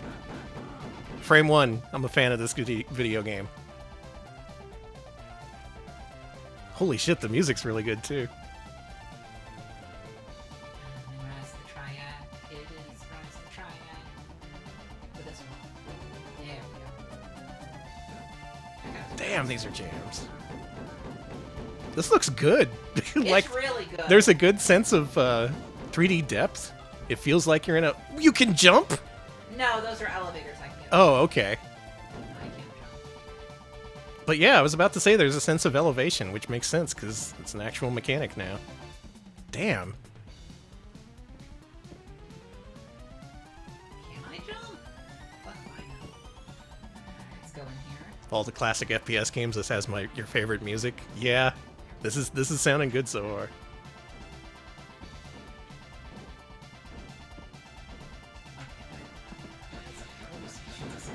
It's supposed to be a Wolf 3D sequel, but ended up going in its own direction. I see. I can see, yeah. Oh, there's bounce pads. Yeah. Dude, how is this possible for 95? This looks really good. This looks better than Doom in some ways.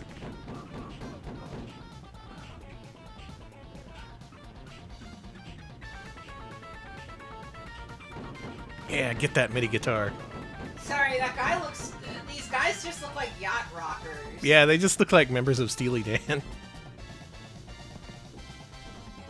Watch out for the wall. No one gets whooshed. That's a pretty nice and dynamic little level challenge there. Moving walls. Whoa. God mode? What? Holy shit. Alright.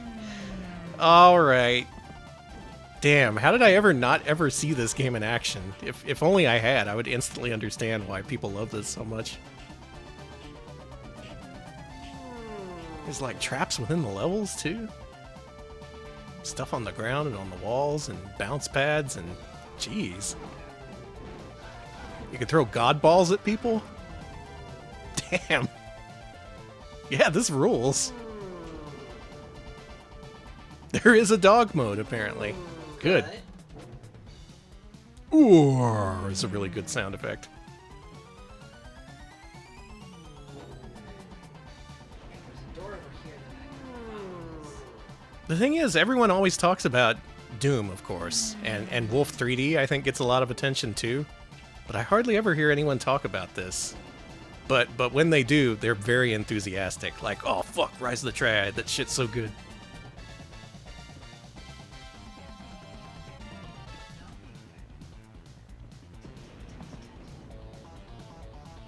Danny, this is sick.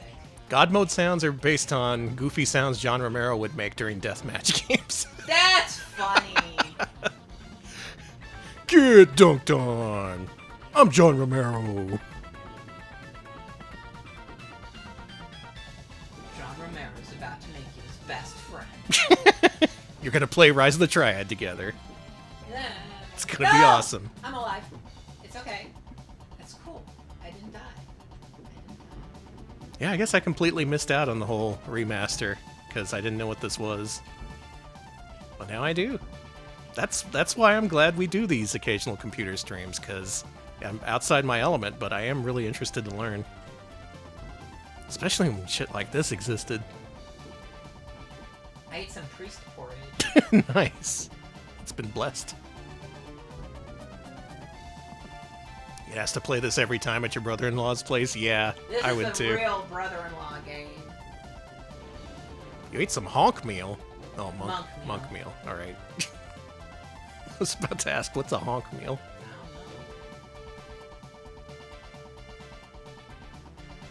Oh, holy shit.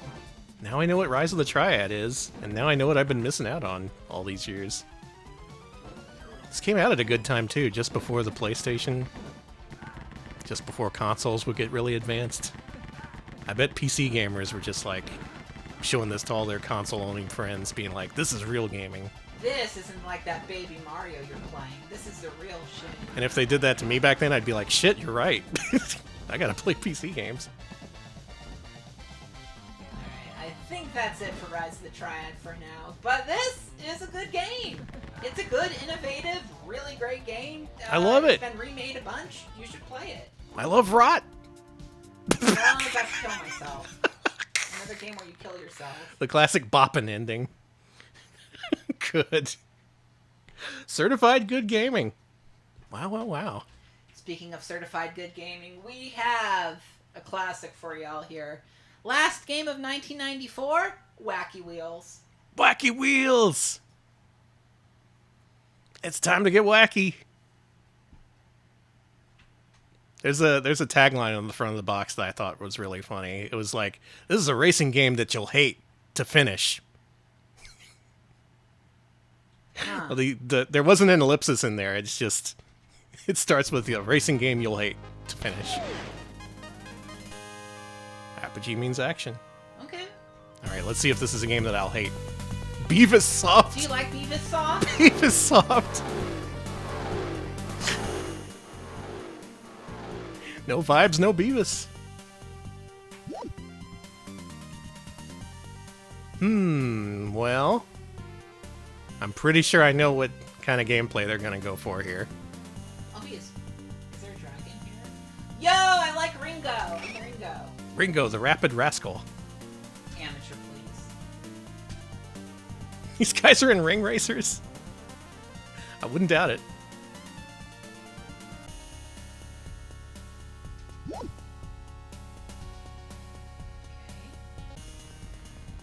It's time to race on these wacky wheels. Oh yeah, this is a Mario Kart. This is so a Mario Kart. Runs a little bit slower, but PCs didn't have the Super FX chip. I mean the, whatever Mario Kart had. Not Mario Kart had Mario and Toad. That's true. You don't need special chips when you have Mario and Toad. Oh no, you got tired. Fine. Fine. It's fine that Ringo is 8th place. That's cool, actually. Peace and love. Peace and love.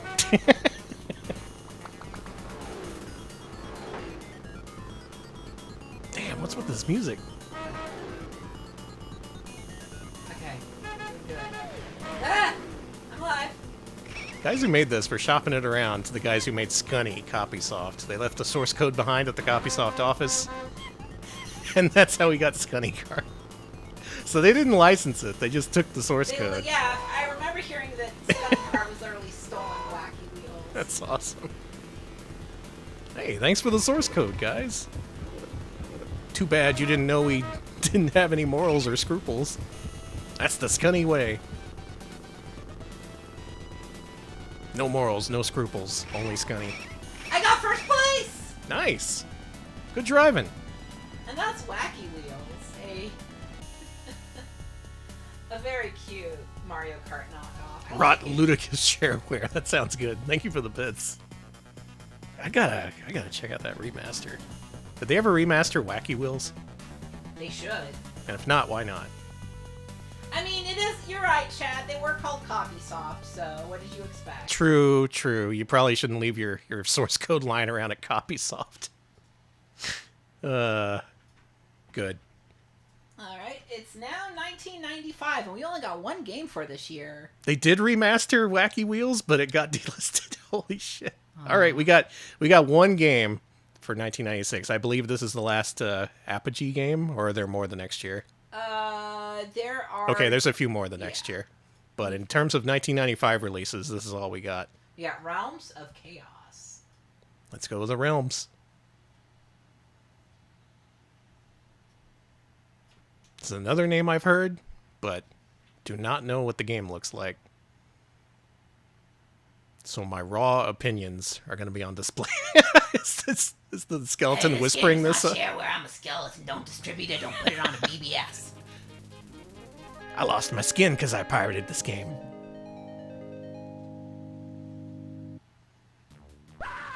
Ah! Revolt, yeah.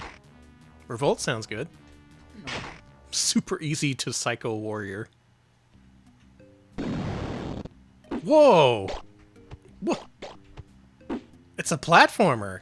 Not just that, you can be a babe, too. Whoa! You can become a babe in this. And a barb. We got barbs and babes. The classic combo. This game loves to scream at you.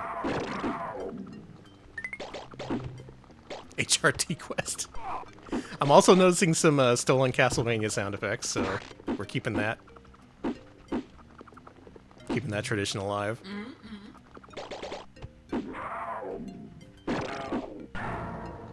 Yeah, that was totally the heart pickup sound effect. Again, from CV4, they love stealing from that.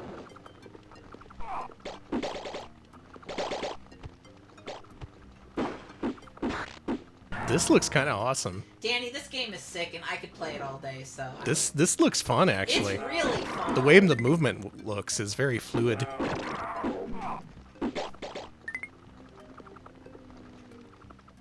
Pretty nicely detailed backgrounds.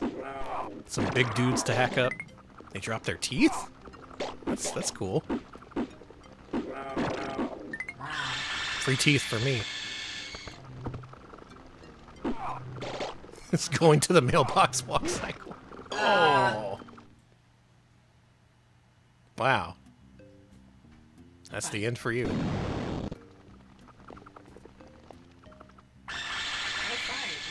Jump over the enemies. Wait, yeah, why is she looking at us every time you pause? She's like, well, Do you like this? what now?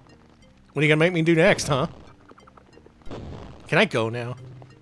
She really does have a "Can I go now" vibe. Let's jump over You done with your little barbarian fun? Can I go watch Oprah? Can I go watch Oprah Duke? Yeah. Got a date with Duke. He just wants to watch Oprah.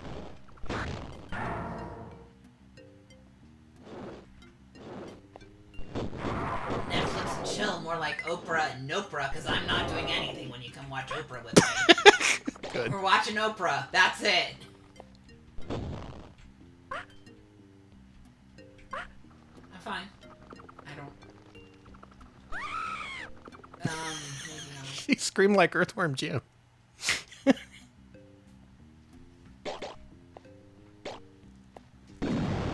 I really do prefer the guy. Sorry. More like Oprah and Nopra. I just love the idea of going over to someone's house expecting to make out instead of we're watching daytime TV. No, I wasn't joking. We're actually just watching Oprah. Sit down. It'll be on when The Price is Right is over. Oh! She did do the Family Guy death pose.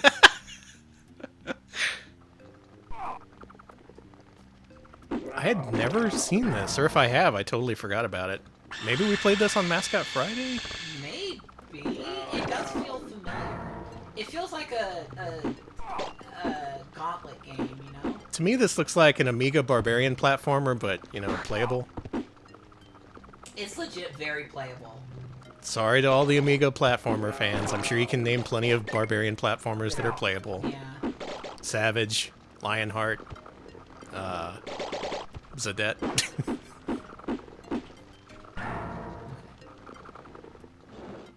I'm doing alright here. Is Oprah still on? Is Oprah, remember when Oprah had her own cable channel? The No. Oprah Network? Really? The Oprah Winfrey Network, OWN, yeah. Where it would be like, it would play Oprah, but it would play like original programming and like documentaries about Oprah. It was very strange, OWN. Leather Goddesses of Phobos. That could be what I was thinking of. Yeah, this looks does have quite a Leather similar to Goddess that. vibe. And yeah, the scrolling on this is super smooth. Really impressive for DOS. Oh, hidden area. We got fantasy walls? Oh, no, it was just a fun spot. It's the Family Guy death pose. Damn, Realms of Chaos. Good stuff. I want to go to those realms. Take me there. I do. Press any other key if you've changed your mind. I haven't changed my mind. Oprah's been off the air since 2011. What the fuck? Oh my god. What are we even doing with ourselves? What's Oprah doing with herself? What's she doing nowadays?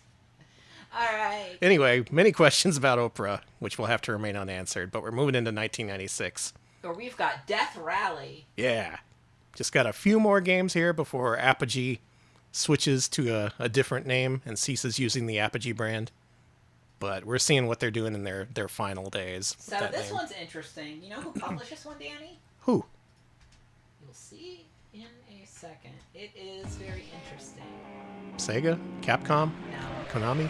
No, maybe I should have. Square Enix? God, I said all the wrong things. TNE Soft? No. Hey, the Race of Waves. This is by Good Time Interactive. Oh, GT Interactive. yeah, they did become GT Interactive.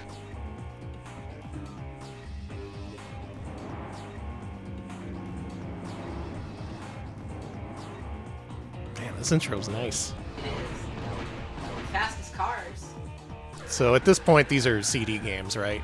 I would assume so. Yeah. It's still a DOS game, but it's probably running on CD. And this is the first game from Remedy, the Max Payne people. Oh. I do know Max Payne. I know that man. GT. GT did a lot of stuff on PS1. Wow, really is Remedy. I'm anime. Anime Cosmo. Cosmo goes anime. Speed makes me dizzy. Makes me dizzy. Speed makes me dizzy. Alright, I'll go to the West End. Yeah, you liking this high resolution? It's so nice. Oh, I'm racing against Duke Nukem at one point. Cool. Whoa, really? It looks like this? Get ready to go. Oh man, it's an Amiga style top-down racer. It looks good. Damn, look at that. There's little elements in the background that give it like a 3D effect, like something out of GTA or something. And it's Death Race because you can run over the viewers. Oh, nice. Yeah. Cool. pedestrians. But not explicitly based on the movie, I guess, just inspired by.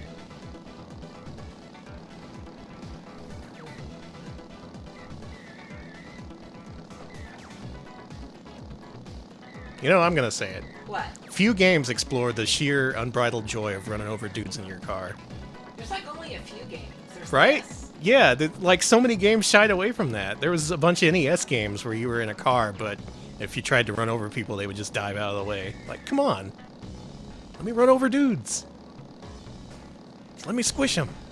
It's just a video game. Anyway, that's my rant. You just want to squish it. I just want to squish dudes in a car. Does that make me a psychopath? Yes. If so, call me mixed psychopath. Alright. Big psychopath. Like McDonald's psychopath?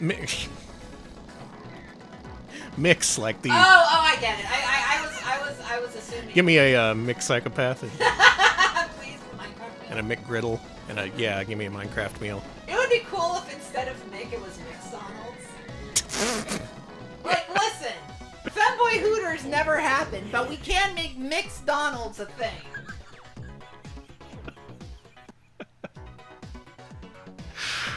Death Rally. Death Rally. Pretty neat looking game. Yeah. Old style of gameplay mixed with mid 1990s DOS You capabilities. can also upgrade your car to make it better. MBs instead of RBs. Yeah. Okay, we're all let's all make our new brands that cater exclusively to non-binary people. I think we have an audience. I think we've shown this game off in some form or another. Danny, next game is Xenophage, Alien Bloodsport. I'm not going to be showing off a lot of this bad boy. Cause Wenbees. I'm done. Wenbees! Good! Good! We're doing good here. Xenophage, Alien Bloodsport. So, phage, like you're going to be eating them? That's what that implies, right? Does it? That's what that word means, right? It's the same form as like esophagus. Yeah, phage is to eat. Okay. All right, let's eat those Xenos. Yeah, we've seen this before. I remember this.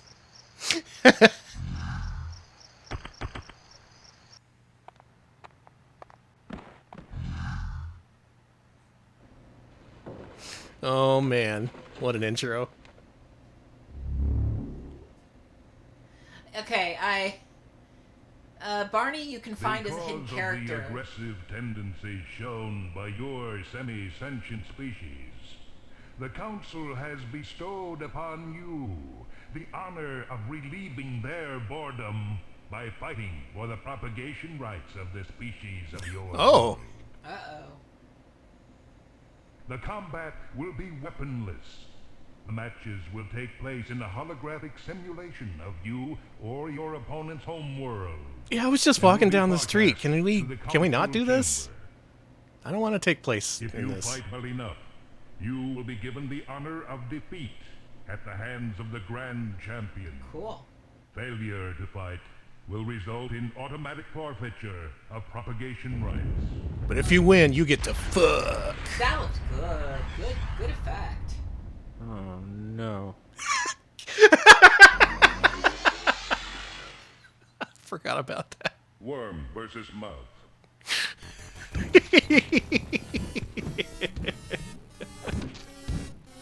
And then it's this.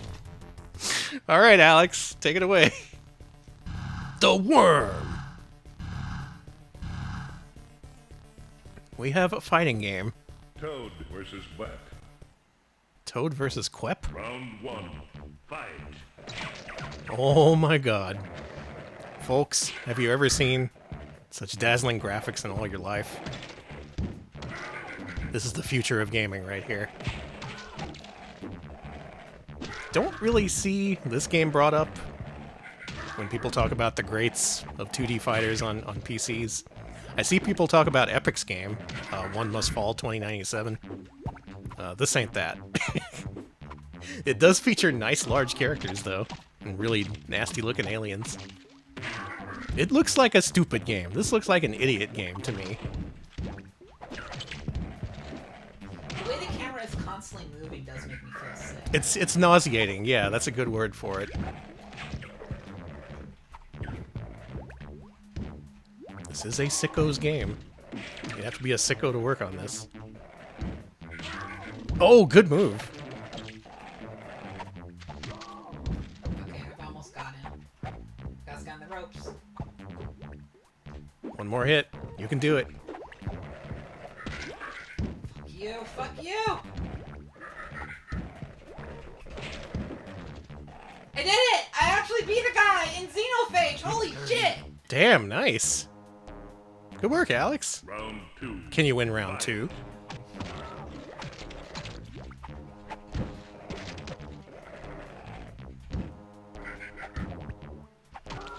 Any fighting game experts want to weigh in on this? Where does this game place in fighting game history? Yeah, what do you fighting freaks think of this? What are you fighting for? It's better than Rise of the Robots. Alright, good start. Good. Being better than Rise of the Robots is a good start. There are worse DOS games. This game is being damned with faint praise. This is at EVO this year. They're remaking it just for EVO. Good. Stop this! Come on, man! I do love the grab where he just kisses you. It's very tender.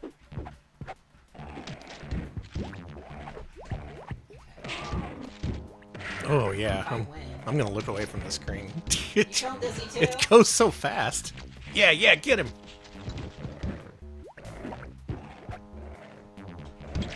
No worse than Dino Rex. That is the best. The best example of damning with faint praise I've ever heard, I think. Well, I lost. Damn. Post-mortem humiliation, they called it. Defeat. Xenophage. Alien blood sport. You gotta earn your right to propagate. We lost. Sorry, human race. And now it's time for the last Apogee game. The last game released under the name Apogee Software. Let's do it. This is the finale of the Apogee name. This is Stargunner. We've covered him from the very beginning, 1986, and we're ending here in 1996 with Stargunner.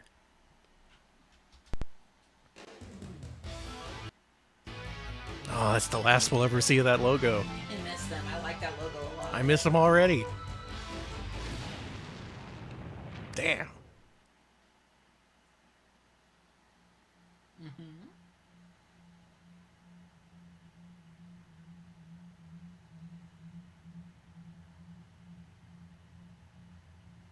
Danny, what the fuck was bopping? You're just now thinking about it? We've had so little time to reflect on any of these games, but yeah, where does boppin' fit into their entire catalog? That just seems like a real outlier.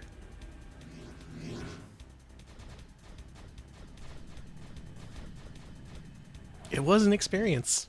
We all experienced boppin'. We bopped.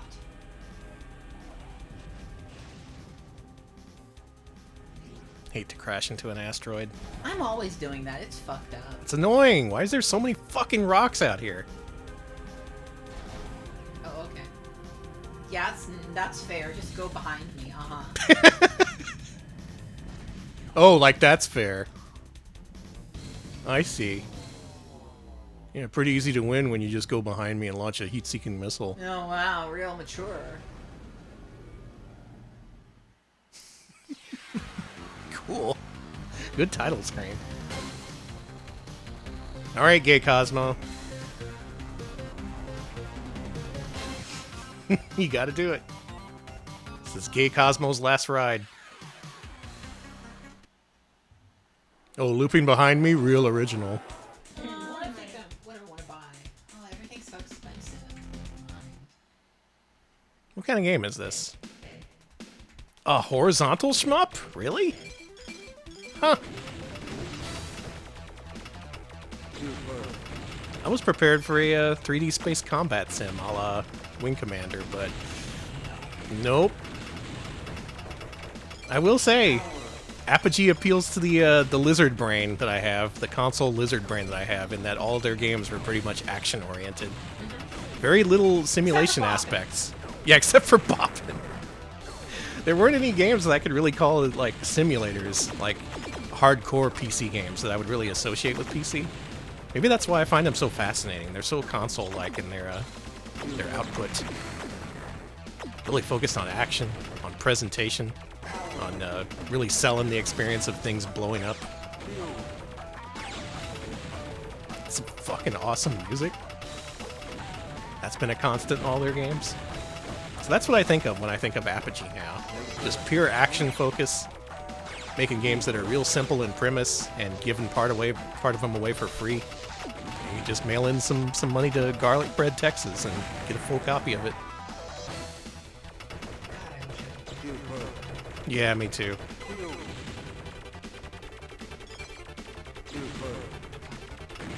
I'm not fine. It seems like, yeah, that was the niche they carved out. Whereas many PC games, just by nature, were simulation-oriented. They're just like, no, arcade action. We're gonna make side-scrollers. We're gonna make shmups. They're gonna be weirdly PC-flavored, but we're gonna do it anyway, and it's gonna be cool. Oh yeah, your thrusters destroy enemies too. That's pretty cool. Well, bad news. I'm no good at Star Gunner. That's the end of Star Gunner. BJ do Billy? Ian? Billy did better than me. Halloween Harry did better than me. Man, seeing a lot of familiar names in here.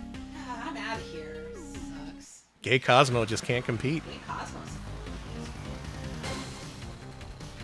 And that is the Apogee Software catalog for DOS. But, just to have a complete picture of what went on afterwards, you may or may not have heard what happened to Apogee Software. They changed their name. They changed their name to 3D Realms, which is a name many of you may be much more familiar with. And their first game here was a game called Terminal Velocity. So let's check that out. Now this is a game that's going to make you dizzy. Oh, good. Do you like Descent?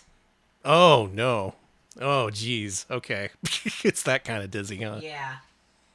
Remember how I got lost in the first room of Descent? Yeah. Reality is our game. 3D Realms, baby! Apogee Software, no more. We are now 3D Realms, because that's what we specialize in. No more 2D Realms. Goodbye, Cosmo. The They title need to bring screen- back Cosmo. The title screen music in this game is called Sex.mod. A relative of Sex.wave, I'm sure.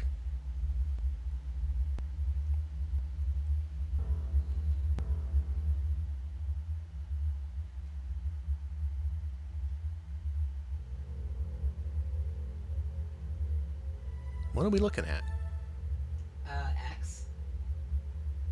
No, it's an asterisk. Looks like number 10 to me. Oh, that, yeah. We have ship in space. Very nice. Why did I do Borat? Why did you do Borat? I don't know, I'm sorry. That hasn't been relevant in a minute. We're bringing it back. We're reclaiming Borat. Who's reclaiming Borat? Us! Okay. Now, this is another game I have no idea what to expect. So, racing game in space? Is my prediction.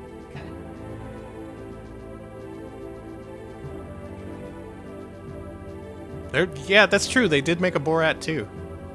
They did. I'm saying it's time for Borat 3 featuring the Retro Pals. Do you want Borat to... Do you want Borat in our home? Do you want Borat meeting our cats? If Tess meant Borat, she would be hiding in the closet. She's a huge fan. She'd love it.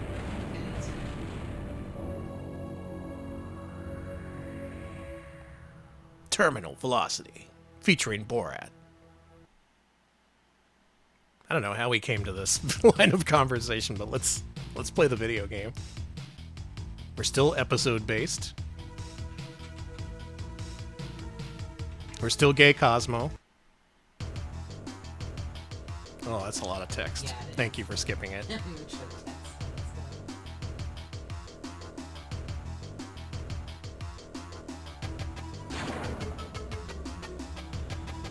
Damn. These last dozen or so games, I've just been jamming out the entire time. Such good music. What? Huh? FMV? Let's go.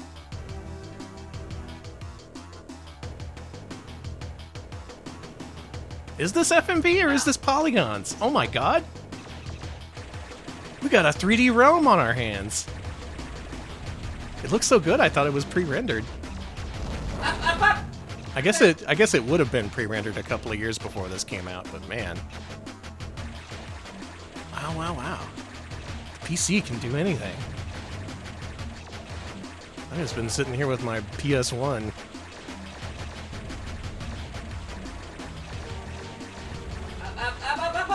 Okay. This seems neat. Annie, it's so neat, but I'm not good at it. Oh god. Yeah, this seems like an anti-Alex game. That's cool.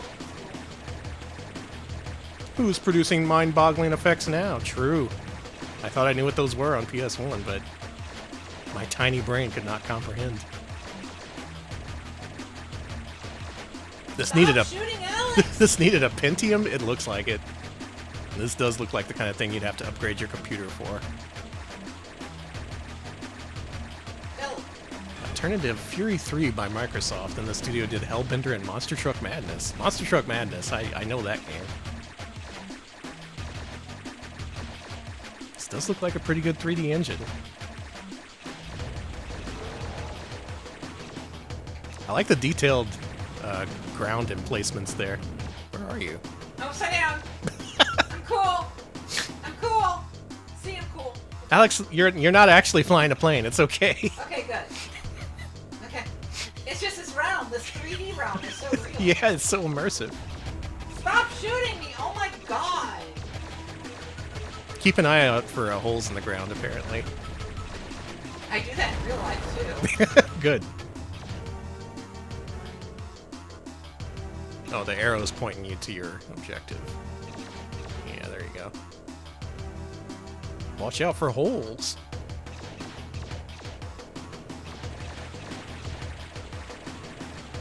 No, no, no, no! Please, God. This could run on a 486? Oh my god. It's fine. That's I'm not sure if this would run on my 486. Oh, the developer of this is Terminal Reality, based out of Texas. Terminal Reality, making terminal velocity. Why? Damn, so multiple people had this running on 486, looking about this good. That's impressive. I wasn't playing shit for 3D on my 486. Ooh, good job. Fine. So we've come to this. From text-based ASCII art ass-looking video games, like the Cross games, to platformers, to Duke Nukem, to full-ass 3D realms we're inhabiting and exploring and shooting. In just a few short years.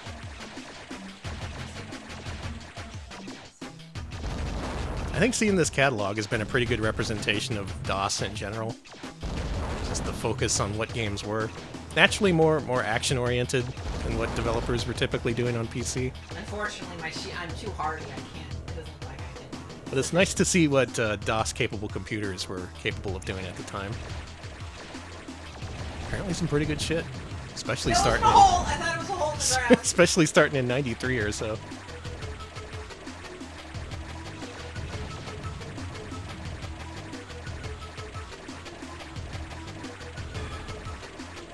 Shield restore. You hit the ground. Where did you learn to fly? Hell. Cool.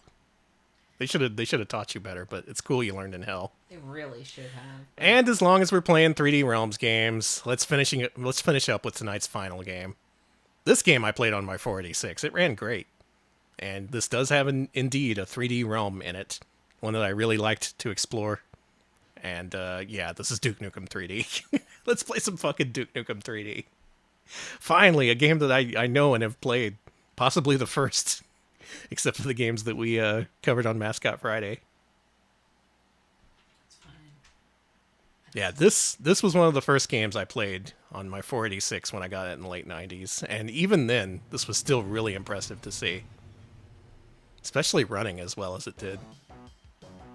I don't know how they did it. I guess reality really was their game. Yeah, everybody shout out your favorite Duke-isms. I suck ass. Literally. I'm here to suck ass and eat eggs. And I'm all out of eggs. Piece of cake.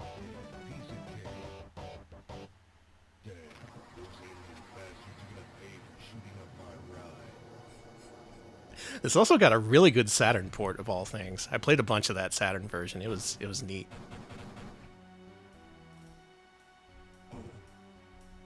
I like the way it starts you out there with the fatal fall that it doesn't matter because it drops you on a health pack. Yeah.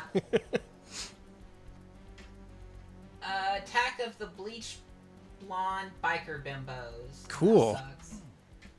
How do I go in? I think you got to go in the back door or something. Oh, that makes sense. Yeah. I think it's this way. Now, I never played far in Duke Nukem 3D. I don't think I ever even beat the first episode, but I did play a bunch of levels, and I remember enjoying it. But then I discovered Nesticle, and it was all over. Same. That's just how it was. I was like, whoa, cool, PC games. What? Nintendo games? Okay, never mind.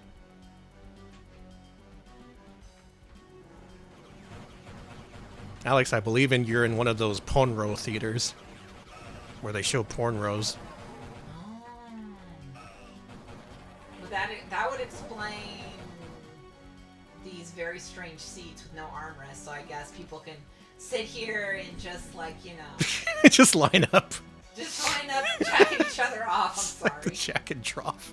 It is! Is there a way to jump? There is.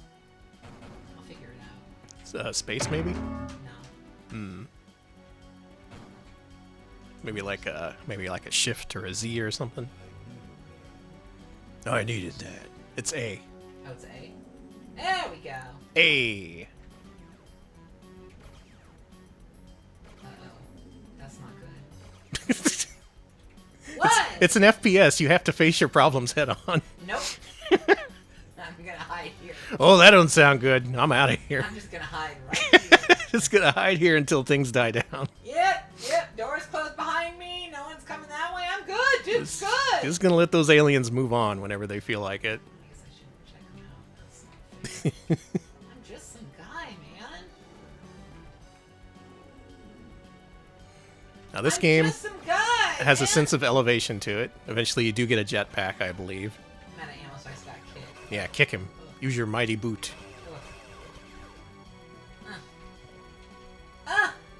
He's flying around. Do you Give him like a- Sister Act 3? That's good, actually.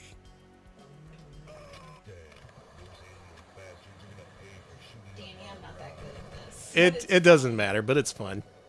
Duke is something anyone can enjoy. And it's just because of the detail in the environments that really set it apart. Another thing that's like Rise of the Triad. Just really interesting environments that feel good to explore, that aren't as repetitive and easy to get lost in as in something like Wolfenstein. You can see the clear evolution of FPSs happening right before our eyes. You're on the Hollywood Walk of Fame. Oh yeah, there's Jimbo. There's Jimbo from Hollywood. We love Jimbo, don't we, folks? Glad Jimbo got his star on the walk. Yeah, less grungy than the real Hollywood Walk of Fame. You fly now? Great. Yeah, they fly now. Die, please. What if there was a Duke Nukem who spoke in Joss Whedonisms? Yeah, they fly now. He's right behind me, isn't he? That's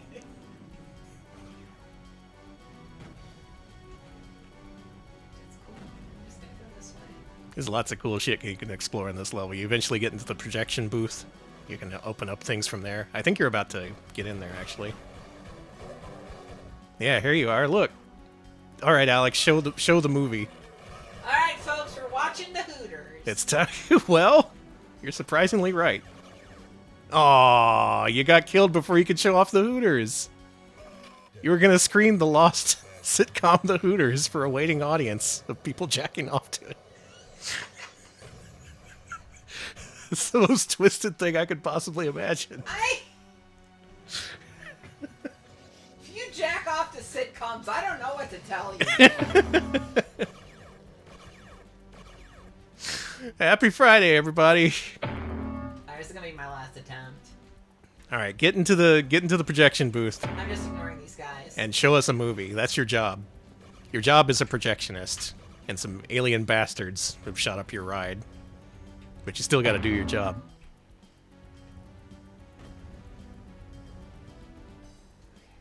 Good. We're alive. Okay. Kill all the dudes in this area. There's a few of them. Well, you're shooting the wall right next to him. That's pretty close. There's another guy in there. Okay. All right. Now grab that key card and flip that switch next to the projector. Nice. Hey. Nice, nice. Yeah, there you go, that one. And look out the window when you do this. Yeah, look at that. We did it. Alex, you've successfully screened a porno movie in Duke Nukem 3D. Thank you, honey. Something that is only possible within a 3D Realms trademark. And so that's it. The journey from Apogee Software to 3D Realms ends here in a porno theater with Duke Nukem. How far we've come from his 2D origins to fully 3D Realms.